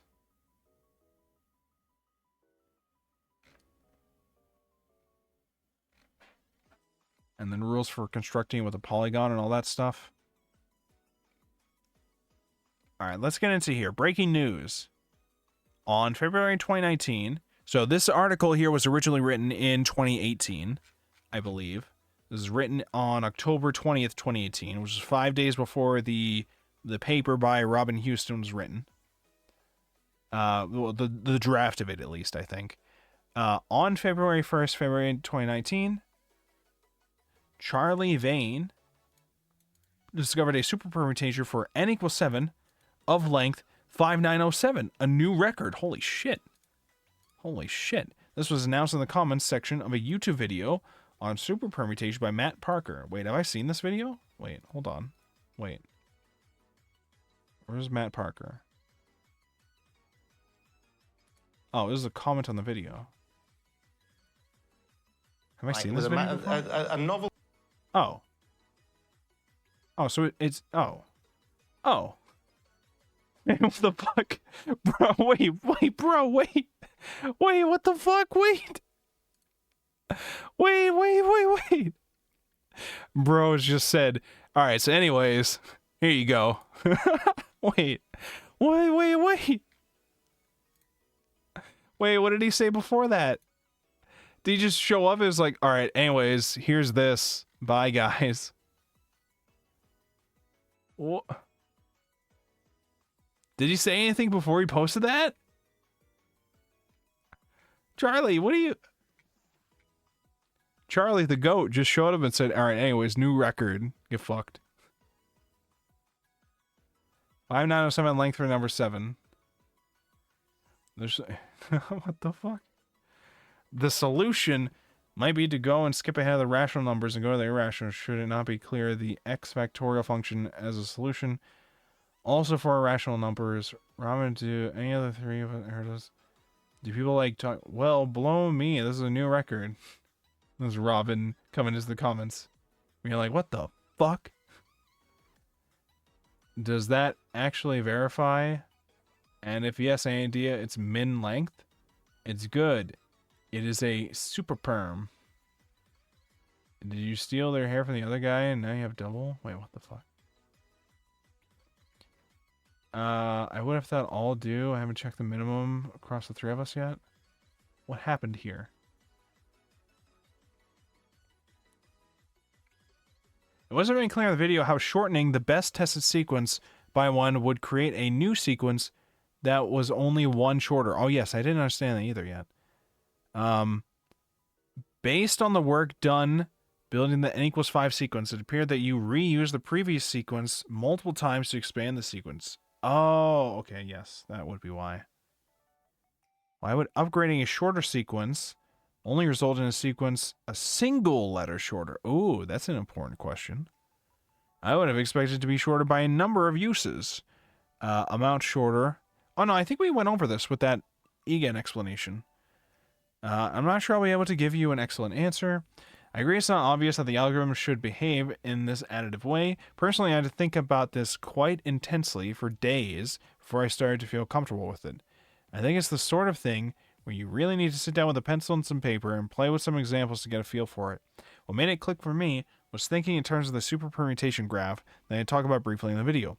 Each node of the graph turns into a cycle of weight 1 edges in n graph. So if you look at the edge from each node of the n graph, has one weight correspond, or does not correspond to the edge. Grading is in, oh, here we go. Greeting's explanation. Go to this page, link to the video description, search for the paragraph that begins. Why does this process increase the... Okay, so we already read that. All right, so we already got through that. It's not, we're not getting a different explanation here. Bro, fucking wild. Just posting... Anyways, new record. Bye. He just posted that and then left. Who the fuck is Charlie Vane? Oh, apparently Charlie Vane is a online handle for Bogdan Coenda, who provided an explanation of how a super permutation was found. What the fuck? Oh, he has a link to his as well.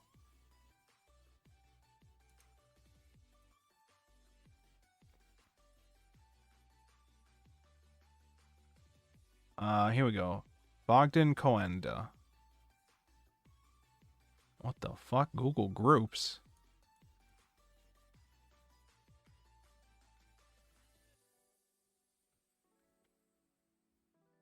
Don't care. I don't care.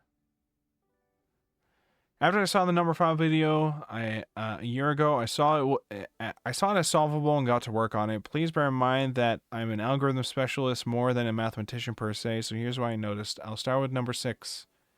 To construct a super permutation, you need a kernel and a set of extensions. The kernel is the initial path you start with. As a working example, let's say that for number 6, you start with the kernel as blah, blah, blah, blah, blah, blah, blah, blah, blah, blah. Oh, this is a nerd starting with 0. He's starting with 0 instead of 1 to 6. It's 0 to 5. Okay, fair enough. Which has a length of 147. It looks like this. And then he's got all this stuff too. Starting from the very top left corner in the image above, thin red lines represent 1 edges. Blue lines represent 2 edges. Green lines represent 3 edges. Extensions are, well, extensions to a kernel. You replace a 1 edge from node A to B with a whole path that starts from a non-1 edge from A, connects to only previously unconnected nodes, and then connects back to B through another non-1 edge like this. The above corresponds to the best kind of extension and is a ratio between newly added path length to newly connected nodes. Okay. And keeps on extending. And so on until after 20 back sections where we have all the nodes connected with a total length of 147, kernel plus 25 times 29 extensions equals 872. Now I think it's easy to explain both that the chosen extension is minimal and that the chosen kernel is also minimal, along with the 2 other kernels. Interesting. Interesting. So he's, all right, let me make sure I understand this right. He's saying you have a kernel, the starting point, and then a bunch of extensions. And then you use that to calculate out what the length is probably going to be. Extensions to a kernel. You replace a 1 edge going from node A to B with a whole path that starts from a non-1 edge from A, connects to only previously unconnected nodes, and then connects back to B through another non-1 edge like this. Let me open this. Can I open this and it will be big? Okay, it will be big. Okay. So we said colors. Thin red lines are 1 edges. Are these 1 edges? Or is there like smaller ones that we can't even see here?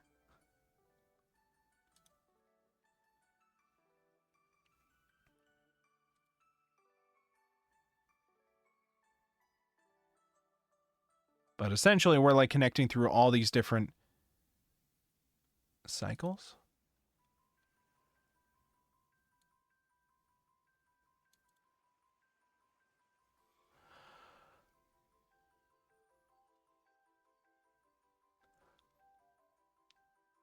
You replace a 1 edge going from node A to B from a whole path that starts with a non-1 edge from A, connects to only previously unconnected nodes, and then connects back to B through another non-1 edge, like this. Okay, so instead of, so a 1 node edge from A to B with a whole path from A, connects to only previously unconnected nodes, and connects back to B through a non-1 edge. So let's say it looks like it's going from like here to another thing, and then another thing, and then another thing, and then another thing, and then it goes back to here. Wait, am I supposed to be looking at these red lines? Because my understanding was like, you know, we're getting these connections and then jumping to, instead of going from like a first permutation to the second permutation, we go from like one weight, one weight. Instead of a one weight, we go to a 2 weight, for example, go through a whole bunch of cycles and go back to the intended destination of the original 1 weight. I think is what he was trying to say. I don't even remember. It's hard to understand for me. Anyways, breaking news number 2. On February 27th, 2019, Robin Houston and I found a super permutation for n equals 7 of length 5906, breaking the even previous record. In order to keep up with the tradition of announcing super permutations in unconventional ways, Matt Parker offered to publish this by having it performed by a self-playing piano at one of his events. What the fuck? So you want to hear this super permutation for yourself, rendered as music in a heptatonic scale. Here are several MIDI versions you could choose from. What the fuck? Hello? What? You just downloaded a MIDI file. What? I don't know if I should play that right now. I don't know what's going to try to open up when I try to open that. I don't know if it's going to weirdly like say, oh, this isn't working, so we're just going to play like, well, this isn't working, so we're just going to play some other media file on your computer. And you guys hear some shit, and then I get banned for copyright memes or some shit. And here's a percussive version that he made. Sounds like a Radiohead song. What the fuck? Anyways. Media version. I'm sorry. Wait. Hold on. This is an MP3. We can listen to that one, right? Wait. Hold on. Let me mute my music here. Let's hear what you got, Robin. See what you got, Robin. What do you got for us? Why is this 12 minutes?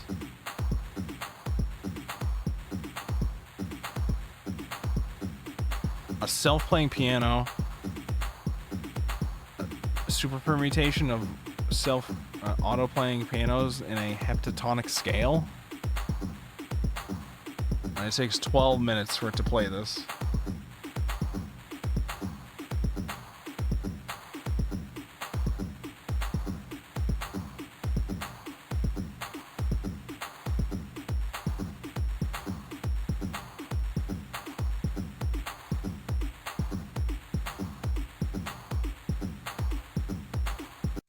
Okay.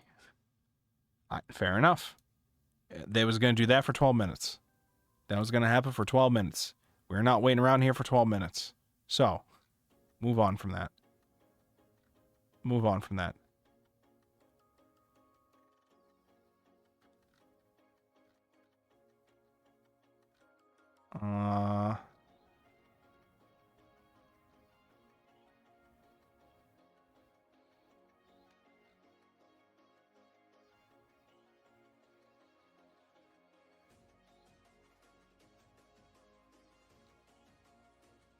Okay.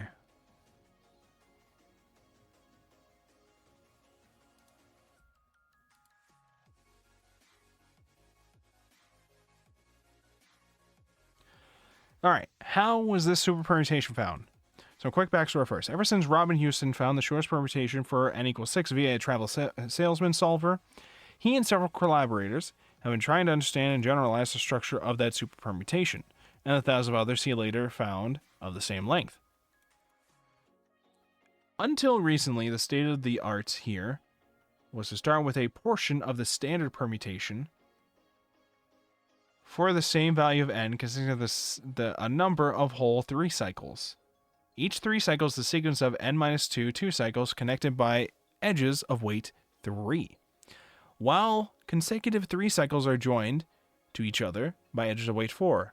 By taking this initial kernel and then merging it with a succession of 2 cycles, it turns out to be possible to visit every permutation for at least n equals 6 and n is 7 with a total length of n factorial plus n minus 1 factorial plus n minus 2 factorial plus n minus 3 factorial plus n minus 4. This is one better than the super permutations I built using a variation on a construction by Aaron Williams. But so far, it is still just an empirical result relying on computer searches for the specific values of n. No one has proved that it can always be achieved for arbitrary n. The current breakthrough came when Robin Houston realized that there are alternative, non-standard kernels which we could use instead of the ones based on the standard super permutation, and some of these had the potential to make the final result even shorter. He generated a list of candidate kernels, and I adapted the search program I'd written, itself based on Bogdan Koanda's successful approach. And amazingly enough, we found that we could take one of these kernels and complete it with 2 cycles to yield a super permutation length of 5,906, one less than length 75907. In case you're wondering about n equals 6, Robin tried the same approach here, and while it yielded super permutations with a different structure, thanks for the new kind of kernel, none of them were shorter than the existing record of L36872. One key aspect that made this search tractable was to use a palindromic kernel, and then impose the twofold symmetry of the kernel on the rest of the solution. So each time the searcher tried adding a particular 2 cycle to the solution progress, it would automatically add a kind of mirror image version at the same time, drastically cutting down the space of possibilities that need to be searched. The kernel that yielded the result contains 18 parts and is described in Robert Houston's notation as 6666446664466646, where these digits give the number of 1 cycles visited between 3 successive weight 3 edges. So there are 14 complete 2 cycles here with 6 1 cycles each, along with 4 incomplete ones and just 4 1 cycles each. The image on the right shows the 8 trees of 2 cycles that were attached to the kernel to yield the super permutation. This is the same kind of diagram as the 2 cycle graphs discussed previously, except for 2 aspects. For incomplete 2 cycles, the number of 1 cycles is given in parentheses after the 2 cycle name. And neither of the pieces of the kernel that have no 2 cycles attached, nor the weight 3's edges that link all the pieces are shown here. As of the time of writing, we found a few dozen solutions like this, and there are probably hundreds if not thousands more. The real challenge, of course, remains to find a way to generalize the result for any value of n. Does the improvement on the previous conjecture minimal length L3n remain just 1? Or does it grow even larger as n increases? Right now, nobody knows. Does the improvement of the previous conjecture minimum length remain just 1? Or does it grow as n increases? Ooh. Oh. And then that last update was as of... Well, this was... The breakthrough happened on February 27th. The update happened... Well, this is his last update in June. I don't know if that's when this segment was added in, because this is talking about February. So there must have been like adjustments that happened in June. Is this like one of those pages where I can see the changes over time, or probably not?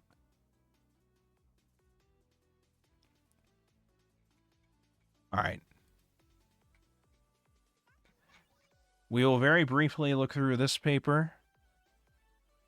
Now that we have the background understanding of these things, I think my confusion with this was always just understanding how it was describing cyclical rotation stuff later on. But for the most part, it's going to make a lot of sense with the changing of these things, I think. But again, this end result is trying to tell us -3 at the end, I think. But we now know n-4 is what is here. n-1, n-2, n minus 3 factorial, factorial, factorial, and then n minus 4.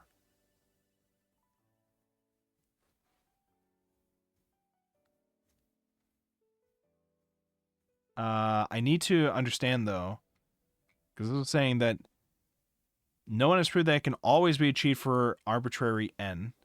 So we don't have proof of it. So this would be considered a lower bound, I guess. Right? This would be considered a lower bound.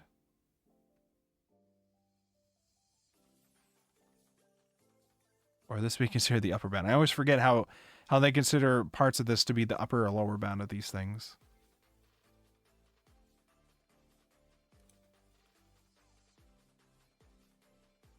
But this argues every super permutation for the set of permutations of length n has the length of at least n factorial plus n minus 1 factorial plus n minus 2 factorial plus n minus 3.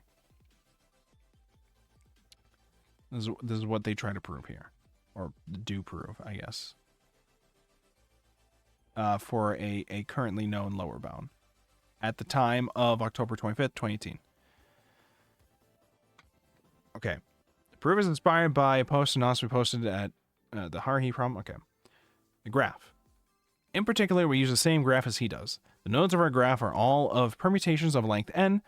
There's a directed edge joining every permutation to every other permutation, and its weight is the least number of symbols we need to add to the first permutation so that the last n symbols are equal to the second permutation. We also need to eliminate so-called improper edges. An edge is improper if performing the associated transformation of our word would visit another permutation on the way. Okay, yeah, we don't want to do that because that makes us less efficient. So there's an improper edge. So, for example, the edge of weight 2 from 1, 2, 3, 4, 5 to 3, 4, 5, 1, 2 is improper because in performing this transformation, we would pass through the permutations 2, 3, 4, 5, 1, which is why they flip the first two characters when they move it to the end. Instead of moving as 1, 2, they move it as 2, 1. So it would be 3, 4, 5, 2, 1, and then that would be a 1 weight, or a 2 weight move. We will henceforth, we will assume henceforth that the improper edges of the graph have been removed. A Hamiltonian path through a graph is a path that visits every vertex exactly once. It is tempting to think that super permutations correspond to Hamiltonian paths in the graph we have described, but there is nothing preventing a super permutation from containing more than one copy of a permutation. Thus, what we really want is to walk. Now, I think this is the symbol for pi. I don't know if you're supposed to pronounce it a different way.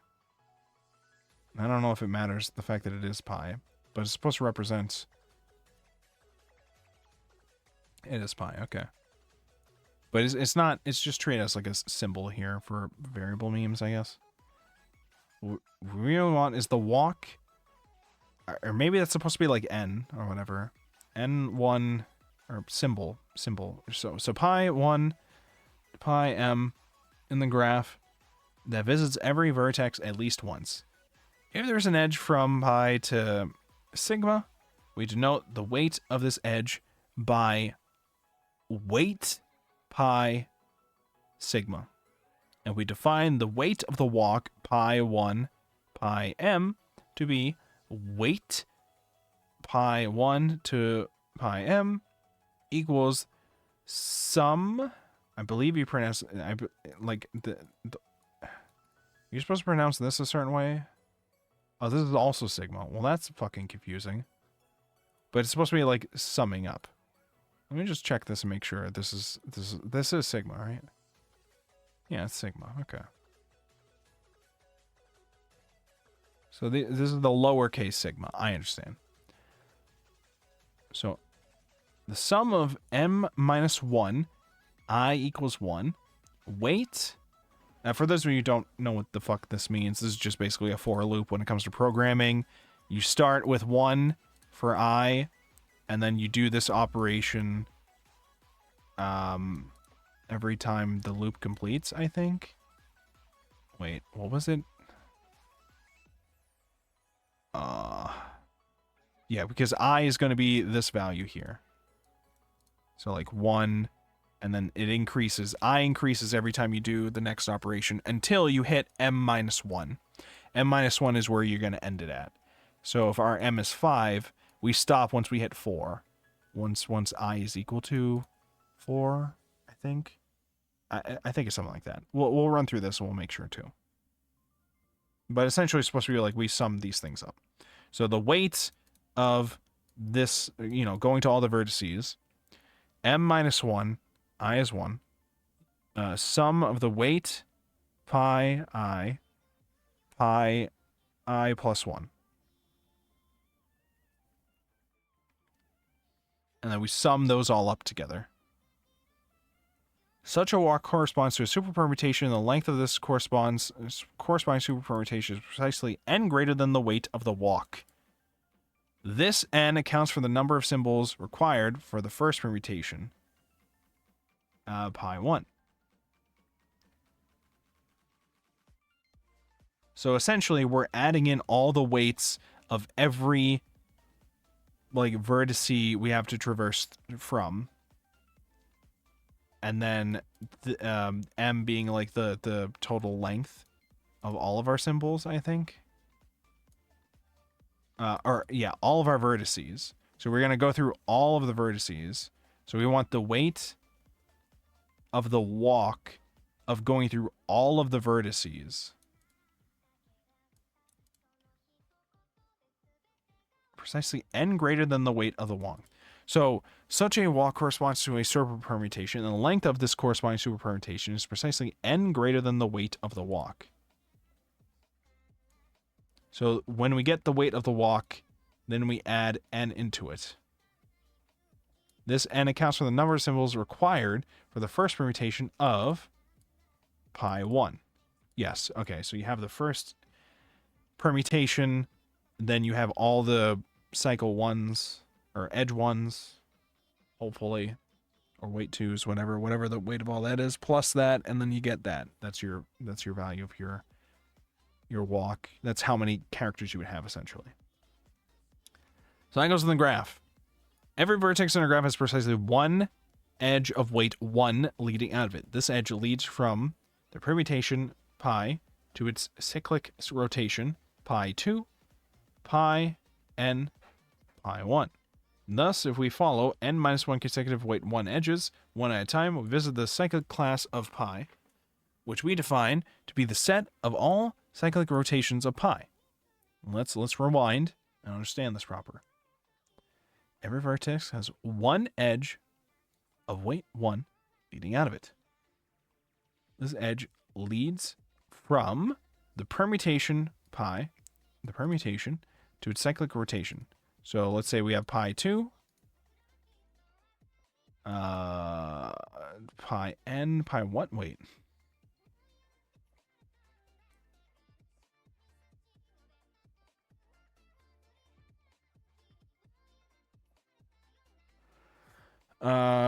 If it's like 5, pi 2 to something, and then pi 5, then pi 1. Oh, 'cause this is just trying to say, eventually it just goes back to the beginning. It just goes back to the beginning, no matter what. So once you start doing all the rotations, eventually you just go back to the end, and then you go to the beginning. Thus, if you follow n-1 consecutive weight edge 1s, one at a time, we find the cyclic class of pi, which we define to be a set of all cyclic rotations of pi, meaning we go through all the permutations of weight 1 from that starting point, and then we go all the way through it to the end. The set of all permutations of length n is naturally partitioned in n-1 factorial of all these cyclic classes. In any walk that visits every permutation, we obviously must visit each of these classes and each of their members. We also need a slightly more complicated construction. Know that every vertex of our graph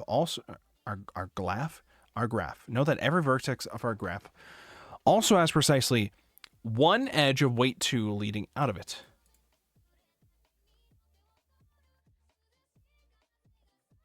Because we have removed improper edges. Oh, true. Okay.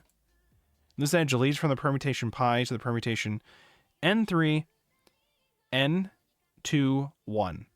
Just like that. Goes all the way back and then starts with 2 and then 1. The 2 loop generated by pi is defined as the set of vertices visited by the walk that starts at pi, follows n minus 1 consecutive edges of weight 1, then follows the edge of weight 2, and then repeats these steps n minus 2 more times.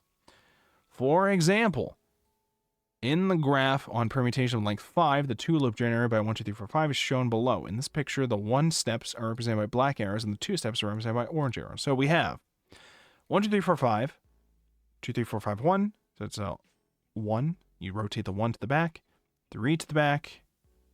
So 2 to the back, 3 to the back, 4 to the back, and then 5 to the back.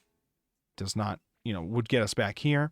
So we do a 2 cycle, so we move the 1, the 5 and the 1, and then you flip them, so you get 2, 3, 4, 1, 5, and then it keeps going.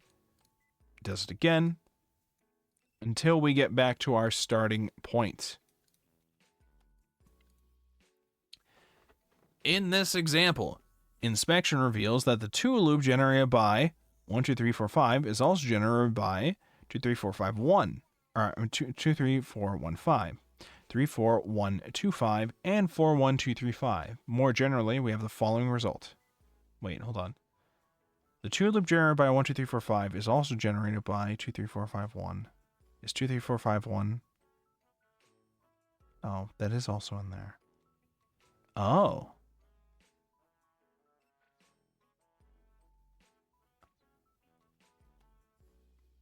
Wait, what? The 2 loop generated by 1, 2, 3... Oh, 2 loop, not 2 weight edge. Okay, the 2 loop. So, like, yes, starting from here, this whole loop, you'd get the same thing if you started from 2, 3, 4, 5. Like, you go through all the steps, and then you go back to the beginning, and then you go back to here. So, no matter which one of these you start with, you end up in the same loop. If a 2 loop is generated by pi, then it is generated by all n1 permutations obtained by fixing the last entry of pi and cyclically permuting the other entries, i.e. by pi and the permutations. Note that each 2 loop consists of the disjoint union of all cyclic cycles of each of its generators. This is one way to see that every 2 loop contains n-1 permutations. It is also clear from proposition 1 that there are n-2 distinct 2 loops. To n-2 factorial, distinct 2 loops. Every permutation generates a 2 loop, and every 2 loop is generated by n-1 permutations.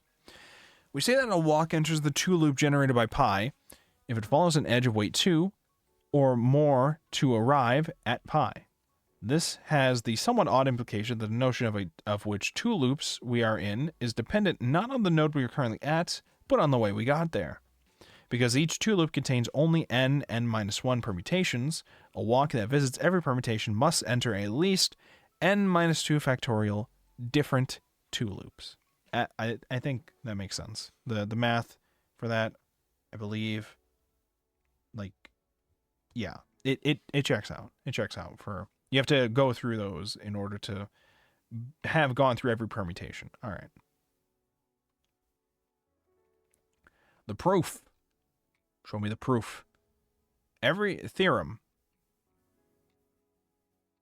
Theorem 2? Wait, what was theorem 1? Was there a theorem 1? Proposition 1, and then theorem 2. Okay. Every superpermutation for the set of permutations of length n has length at least n factorial plus n-1 factorial plus n-2 factorial plus n-3. Proof. For a walk of pi... Okay, so for a walk in the graph described above, we define the 3 parameters. So P, C, and V of the walk. The number of distinct permutations visited, the number of cyclic classes completed in the walk, and the number of 2 loops visited. In the above parameters, we say that a walk has completed a cyclic cycle if it has visited all the vertices of that class, and has visited a 2 loop if it has entered the 2 loop at least once. Our aim is to show that the weight of the walk greater than or equal to the number of distinct permutations visited plus the number of cyclic classes completed in the walk, plus the number of tulips visited minus 2. That is their aim. That is what they aim to show. That is what they aim to show here, essentially, with all of this. Make sense? I hope so. This claim holds in the base case, m equals 1, because the weight of pi 1 is 0, p is 1, c is 0, and v is 1. Now, suppose that the inequity is true for all works of length m, and consider a walk pi 1 m plus 1. Our proof depends on the weight of the edge from pi m to pi m plus 1. If weight m plus 1 equals 1, then m plus 1 lie in the same cyclic class, so the value of v cannot increase. If we visited m plus 1 before, then the value of p does not increase. Okay. This is where it's getting a little more complicated with how it's trying to explain it.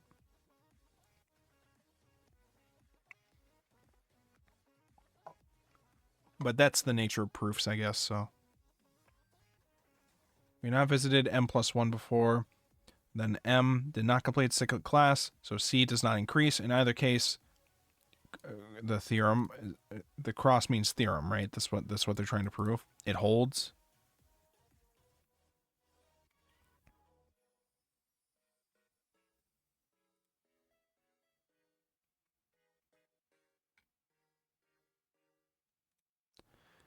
And then they go through other examples. If the weight is 2, then blah, blah, blah, blah, blah. The proof of the theorem easily follows. If the walk visits every permutation, then clearly, what was this, the number of permutations, distinct permutations visited, is greater than equal to n factorial. Also, the walk must complete all n minus 1 factorial cyclic classes, so we must have cyclic classes, whatever, greater than or equal to n minus 1 factorial minus 1. It must visit at least n minus 2 factorial 2 loops. This shows that, and that it's their theorem. Finally, the super permutation corresponding to this walk has length n plus weight n. Pi, the whole walk. The weight of the length n plus weight of the walk. So the length of the superpermutation is at least n factorial plus n minus 1 factorial plus n minus 2 factorial plus n minus 3 as desired. I don't fully understand how we explain things in the proof immediately, but I understand all of this information, at least. I understand all of this up until the proof, which is a huge advantage towards where I think my understanding of these things was at before, the last time I had looked into this stuff. I think this is huge progress towards that. Just the fact that I read through all that stuff and understand many of the concepts that they were trying to explain now, I think it makes more sense here. And I'm definitely going to have to still read through some of this stuff. I think the big thing with this video is it's going to require a lot of breaking down and explaining each of these concepts in like a more understandable way, as opposed to these dudes are just writing math papers to each other to explain these things. They're just talking to math people to each other. And so my video would be attempting to explain this stuff in a more understandable way for people who don't understand these concepts currently. We would be deep diving into a whole bunch of things. Like I think my old script literally talks about what a permutation is, and then I try to go through all the stuff step by step. I have different iterations of how I was trying to explain things with the old script. And so I had like a whole permutation example for things, which I think I just did a section wrong. I don't remember what this is. Oh, okay, yeah, 87 billion permutations. This is correct. If we go back to the original problem statement, if we want to watch 14 episodes of Haruhi Suzumiya in every order, we would say n is equal to 14 and calculate its factorial. That would give us a total of 87 billion, blah, blah, blah. But wait, That's only the number of possible watch orders there are. But what we really want is the number of episodes we'd have to watch to go through all of those orders. So we have to multiply the total permutations here by the 14 episodes themselves. Wait, did I think I screwed that part up. You wouldn't do it by 14. This is including the 14, right? Okay, this bay I screwed up. I don't know why I included it like that. You would include the time for episodes though. That part's important. But I think, yeah, why did I say that? This is just wrong.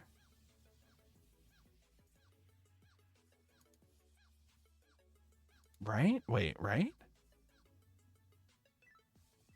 That would give us the total number of no, that's not the number of possible watch orders.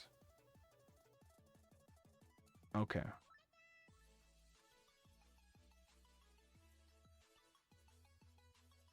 Yeah, no, that's just the number of the episodes you have to watch in order to reach all possible watch orders.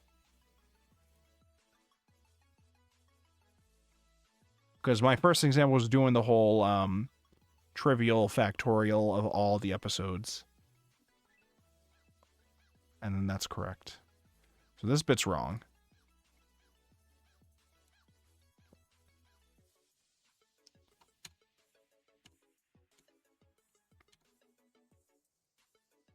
And then I would fix my math. I mean, I'm going to have to rewrite the whole thing, but let me just make sure at least whatever I wrote here is correct. So we have 14 factorial times 24. What's this?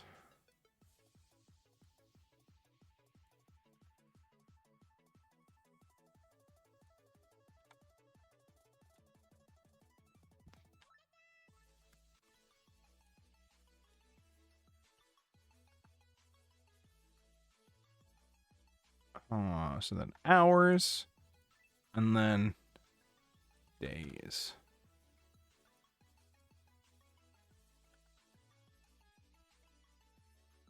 And then years.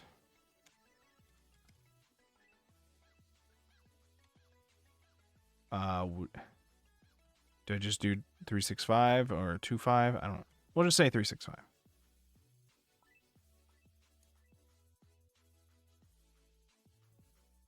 Which is about this many years. Oh, what did I say? 8, 9? Whatever. Hold on, wait. 365. We'll do it proper, okay? Divide by 364.25. The numbers, okay? They're important.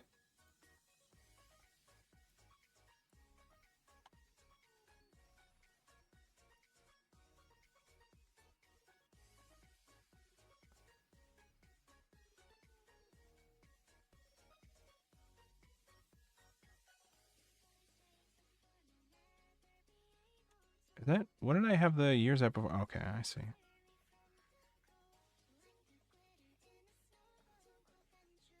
Which would take us